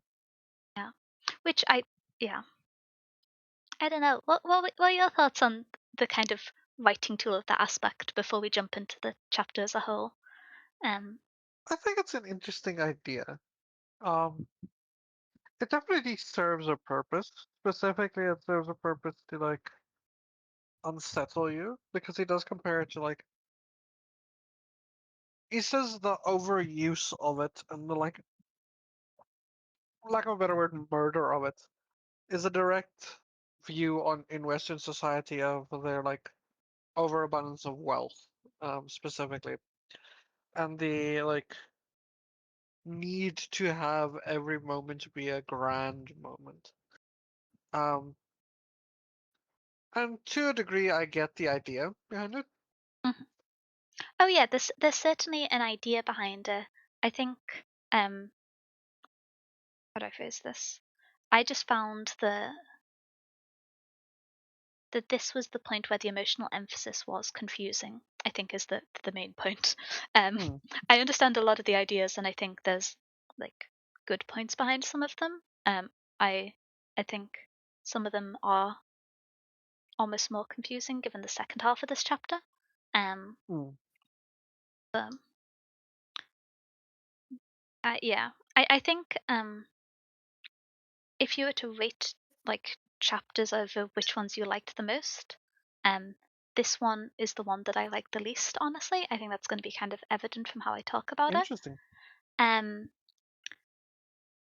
I did do the whole thing of pausing and rereading and reflecting and wondering, is this because I am someone who loves plants and spends a lot of time growing them, and I don't necessarily like commonly have chopped flowers, but I have a lot of house plants, as well as the vegetables I grow to eat, which there's a comment later on which non-verbatim is about how to remove a plant from its intended environment and force it to attempt to grow in some greenhouses or cruelty. And so I was kind of Yeah. pausing and I was like, oh, maybe my discomfort and my dislike of this chapter is because, unlike the other segments of the book, which are at times when they criticize a perspective or a position which is not one that I resonate with, and therefore they're easy Yeah. to digest. But I think I really struggle with. I think maybe to some extent that was it on initial reading, but even on kind of like separation, I just really struggled with the intentionally disquieting imagery, not because it's there, but because this was the only place it was chose to be used. Like Hmm. if similarly gruesome language and explanation was used earlier on when kind of discussing colonialism, etc. I think maybe this would have been less shocking to me, but for the only place to be Hmm. talking about cut flowers, it just felt so strange to me. Maybe it's one that I'll understand more as I reread it, but yeah, especially with I'm kind of jumping to the conclusion of the chapter, but the second half of the chapter discusses the correct way to cut flowers. Yeah. Um, and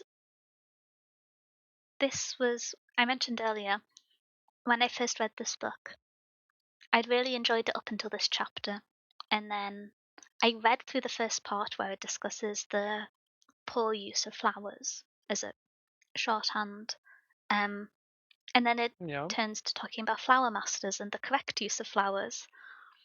And that was when I was I felt like I lost the author, and I kind of paused and put the book down for a while before picking it up again Yeah.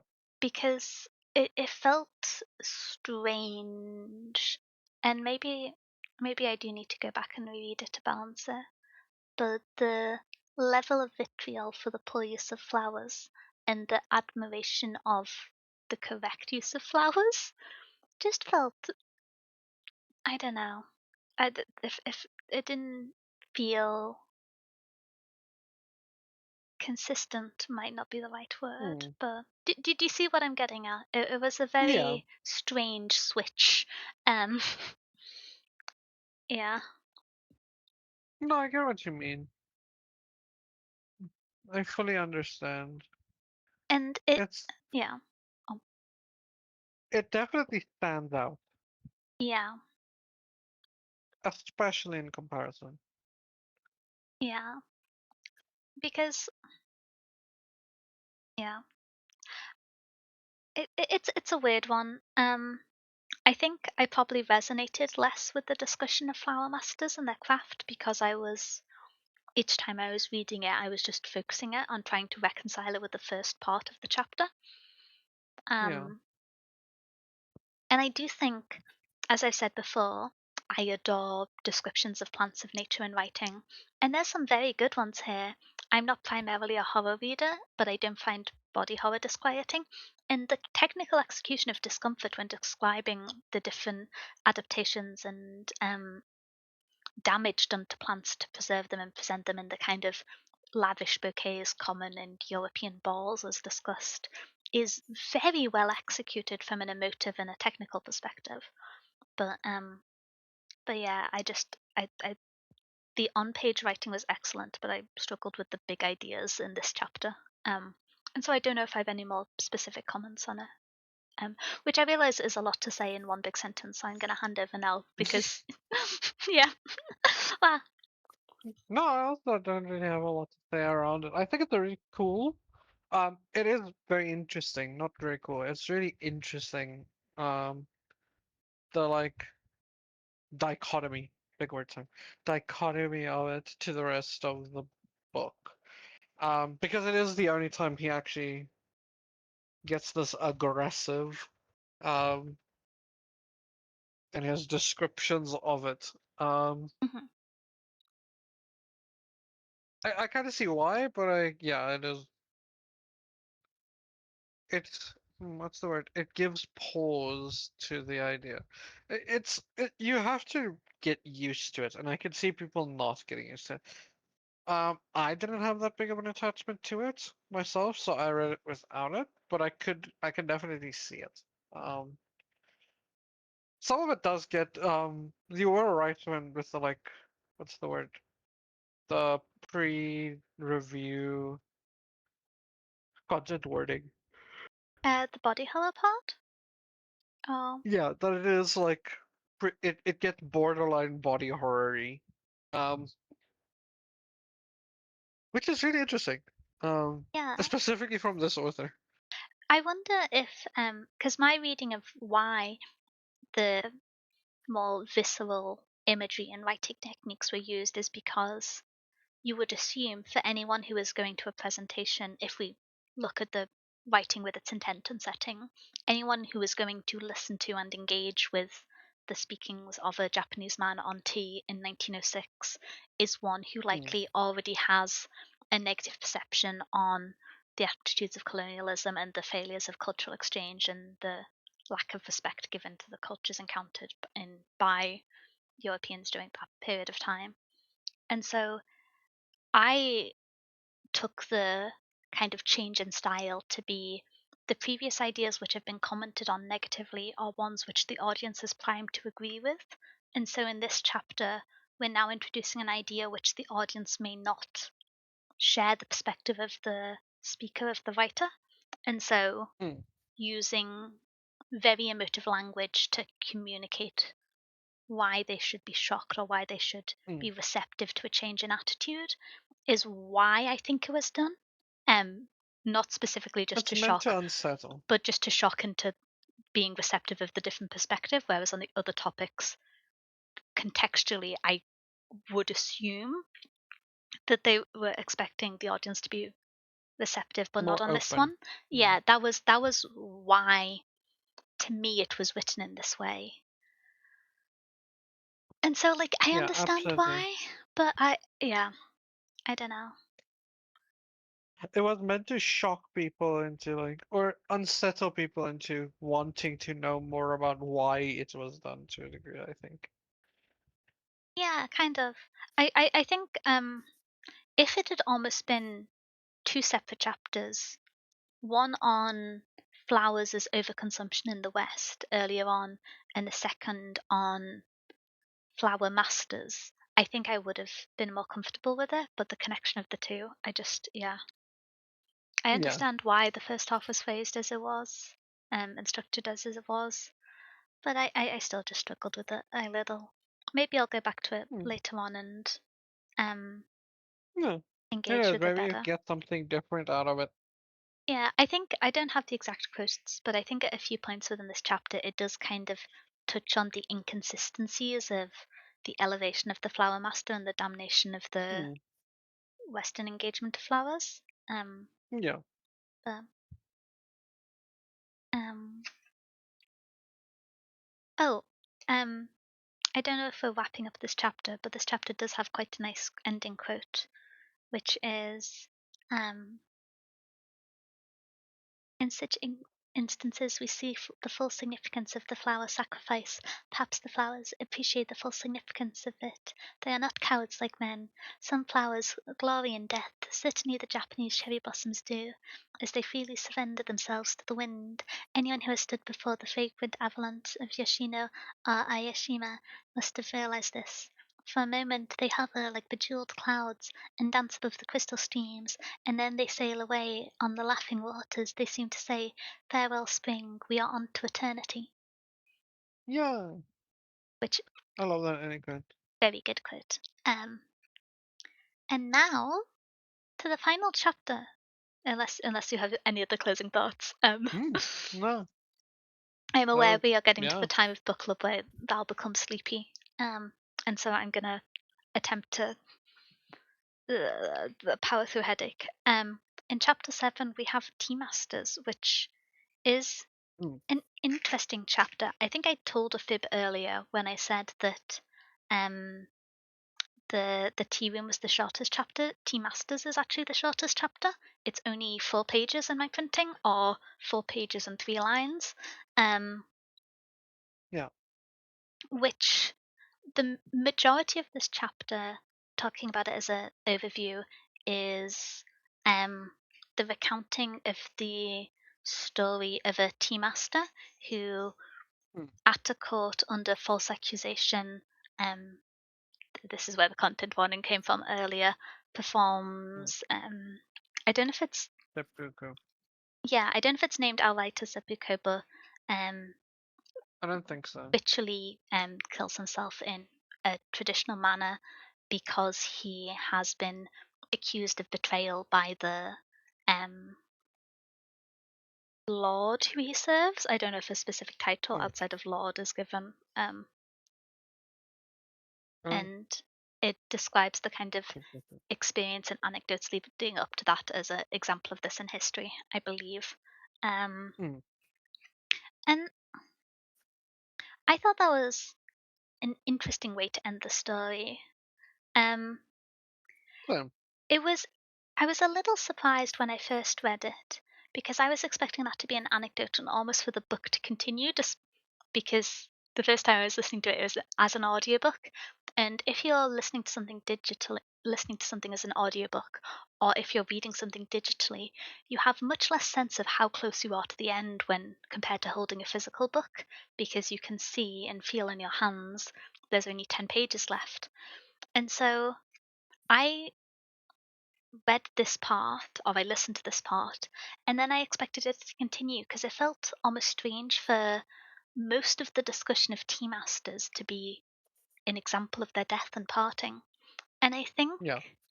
it's kind of interesting because the whole section is done when describing the tea master's perspective and actions with continued intentionality and acceptance, which is a big theme of how to aspire to maintain the practicalities and philosophies of the tea ceremony throughout life and teaism throughout life. And Yeah. so I don't know if it was done as a kind of demonstration of even in this last moment, even in the extreme, these attitudes are maintained. Um, Even in sorrow, it doesn't overstep the practices for someone who has become a tea master, who has mastered and internalized deeply these philosophies and practices. Um, Yeah. but it almost felt like that was the only point of discussion of the chapter without any other real emphasis of the life. Or I was quite interested in the training. I would have like I was expecting to hear about that and how you move from being someone who is an appreciator to a master of it, and maybe like a comment on if everyone is capable of it or it is something that requires a talent and not simply cultivation. Like I was just like, there's so many interesting topics here, and then I was like, oh heck, a guy died and it's over. And that's not to say that there's not many interesting things in the He's dead. chapter. I kind of talked a bit about how it demonstrates even in extreme circumstances the continued acceptance and value in the moment. But Yeah. yeah, I don't know. It wasn't what I was Absolutely. It expecting. is. This is the chapter that I was also not expecting. Mhm, Especially because it's called the Tea Masters, and the whole thing is about like one Tea Master dying. Um, Specifically the story around why he hmm. But yeah, it's really interesting. I was not expecting. I don't hate it. I kind of like it, honestly. I think mhm. it's very interesting, but it is definitely not what I expected. Oh, one criticism of this chapter, I got jump scared by the word manifold. Not in the same context, but once again, all of the homies hate topology. No manifolds here, please. Mm, Yeah. but like, so my brain went Jack Manifold, and I like Jack Manifold. Wait, what's Jack Manifold from? He's a YouTuber. He's a UK YouTuber. Oh, Yeah, no. When my brain goes manifold, yeah, wow. I remember trying to teach myself topology because I was tricked into doing a dissertation on it. Still not happy about that. valid. Um, Valid. Well, yeah, I, Jack Manifold is like a YouTuber, commentary YouTuber kind of like vibe. He mhm. does some gaming, like yeah, kind of funny, kind of. Okay. So yeah, I do I think. Oh, no, go for it, go for it. I do think it's You go. interesting how in this chapter the author chose to be specific rather than broadly address Yeah, themes as in the rest of the book. And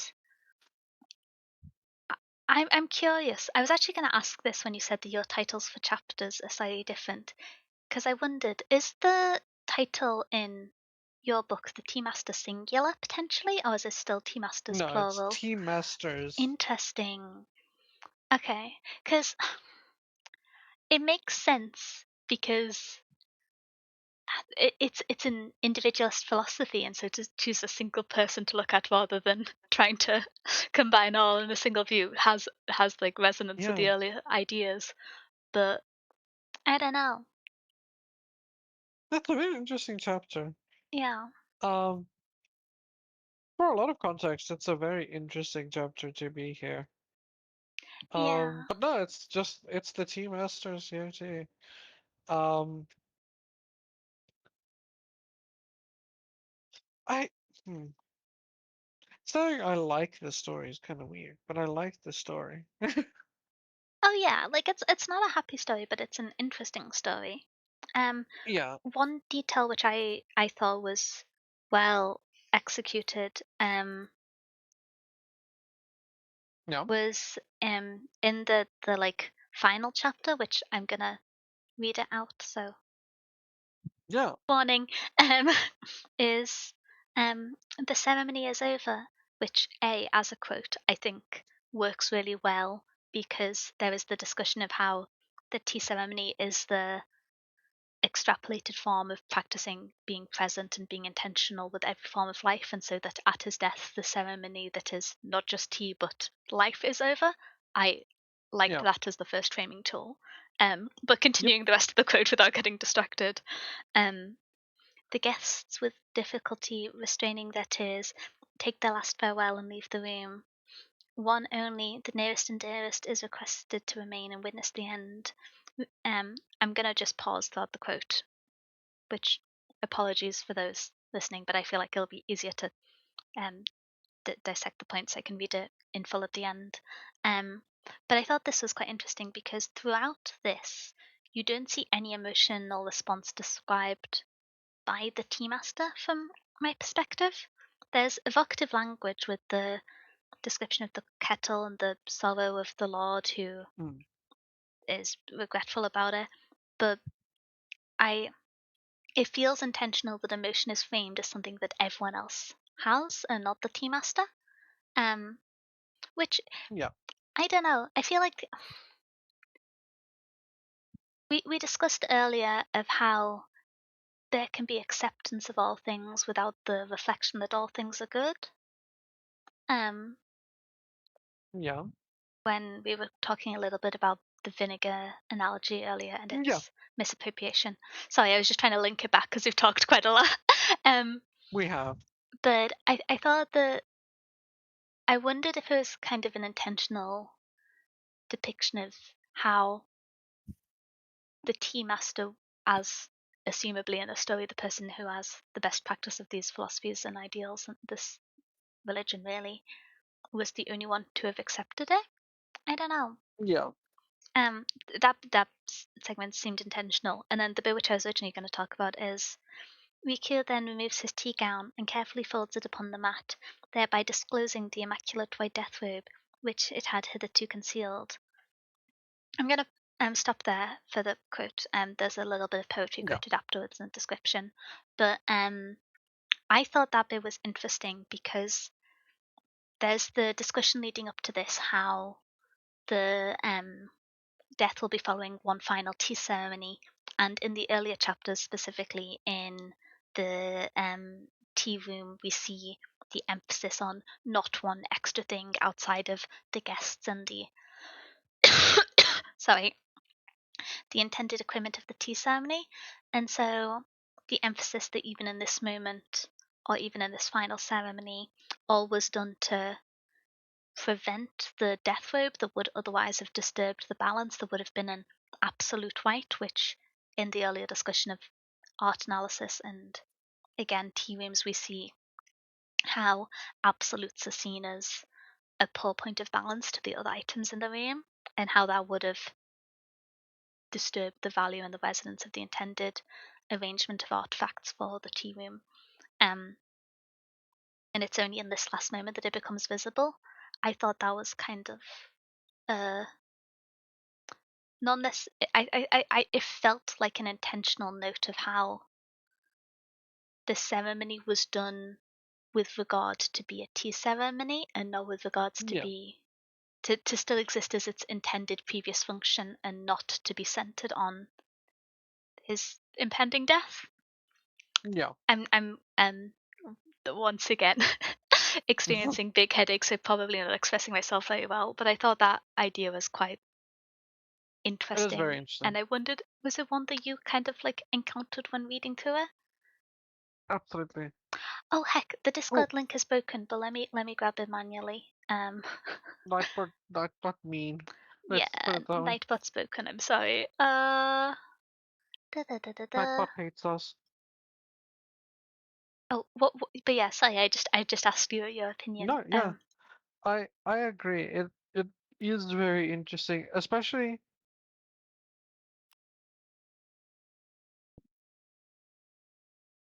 And by the way, your service is variable, so fix it. Interesting. Not sure what you mean, but there's like moderation within the server internally, so it's okay. We can always lock it quite easily. Um, I got you, boss. Yeah, too slow, Toad. Roll. I'm speedy. Boss is faster. Um, what did I say? What was it? Uh, I was saying something.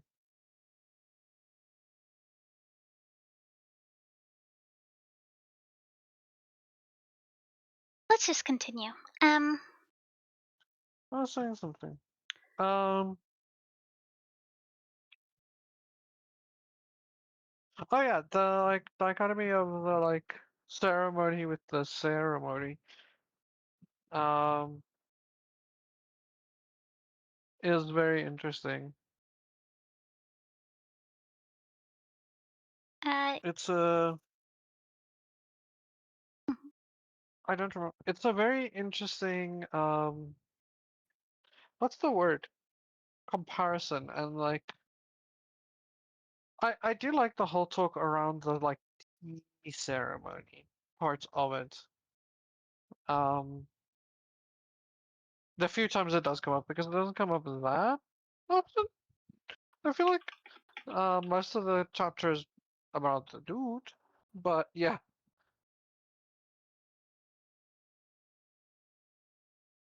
I am very sorry. I am big headache. I struggled to. I didn't process what you said. I'm really sorry.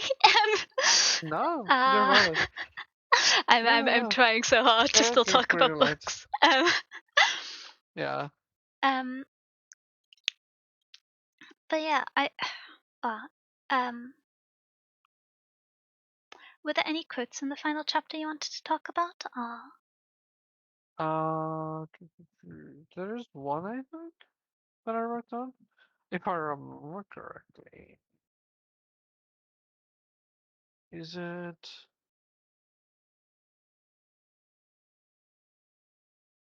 No, that makes. It has to be here somewhere. There's only like 4 pages. Well, for you, there's 4 pages. For me, there's more.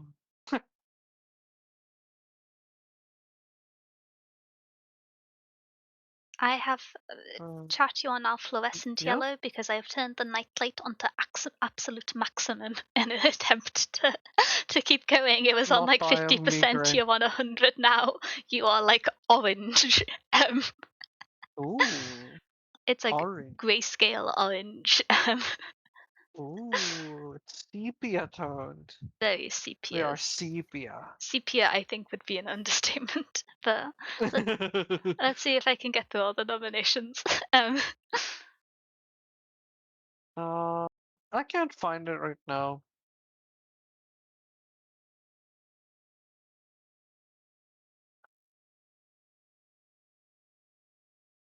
Yeah, I can't find it right now. I probably wrote it down in something else and not where I am looking at the moment.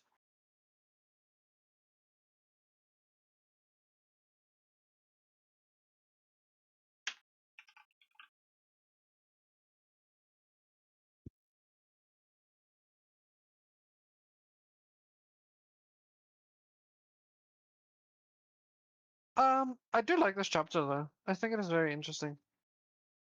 yeah. I will say I think there is space for a like tea masters chapter, What do you mean by that? like one that actually talks about tea masters in the process of becoming a tea master and like you know like covering the training arc. If I say training arc, it's weird though. But like the training arc to becoming a tea master, I think there is some space there that I find interesting that I would want to learn more about. Yeah, that does make sense. That was kind of what I was expecting this chapter to be on. Or maybe in the since there's such emphasis in the underlying philosophy on change, if there's differing practices between the tea Yeah, masters and if they're all elevated as being equal. yeah, that would be like comparison between like the differences would be very interesting. Yeah. Though I suppose there's then the kind of address of with there was the discussion in the previous previous chapter on art appreciation of Mm. how Yeah. every piece of art is not for every person. That Yeah. maybe I think there's a brief mention of the matching of a appropriate tea master to an appropriate patron, where they have the paired Yeah. sensibilities. Maybe that's the kind of reflection of it. Um, Absolutely. And even in this, they talk about like in this last chapter and like this whole last chapter, they talk about like how each tea master influences the art around them. Um, and how their touch is a big part of each of them as a personality. So I can absolutely see that like if you try and do a comparison between many different ones, it kind of undermines that point to a little bit of a degree because you might not like one, but for yeah, it's hard to compare not objectively. yeah. Um,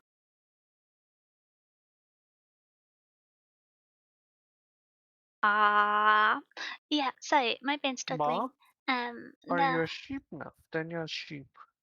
I feel like I'd Then be you're a no good longer a sheep. cat. Sheep are Then you're a sheep. fluffy.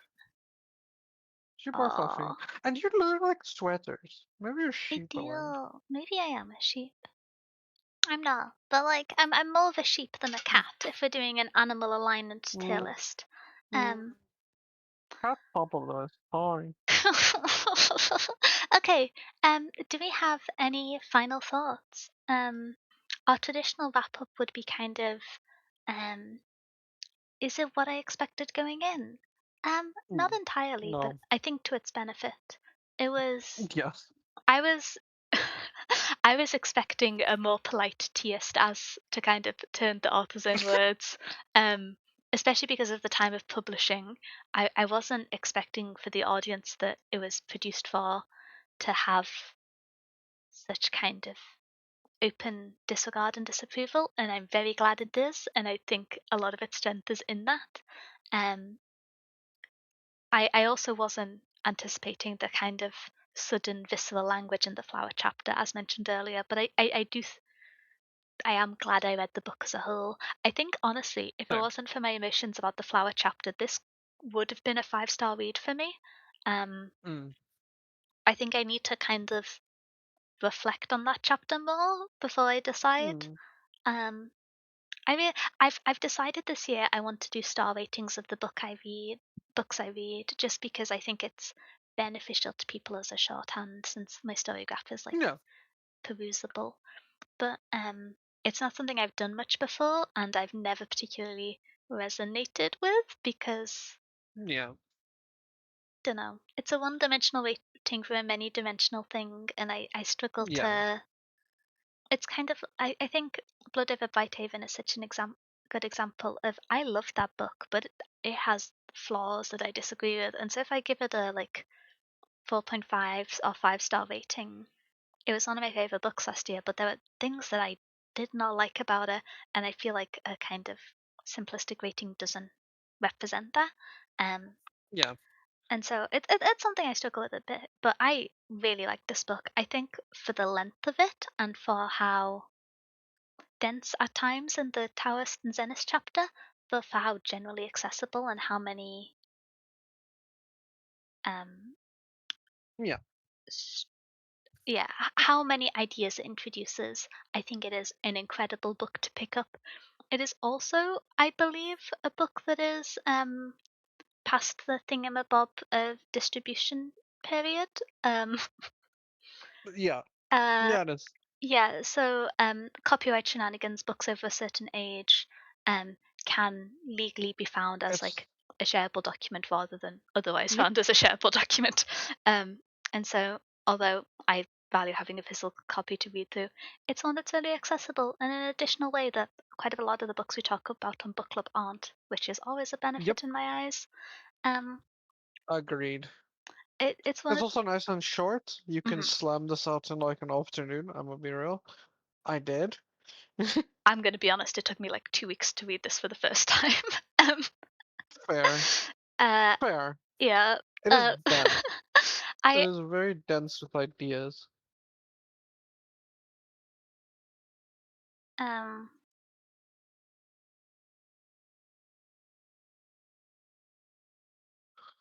Very good though. um, I think that's my takeaway from this book is like, was it what I expected? No, for the best part. Would I recommend it? Hell yes, this book is amazing. yeah. If if Um, if you have any interest in kind of philosophy or even the culture regarding food, even if you don't specifically hmm, have an interest in Taoism or Zenism, I would definitely recommend this book. Um, yeah, it's good. I absolutely. would read a sequel or another book by the author on this matter. I don't believe there is one. I did a quick search. There's some other I like don't think so. essays and notes he's written, but there isn't the Book of Tea brackets more tea um or anything. The Book of Tea 2. Um, but yeah, this is a perspective that I haven't heard much of expressed with incredible on-page writing, and so I would very happily read more. Yeah.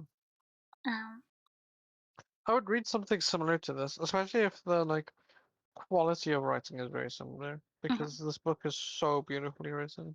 I was really bamboozled when I found out that this person wasn't a prolific author because Each same the quality of writing, especially since, again, an assumption, but I believe English is either the second language of second the language, author. Yeah. Um, second this, or third yeah, probably. this this quality of writing for someone who is not a writer as their vocation, as a novelist as a vocation, one might say, Yep. is just incredible. And especially, Not a novelist, not home language probably. yeah, It's crazy. it absolutely crazy. Incredible. Um, so yeah, I would recommend this book. I know I had beef with the flower Same. section, but I'd recommend this book. I agree. I would wholeheartedly recommend it. As for star rating, I'm down to give star ratings for like book club books this year. Mhm. I also generally don't like star ratings on anything. So if you will, I'm gonna update my story graphs so that we can post them for people that want to look at book club story graphs for us and stuff. If you see me review a book from, I, so you know, Miyazaki. Not Mhm. sorry, not Miyazaki. You know, Kojima. Kojima does his like Twitter reviews of movies he watches, and it's like, I watched this movie, or like, I like this movie, it was cool. That's me for book reviews. I'm like, I read this book, I liked it. I don't give it star ratings usually. Um, Very foreign concept for me. It's hard to describe a book in like a number, in my opinion. um, Yeah, that said, I would probably give this like a 4.75, very close to a 5. I'd give this I a don't four like and a half giving fives. stars. I think. Yeah, I I don't I give don't like fives giving unless I sit fives with them. unless I've. The only time I've given a book a 5 star without kind of waiting for a while is Piranesi, and I stand by that Hmm. so much. Yeah. Everyone go read Piranesi. Um, I think the only book I've given a 5-star first read. Okay, Piranesi was on that list. I think it's very few. Piranesi is on that list. Poppy War 1 is on that list. I think that book is The Song of phenomenal. Achilles. Yeah. No. The No. other one would be Oathbreaker by Brandon Sanderson, the Oh, of third course it in is. the Stormlight Archives, which that book is, in my opinion, one of the best written fantasy books probably ever. Um, I think Oathbreaker is phenomenal. Yeah. Um, But yeah, I'm gonna do a quick promo. If it's in the pinned message, hopefully the pinned message works. Sometimes Twitch doesn't work. You've probably encountered this before. But if you use Storygraph or as a New Year's resolution are planning to read more and want to track your reading, if you join, or I think it's joining or following, I don't quite understand the website's internal language for it.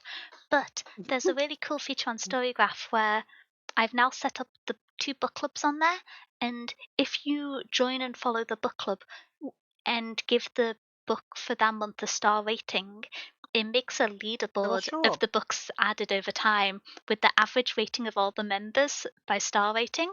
And so we can see as a community which books we like the most.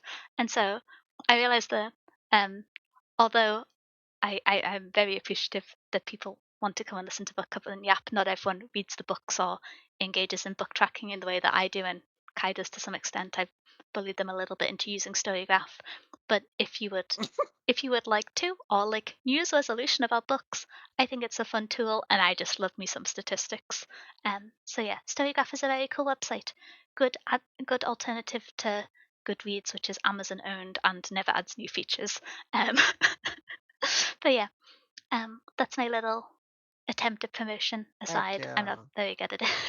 But here we go. Also, Ooh. Denya did bully me into using Storygraph. I And was very happy not having it and only having it in my brain.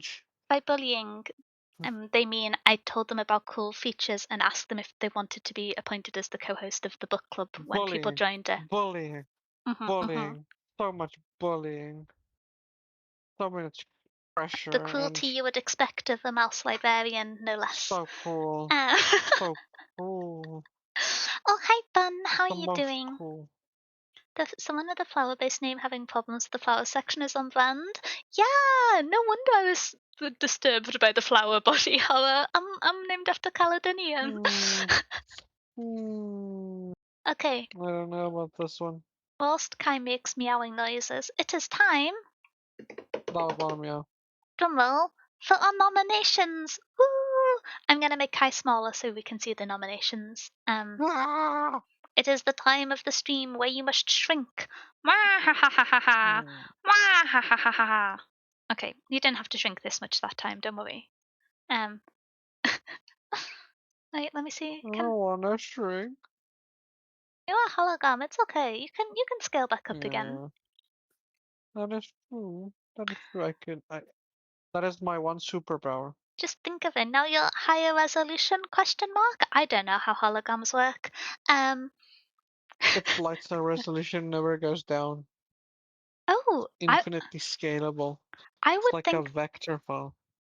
I would think that there is, based off the source of projection, still a resol a maximum resolution because you have to be able to project the light in that level of detail, surely? Like it's scalable, but it has a Hmm. limit of clarity. Question mark? I didn't think about that part. I don't know. Haha! Anyway, Waluigi noises aside, um, wait, did I say hi More to than Bun meow. before? Sorry, I, You did. I, um, I didn't though. I Hi, very rarely have Bun. migraines, so I'm doing a poor job coping with them. um, Hi, Bun. This month's nominations are as a brief discussion of the types of book we read for this book club, because I realise non-fiction and lit fiction are kind of broad terms. I'm going to do the brief story of book club. So we started off having. Oh, I went through this earlier. Oh dear. But book club originated as nominating books across any genre, but we realised that because of our own biases and the kind of skew of the community, that we ended up reading fantasy or dystopian or sci-fi novels. And although we love them, one of the goals with book club was to read more non-fiction and literary fiction or classics, Hmm. as well as modern literary fiction. And so we split it off so that we would read books a month and then eventually split them into separate events to make it easier to digest and attend the one that mismatch your interest. And so um, it's kind of a broad range of topics, but any non-fiction, classic, or literary writing. This also includes things like poems and essay collections. But yeah, Hmm. it's a little bit of a broad category. If you think, I don't know if this counts, you can nominate it. And as long as you attach your name at the end of it, it'll either be included or I'll ping you a message about it. So yeah, don't worry. Nominate. It's exciting. I love to see people's book suggestions. Um, and so I disagree. Stop giving me things on my TBR. Bad. this is what we No, refer to as suggest books. lying.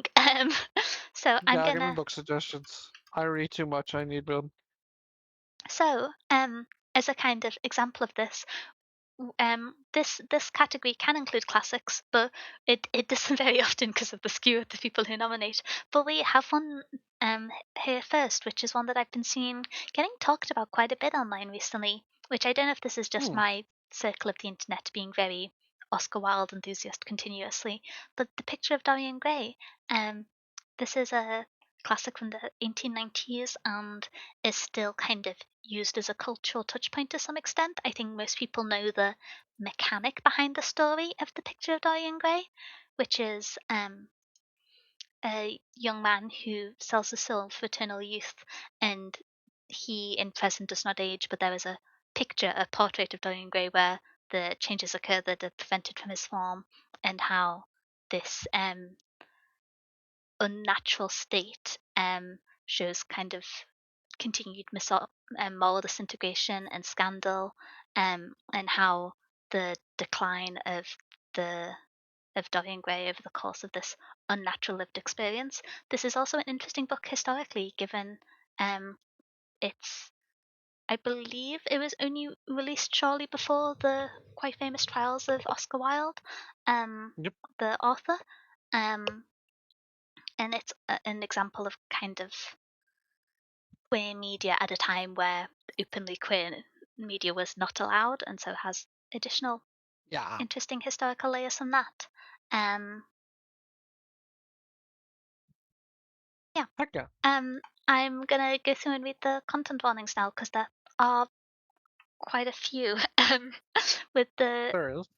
main ones being murder, death, suicide, and misogyny (brackets period expected misogyny), which is Mm. I never know quite how to clarify that differentiation. Some It's a book moderate written in or the 1800s. yeah, some kind of moderate and minor notes. There's also anti-Semitism, broad sexism, Mm. drug use, classism, um, and mentions of addiction, I believe, are Yeah. the key ones. Um, there's like unhealthy interpersonal relationships and gaslighting that occurs as well. Um, and Yeah, but that's banger. We love that. anyway, Oh wait. um, Yeah, I we do. That's why I like goth girls. oh So that they dear. can gaslight me. Um, Kai is not a representative of the library on this matter. uh, um, I, I read this book quite a while ago, but haven't read it in close to a Hmm. decade. But I've seen a few mentions on the So, like community tagged content warnings. There's use of slurs, specifically racial slurs, which I can't remember being in there. But I'm just gonna I don't mention. remember that. Yeah, I don't remember that, but it's also been close to a decade since I read this It's book. been So I'm very just long. going to put there as something that's mentioned by the community on Storygraph. That's where we get the content warnings for the book. Once again, cool platform. Go Team Storygraph. Yeah. Um. Oh, hey, Thanks, Whistle. Storygraph. How are you doing? Mouse attack? Who am I attacking? Am I getting attacked? That is a cat. Restaurant, there is a cat though. Disagree, disagree. Stop getting Um. it wrong. Anyway. um. Hello, hello. I hope you're having a good day. Do you have any other notes on The Picture of Dorian Gray before we go on to introducing the next Good book? book. Good book. Good book. I like Oscar Wilde. Gay Yeah, icon. We yeah. stan. I think it was a few weeks ago that I put a link in the. There's a video essay channel which is populated entirely by me sending the 4-hour videos about the Hunger Games and Mormons that I watch. Where there was a video which kind of went through the history of the trial of Oscar Wilde recently. Very interesting figure Yeah. in both his writing and also how he inadvertently, to some extent, influenced subsequent queer culture in England and internationally as a result. Very interesting life and work, and some very good work. I've not read all of his discography, but yeah. Ooh. Also, if you have read a lot of his discography, has some really sassy letters that he's written. He does. If you want to read his letters to various people, they're very entertaining. If you're He's sassy. if you're in search of a creative put down, and don't mind sounding a little bit whimsical, go back and reference some of Oscar Wilde's letters. um, It's a bangers. yeah. Um, okay, if we are finished introducing that one, then let us meander Yar. over to I Deliver Parcels in Beijing by Hugh Anyam, which this is a memoir And it's quite an interesting one because oftentimes when we think of memoirs, we think of them as being written by people who live unique or influential lives. It's kind of the type of Yeah. thing if someone like Obama has a memoir. um, and this kind of functions as a different perspective in that it is describing the experience of, kind of as the title suggests, being a delivery worker in Beijing. And um, I'll just read the introduction. But is his account of his life as a low-wage worker in the anonymous megacities of modern China, from the psychology of the pecking order on a parcel sorting factory floor to the perfect alcohol dose to get some daylight shut-eye before a punishing night shift, from the Kafkaesque bureaucracy of the hiring departments to the ideal layout of a delivery route. His sincere curiosity and deadpan humor highlight the human story behind the drudgery. Harnessing his love of literature, he begins to discover a new, freeing way of looking out at the world. Um, and so it's quite interesting in that it is a memoir that has been getting some amount of traction that is not from one of those unique experiences that we would traditionally expect. But it's Yeah. also interesting in that it's a look into a view and world that I know is like very different from mine. I don't live in a in a metropolis. I live in a magical library. um, um, No. You but you're saying you don't live in magical metropolis, China, I don't live in in Beijing. Beijing? No, Uh, surprise to everybody. um, eh, who could have guessed? I would never have guessed that. no, nobody asked me Surprise, to pronounce bottle of water or anything. But yeah, surprise hologram. this is a book which I actually had recommended to me by a Twitch streamer in a strange way, and Atriarch mentioned enjoying it, who is a kind of news economics ex Hitman streamer. I don't know how to describe, but I mean, that um, sounds right. yeah. Pretty I accurate. was considering just saying friend of Squeaks, but here we are. Um, and I just thought Friend it of might be, Ludwig. yeah, this also. But I thought that this might be quite a interesting one. Yeah, Fun book. fun book. We don't read very many humorous books, I don't think. At least not Nope. to the extent where it's emphasized in this book from its descriptions and reviews. So, We also don't read many memoirs that are humorous. have you read any Or memoirs? many. No. On Not writing doesn't technically for book count. club. So, On yeah. writing doesn't count. And it was also on writing was also not for book club. It almost wanted, then we just decided to read it. Oh, on fairy stories, I meant. Sorry. Um.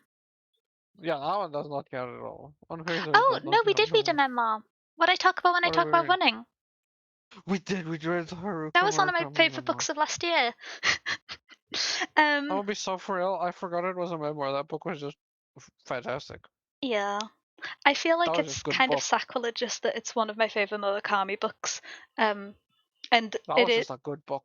it is once again because he didn't describe any women in it. Anyway, moving on before I insult any other beloved authors. Do you have any other comments on Idol of a Partials in Beijing? Don't get me going. Don't get me going. I will. um, Shakespeare was already too much for me. And I'm tired now, so oh, brain do we shut want off, to I talk will about attack. the bouncing fern ponytail? The one time he saw a woman in Yeah. that book. Hmm. Sorry. Yeah, perfect. Yeah, Mhm, perfect. Leave yeah. my Murakami alone. No, this seemed like a very interesting memoir. Memoir is the word I was looking for. Mhm, Seemed like a very interesting memoir, and I did joke about it, but we don't read a lot of memoirs, and we need more memoirs, and we should read memoirs, especially interesting ones that are not just about like the like superhero type or like extreme sportsman type. It's just about a dude. mhm, yeah. Because let's be real, we're all just little dudes. Um, Some of us are tall dudes. Brackets me. Um. sure, buddy. uh, Sure, for one. For one cat. um. Okay, I'm gonna jump on next to the next book Oh, then. I one important thing that you didn't mention in this book that should be mentioned: no oh content warnings. Oh, I For was gonna. people that are spooky of books that are content warning heavy, this one has none from what I can find. I was gonna say I couldn't see any on Storygraph, but I didn't know if it was the case that this is a relatively recent book, and although it has been talked about quite a bit 2023, online, twenty-two. it's not been hugely reviewed, and people are always less inclined to put content warnings on nonfiction. But Yeah. stop pressing X It's to been around doubt. long enough that I kinda trust it. It's like 2023, 2022. If it was So fiction, it's I like, would believe it, but I feel like people just ignore that category on nonfiction. It's yeah. it makes me nervous, but um, we can always add them in when we read it. It's one of my 26 books for 2026, so Yeah. um, I'm gonna introduce the next book and then have to run off to the bathroom and hope that you can yap about it and start the book after, if that's okay. But first, Deal. let us introduce Reading Lessons by Carol Atherton. The full title of this one is Reading Lessons, the Books We Read at School, the Conversations They Spark and Why They Matter. It is written by Arr. an English teacher, and it describes how older texts still resonate with people over time, and how, having taught for many years, she's seen the change in generations and how they resonate and take away slightly different iterations of the same themes from different books, and how the points of resonance change over time and in perspective, but how the books still have value in being interacted with, and it also does a little bit of digging into the kind of more traditional analysis of language. And I just think that Hmm. there's a neat thing in discussing books that talk about how to discuss books as a book club. Um, and so Yeah. this is actually a book And that yeah, I'll say. what we can get from books and like older stories specifically is very interesting Hmm. space to come at it from. I think, yeah, it ties into the idea we were talking about previously with the Book of Tea and Hmm. um, the section on art about how uh, older books exist and you do them service by not only engaging with them but engaging with them critically and evaluating them in your own Hmm. perspective. And I think it's a really charming and kind of optimistic presentation of it. It's actually a book that I picked up slightly randomly because I found it at a I don't know if anyone's been to the National Trust garden centres. They sometimes have varyingly expensive fees to enter, but they're very nice and pretty. Sometimes it's only the houses that you have to pay to enter, and you can walk around the gardens if you're in the UK. They're very beautiful. That's kind of cool. But over the last few years post lockdown, I think a few of them did have previously, but increasingly many of them have second-hand bookshops, which are mildly curated and run by donations, which are run to help maintain the properties. And they have like maybe a little bit more expensive than, but like charity shop adjacent prices largely. There are some kind of Ooh. private new bookshops as well, but I've got some Well, varyingly interesting and varyingly boring sounding books that I love from there before.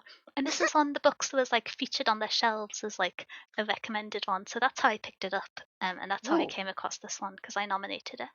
Um, but yeah, and so I thought that was just like a fun little story behind it. Um, uh, I'm gonna read through the little blurb, which not in my words anymore, but an English teacher's love letter to reading and the many ways literature can make us and our lives better. How can a Victorian poem help teenagers understand YouTube misogyny? How can Jane Eyre encourage us to speak out? What can Lady Macbeth teach us about empathy? Should our expectations for our future be any greater than Pip's? And why is it so important to make space for these conversations in the first place? In a career spanning almost 3 decades, English teacher Carol Atherton has taught generations of students texts that will be familiar to many of us from old school days, but while the staples of exam syllabus and reading lists remain largely unchanged, their significance and their relevance evolves with each class as it encounters them for the first time. Each chapter of reading lessons invites us to take a fresh look at these novels, plays, and poems, revealing how they have shaped our beliefs, our values, and how we interact as a society. As she recalls her own individual development as a teacher, Atherton emphasizes the vital, undervalued role a teacher plays, illustrating how essential reading is for developing our empathy and makes a passionate case for the enduring power of literature. Um, Hmm. which I just thought it was quite a charming premise for a book. It And sounds very it cool. might make me say something positive about Shakespeare because I think at least one of his plays are discussed in one of the chapters. So you know, um, there's a experimental context for that. Um, there are content That is actually kind warnings of funny. in the indirect sense, in that some of the books, plays, and poems discussed in the book cover sensitive topics, with the ones tagged being child abuse, racism, and suicide. I believe there's also some Mm. violence and death mentioned in the plays instead, but this is always kind of in discussion of it existing in a secondary text, so no major content warnings. Um, that's a lot to process. Me saying something nice about Shakespeare. um, but yeah, I don't know if you have any Mm. opinions on this one, Kai, and if not, would you like to jump Mm. into the next book whilst I sprint to the bathroom and to get a Yeah, paracetamol? Okay, be it right just back. it just seems really cool and like a fun book. I really like when books talk about like why stories are important, because I think that's what this gets down to, is that's like why books are important and more just like why stories are important. And the value they hold in our lives and how they can affect us. Um, in large ways. This specific is coming from an English teacher that's looking at it through reading, but yeah, I do think it's a very interesting type of look at it specifically. The next one, The Undoing Project by Michael Lewis, is actually a book I recommended this year. Um, which is so The Undoing Project is a what's the best way to describe The Undoing Project? So the idea behind the Undoing Project is attached to why we make decisions. Um, but specifically like how our decisions. So there's a field of study called behavioral economics, which is yeah, that was a nonfiction book restore. Um, but yeah, so the Undoing Project is on. So there's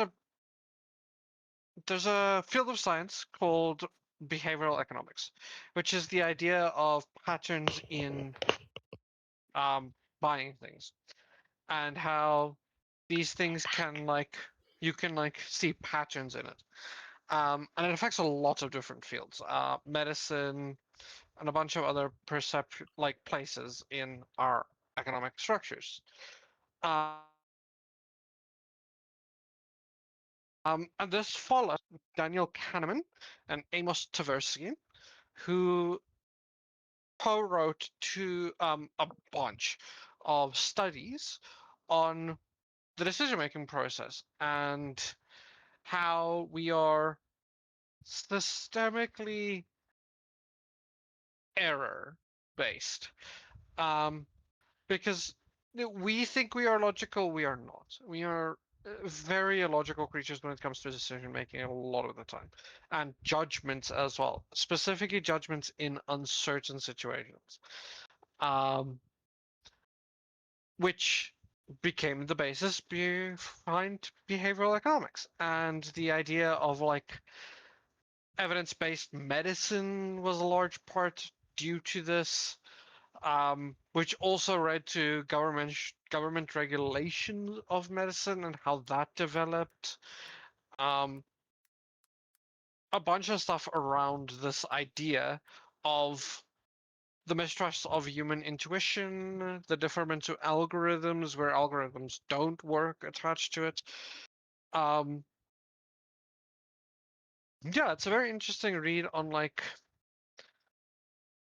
how these things happen and why our brain makes decisions, how they make, where all this comes from, all of the stuff around it. And it's written by, yeah, bureaucracy, but also just like on like, yeah, but it's written by Michael Lewis, who is in the field, as a first-hand member of the field of, um, he studies behavioral economics. I always struggle saying that like field of study, but he is a behavioral economist.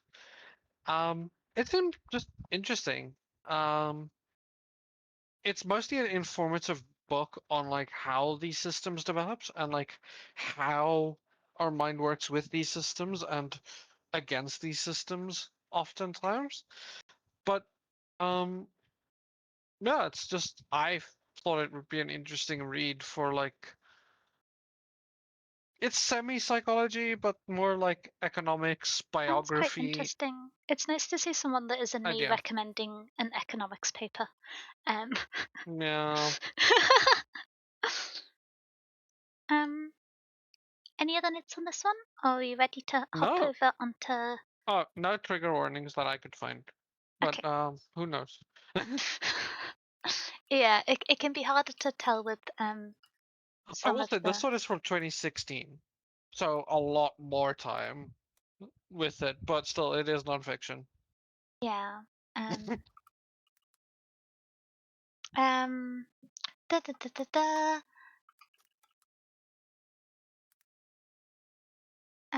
Why is Storygraph not showing me the book that's on my to be read list when I search it?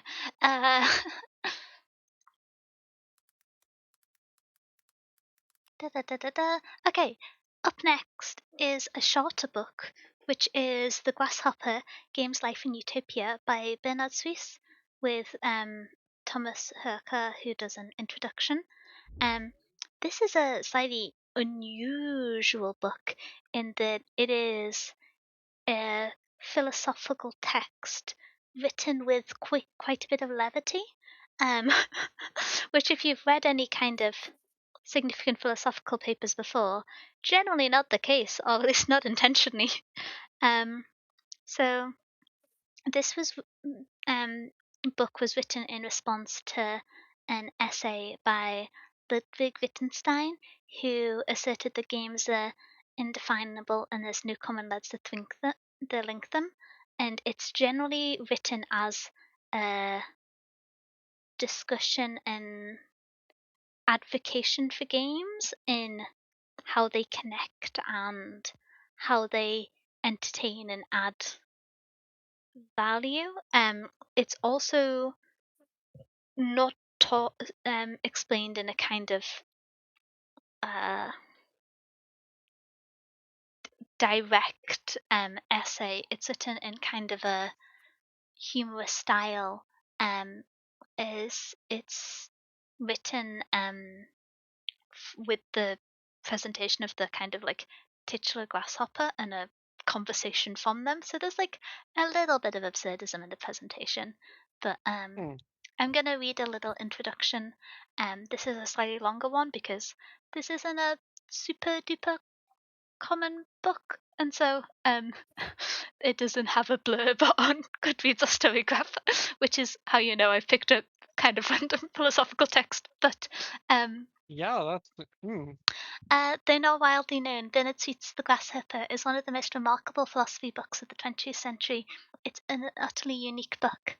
This is partially because of its style. Most philosophical works are sober and even ponderous, but The Grasshopper is wonderfully funny as it benefits its topic of games. You read it with a broad smile on your face, punctured by loud guffaws. This is a laugh out loud philosophy, but The Grasshopper is also completely serious in its philosophical undertakings, both in what it says and how it argues for it. Suisse proposes an analysis of playing a game, and then argues that game playing is the supreme human good, since in the ideal conditions of utopia, where all instrumental goods are provided, it would be everybody's main pursuit. This second claim is profound, giving the clearest possible expression of modern blah, blah, blah, blah, blah, giving the clearest possible expression of a modern as against the classical view of the value that Marx and Nietzsche say as against that of Aristotle. Suisse defends an analysis that proceeds as a model of philosophical argumentation, addressing every possible object before resting in its case. The book's light tone therefore hides an utterly serious content, and its combination makes the grasshopper so unique. The book is written as a dialogue between the grasshopper and his disciples, especially the aptly named Skepticus. The grasshopper is a character from Aesop's fable who played games all summer and will die now that the winter is approaching, while the ants stockpile food and will live.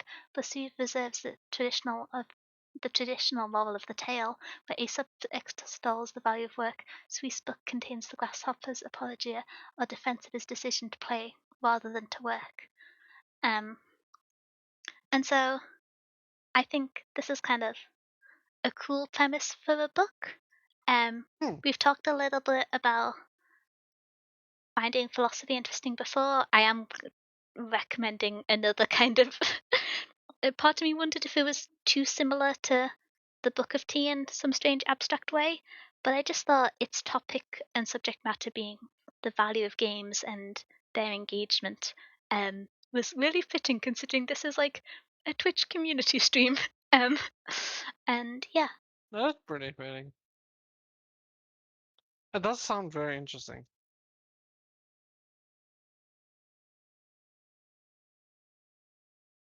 this is very needed. Example, The Dark discussion Souls are about people's games pops up. spiritual.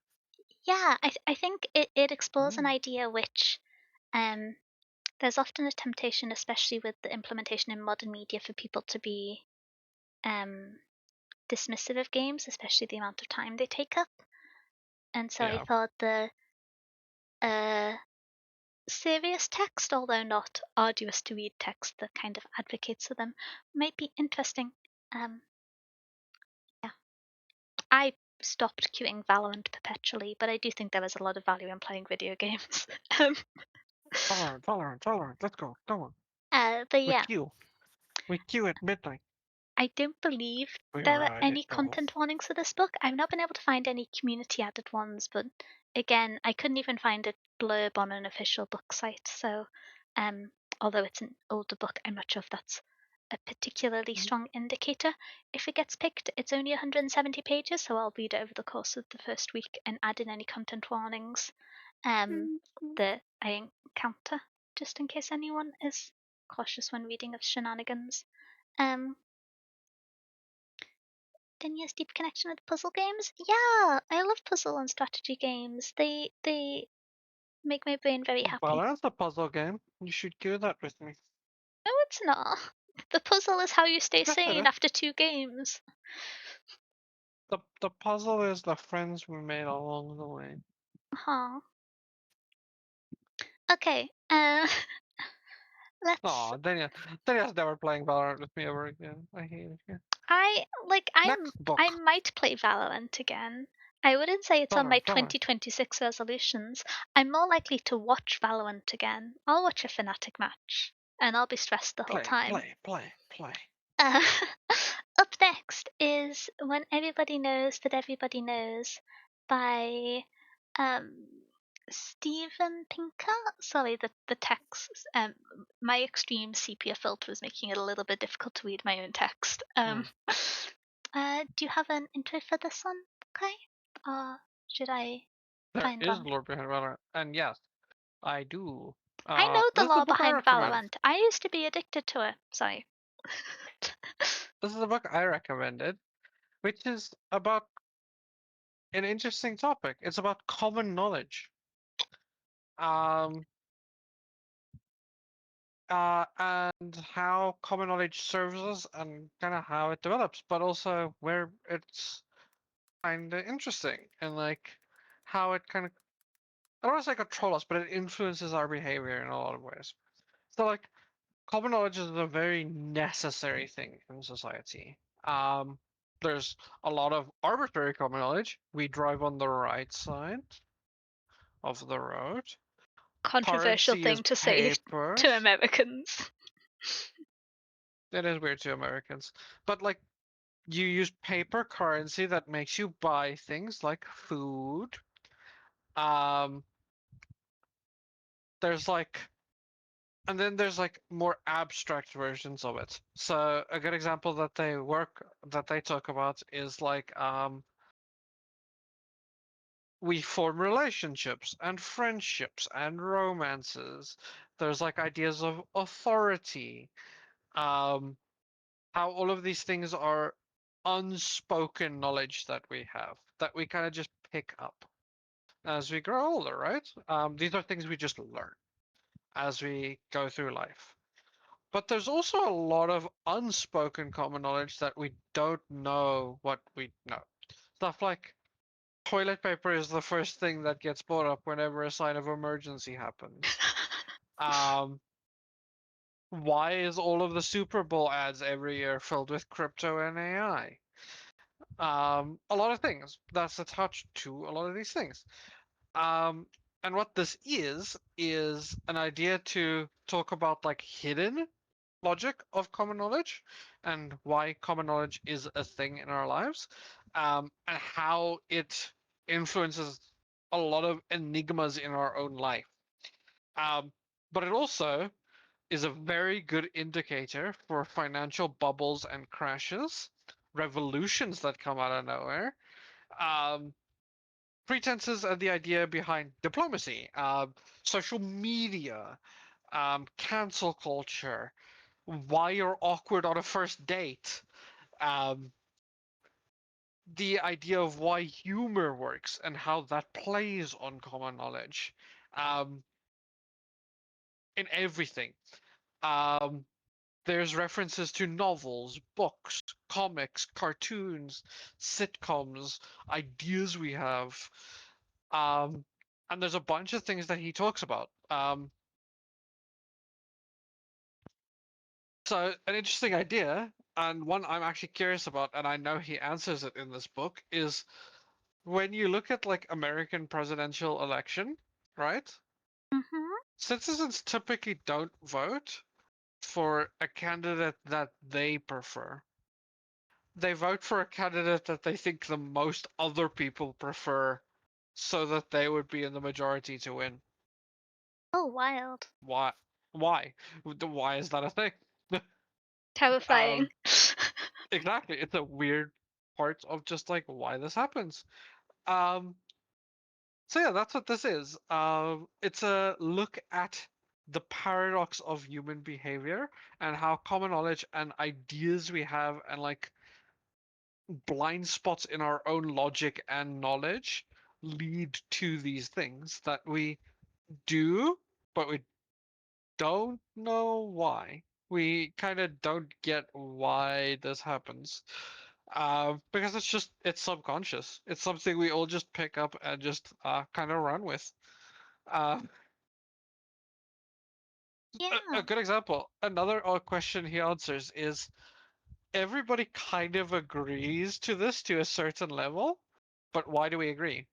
If you are completely honest at all times in life, you never, ever, ever tell a single lie. We always think that is an unbearable life and that would be actually kind of annoying and not that good of a time. Why? Why do we think that? Where does that come from? Is that true? If you can't smile through your teeth and say, yes, boss, I do want to do this work right now. Yeah, I really care about shareholder value. It's what I stay up thinking Exactly. about. Um, But one thing with this, I cannot find any content wordings. I will say, I think there probably is some. I'm gonna be so for real. yeah. Even just the mention of the American presidential voting system, I already think there is some. um, but I can't find any online for it. It just seems really interesting. Also, Steven Pinker is a very decorated author and like specifically critical thinker. As an author that does some stuff like this often. Um, so yeah, I thought it looked interesting. Yeah. It does sound quite interesting. Um, I might skedaddle with a little bit. I was going to say something which I find very interesting, which I don't know if it's covered here, but is the notion Hmm. of common knowledge being lost over time, because there is a kind of understanding that if we accept something and we adopt the habit of it without investigating and it's so common that everyone knows it, eventually the practice formed by that knowledge is adopted and maintained, but the knowledge itself can be lost. And there's like several examples of this throughout history and culture. And so that's what I first thought about when I heard this topic addressed, but I don't know if that's actually part of the book. I just think that's a very interesting I thing. can imagine. I Um, can imagine it might be mentioned or something. mhm. Also, that is a very interesting thing. I agree. It's a I very interesting idea. mhm, mhm. I'm gonna jump so speedily onto the last one just because Hmm. I'm trying not to be dramatic, but I am suffering a smidgen. So we have Ernest Hemingway on writing. So um a few months ago we read Tolkien on fairy stories, which is very interesting. And so this is a book of a kind of similar ilk from another great writer, um, which I'll just read through the introduction. Um, an assemblage of reflections of the nature of writing and the writer from one of the greatest American writers of the 20th century. Throughout Hemingway's career as a writer, he maintained that it was bad luck to talk about writing, that it takes off whatever butterflies have on their wings, and the arrangement of hawk's feathers is if you show it or talk about it. Despite his beliefs, by the end of his life he had done just that, what he intended not to do. In his novels and his stories, in his letters to editors, friends, and fellow artists and critics, in interviews and in commissioned articles on the subject, Hemingway wrote often about writing, and he wrote as well and as inclusively about the subject as any writer. This book contains Hemingway's accumulated reflections on the nature of the writer and on the elements of the writer's life, including specific advice and notes on the crafting of work, habits, and discipline.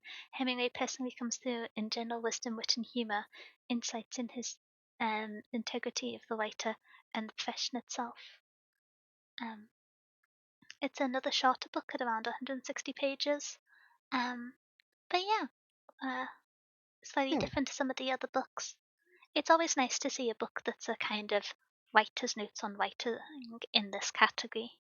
Yeah. You're very chill, not dramatic unless you remark that you're a cat. If I didn't have a headache, I would make a loud screeching noise of ejection, but I've made enough of them on the internet that I'm sure you can imagine. Ha, ha, ha. Danielle the cat. I wish I had that fast. You see, I Danielle read meow meow. aloud at about the same speed that I read in my head, which means that I read in my head quite slowly, but I stumble across my words a little bit, but I think I read aloud quite quickly. If that's what that's in Danielle regard the to. meow meow. I have a bad headache. Be nice to me. Um, but yes, I Danielle maybe a meow meow? That's nice, right? be. Um, What about inten- if I say Danielle's 5'1"? that's acceptable. This is true. Um, but Yeah, yeah, this I love Ernest Hemingway, and I've kind of gotten addicted to authors talking about the process of writing, since I read Stephen King's On Writing. I was going to say, I think this is one of the on writing books that I think neither of us have read because No, you've read Stephen King, um, and we both read Tolkien on Fairy Stories, yeah, and I read ba, ba, ba, ba, ba, ba, ba, Susan Sontag's essay on writing, and I've been going yeah, through a that I've collection not of them read that. myself, but I was trying to find one where neither of us have read it because it's always nice if we have a joint fresh perspective for book club. Yeah, yeah, so this is actually a good one. Um, so yeah, I've not read this one, I think which is weird to me because I'm a big Ernest Hemingway fan. I think it has a limitation in that I don't believe it was written completely as an intentional address on the matter in the way that some of the author's works have, and instead is a curation of his writings on the matters, which I still think there's value in it, but it's worth mentioning. Yeah. Uh, I'm gonna start typing up the Oh, nominations if you would me like to do too. the Me same. too. I'll go down to the Undoing Project. Okay, that sounds good to me. As always, because of the Noms. limitations of the Twitch poll system, we will have to just type in whatever portion of the title we have the character limit for. Hopefully, with the indication, it will still be clear which one you would like to vote for. The way the voting will work is we will be doing it in two halves, where there is a kind of runoff vote, and whichever books come joint top of each category will then be held in a finale against each other. Bully the blue breed. I would advocate against the criticism in general, but I have headaches, so I'm gonna nominate Kai to advocate on the anti-bullying on my Huh? behalf. Um, Oh, I thought you were gonna nominate me for getting bullied. no, I'm gonna nominate you as arguing against its continuation. But yes, so the first half of the poll is up. As mentioned, we'll be doing two separate polls. Please vote in both. Do not feel like you only can vote in the half of the poll that has the book you're most excited for. Um, I messed up and I forgot to write out the third one. Kai, can you include the Underdog Project in yours? Yeah, I Sorry, can include the Undoing the project. Undoing Project, even big dyslexia. But yes, in the first half of the nomination, with only a little bit of mistakes for me, we have The Picture of Dorian Gray, I Deliver by Oscar Wilde, I Deliver Parcels in Beijing by Hugh Yan, and Reading Lessons by Carol Atherton. In the second part of the poll, we will have The Undoing Project by Michael Lewis, The Grasshopper by Bernard Suisse, When Everyone Knows What Everyone Knows by Steven Pinker, and Ernest Hemingway on writing. So it is a little bit lopsided because I clicked done too soon, but hopefully you'll still be able to pick out and vote for whatever book you are interested in reading or hearing us talk Yeah, about. Um, there is 2 minutes remaining on the clock. It's too early for me to start doing a poor imitation of countdown music. I had caffeine to try and get me through the rest of the stream with headache, and I think it may have been headache. unwise. Um, Headache plus caffeine does not sound like it will mix well. I That sounds very miserable to me, I am personally. sitting in a room with the dark with my monitors on minimum brightness and absolutely orange, but I am capable of talking whilst seeming to have energy, which I think I am somewhat happy Hey, with the outcome of. Um, honestly, partially where I'm at. I'm gonna be so for real. uh, So we're matching energies at least. I don't know what I yeah. want to vote for in that first play section though. Okay. I am struggling because I really like two of them. One, I really like Oscar Wilde, Mhm. um, gay icon. Ooh. But also really want to read Ida Liver Parcels in Beijing. Yeah, it's on it. Mostly because we don't read a lot of memoirs. Yeah. One of my favorite books of last year was a memoir I picked up randomly, so it's something I want to read more Hmm. this year. Um, I do think literally if we're talking about some like lit, some old school classic lit would be fun.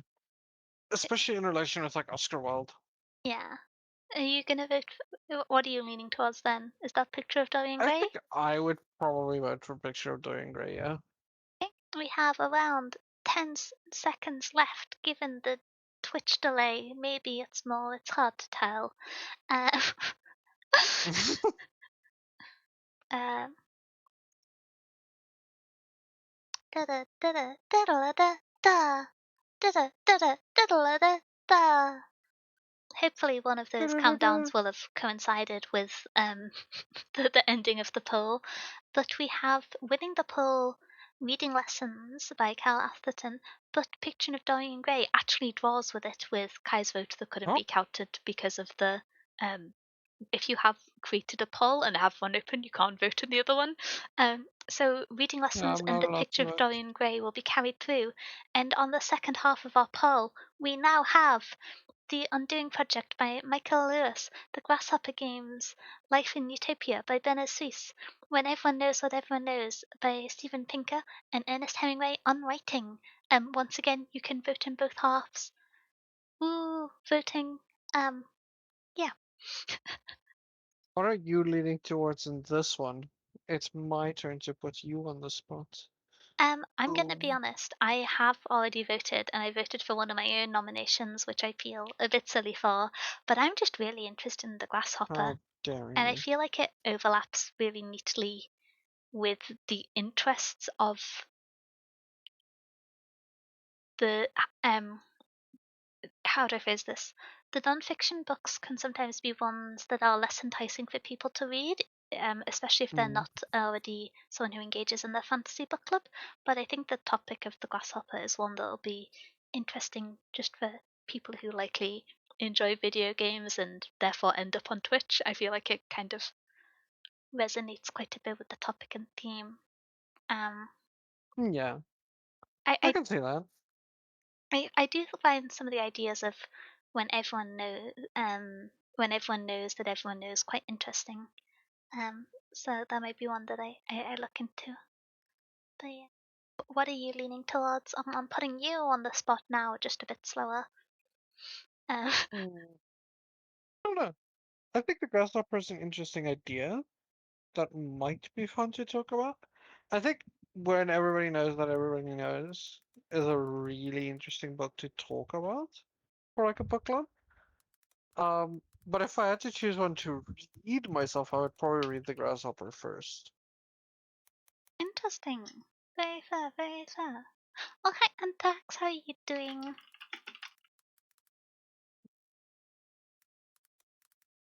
Like that's the parts about this. I think like when everybody knows that everybody knows, there's a lot of things that would be fun to talk about for like a book club.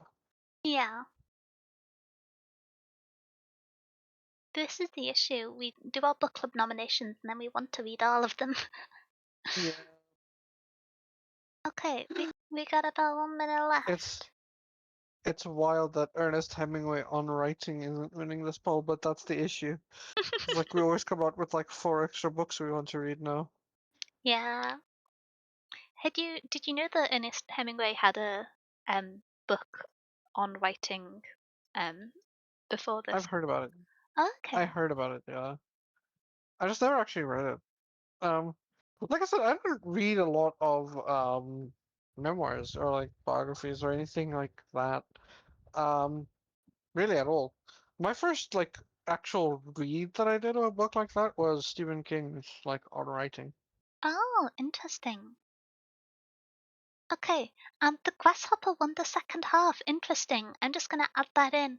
So, the final poll, we have the joint winners of the first half and the winner of the second half, with the finale being between The Picture of Dorian Gray by Oscar Wilde, Reading Lessons by Carl Atherton, and The Grasshopper by Bernard Suisse.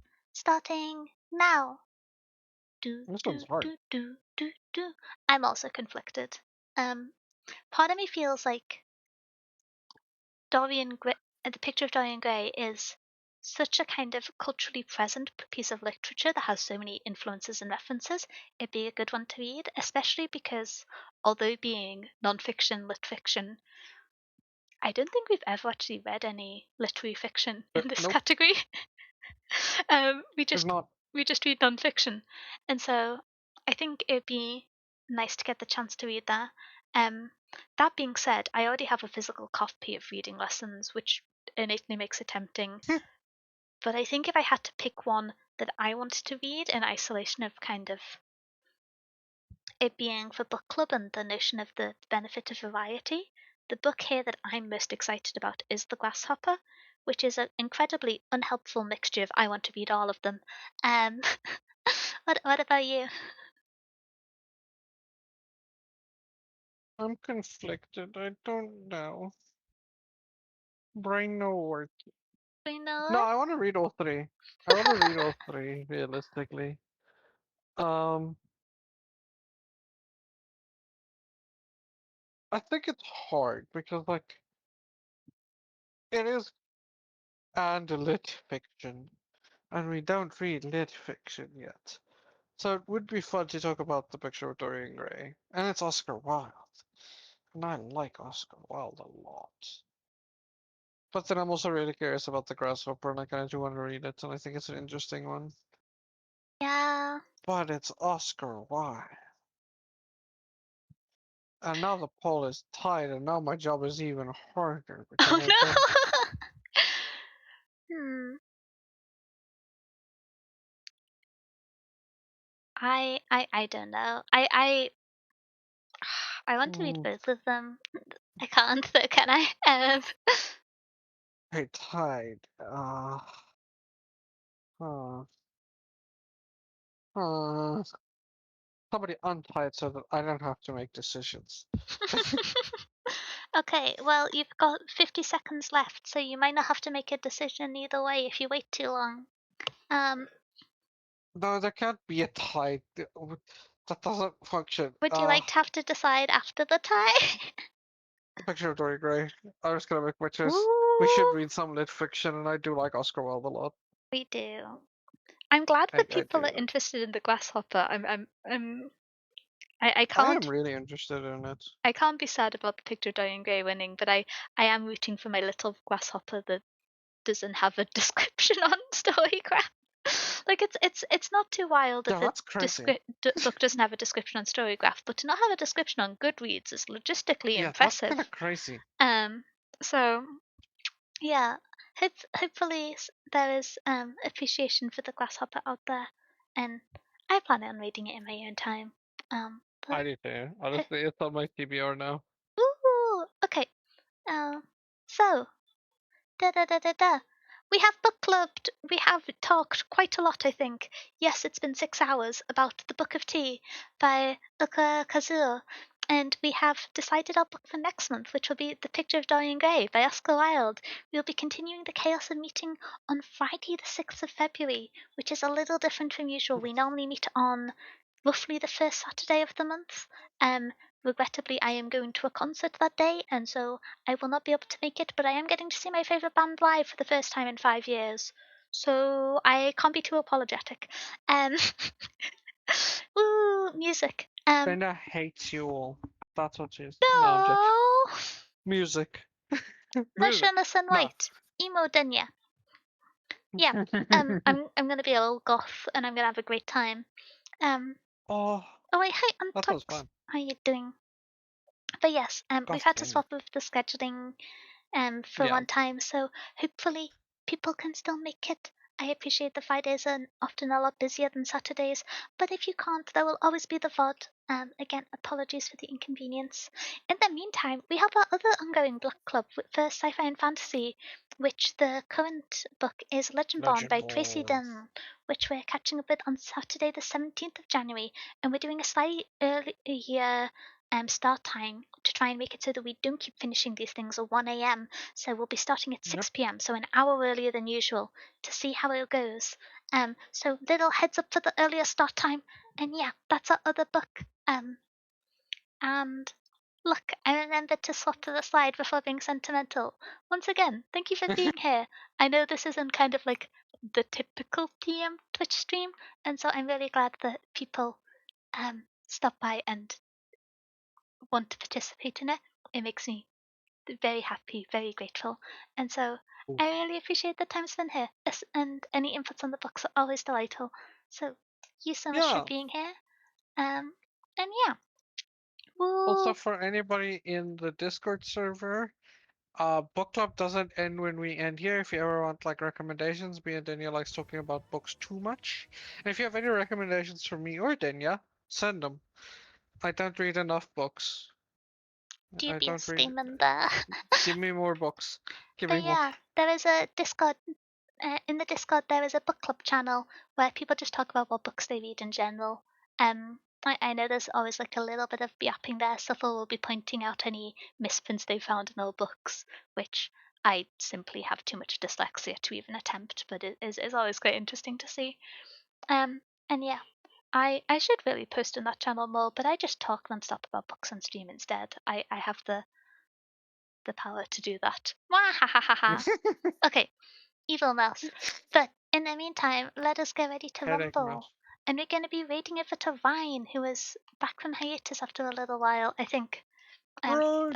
There's been a few streams since the hiatus end, but I haven't got to catch them, so this is exciting. Um, you may recognize Vine from we've played a few games together. Yeah, wow, very cool, very cool. Um,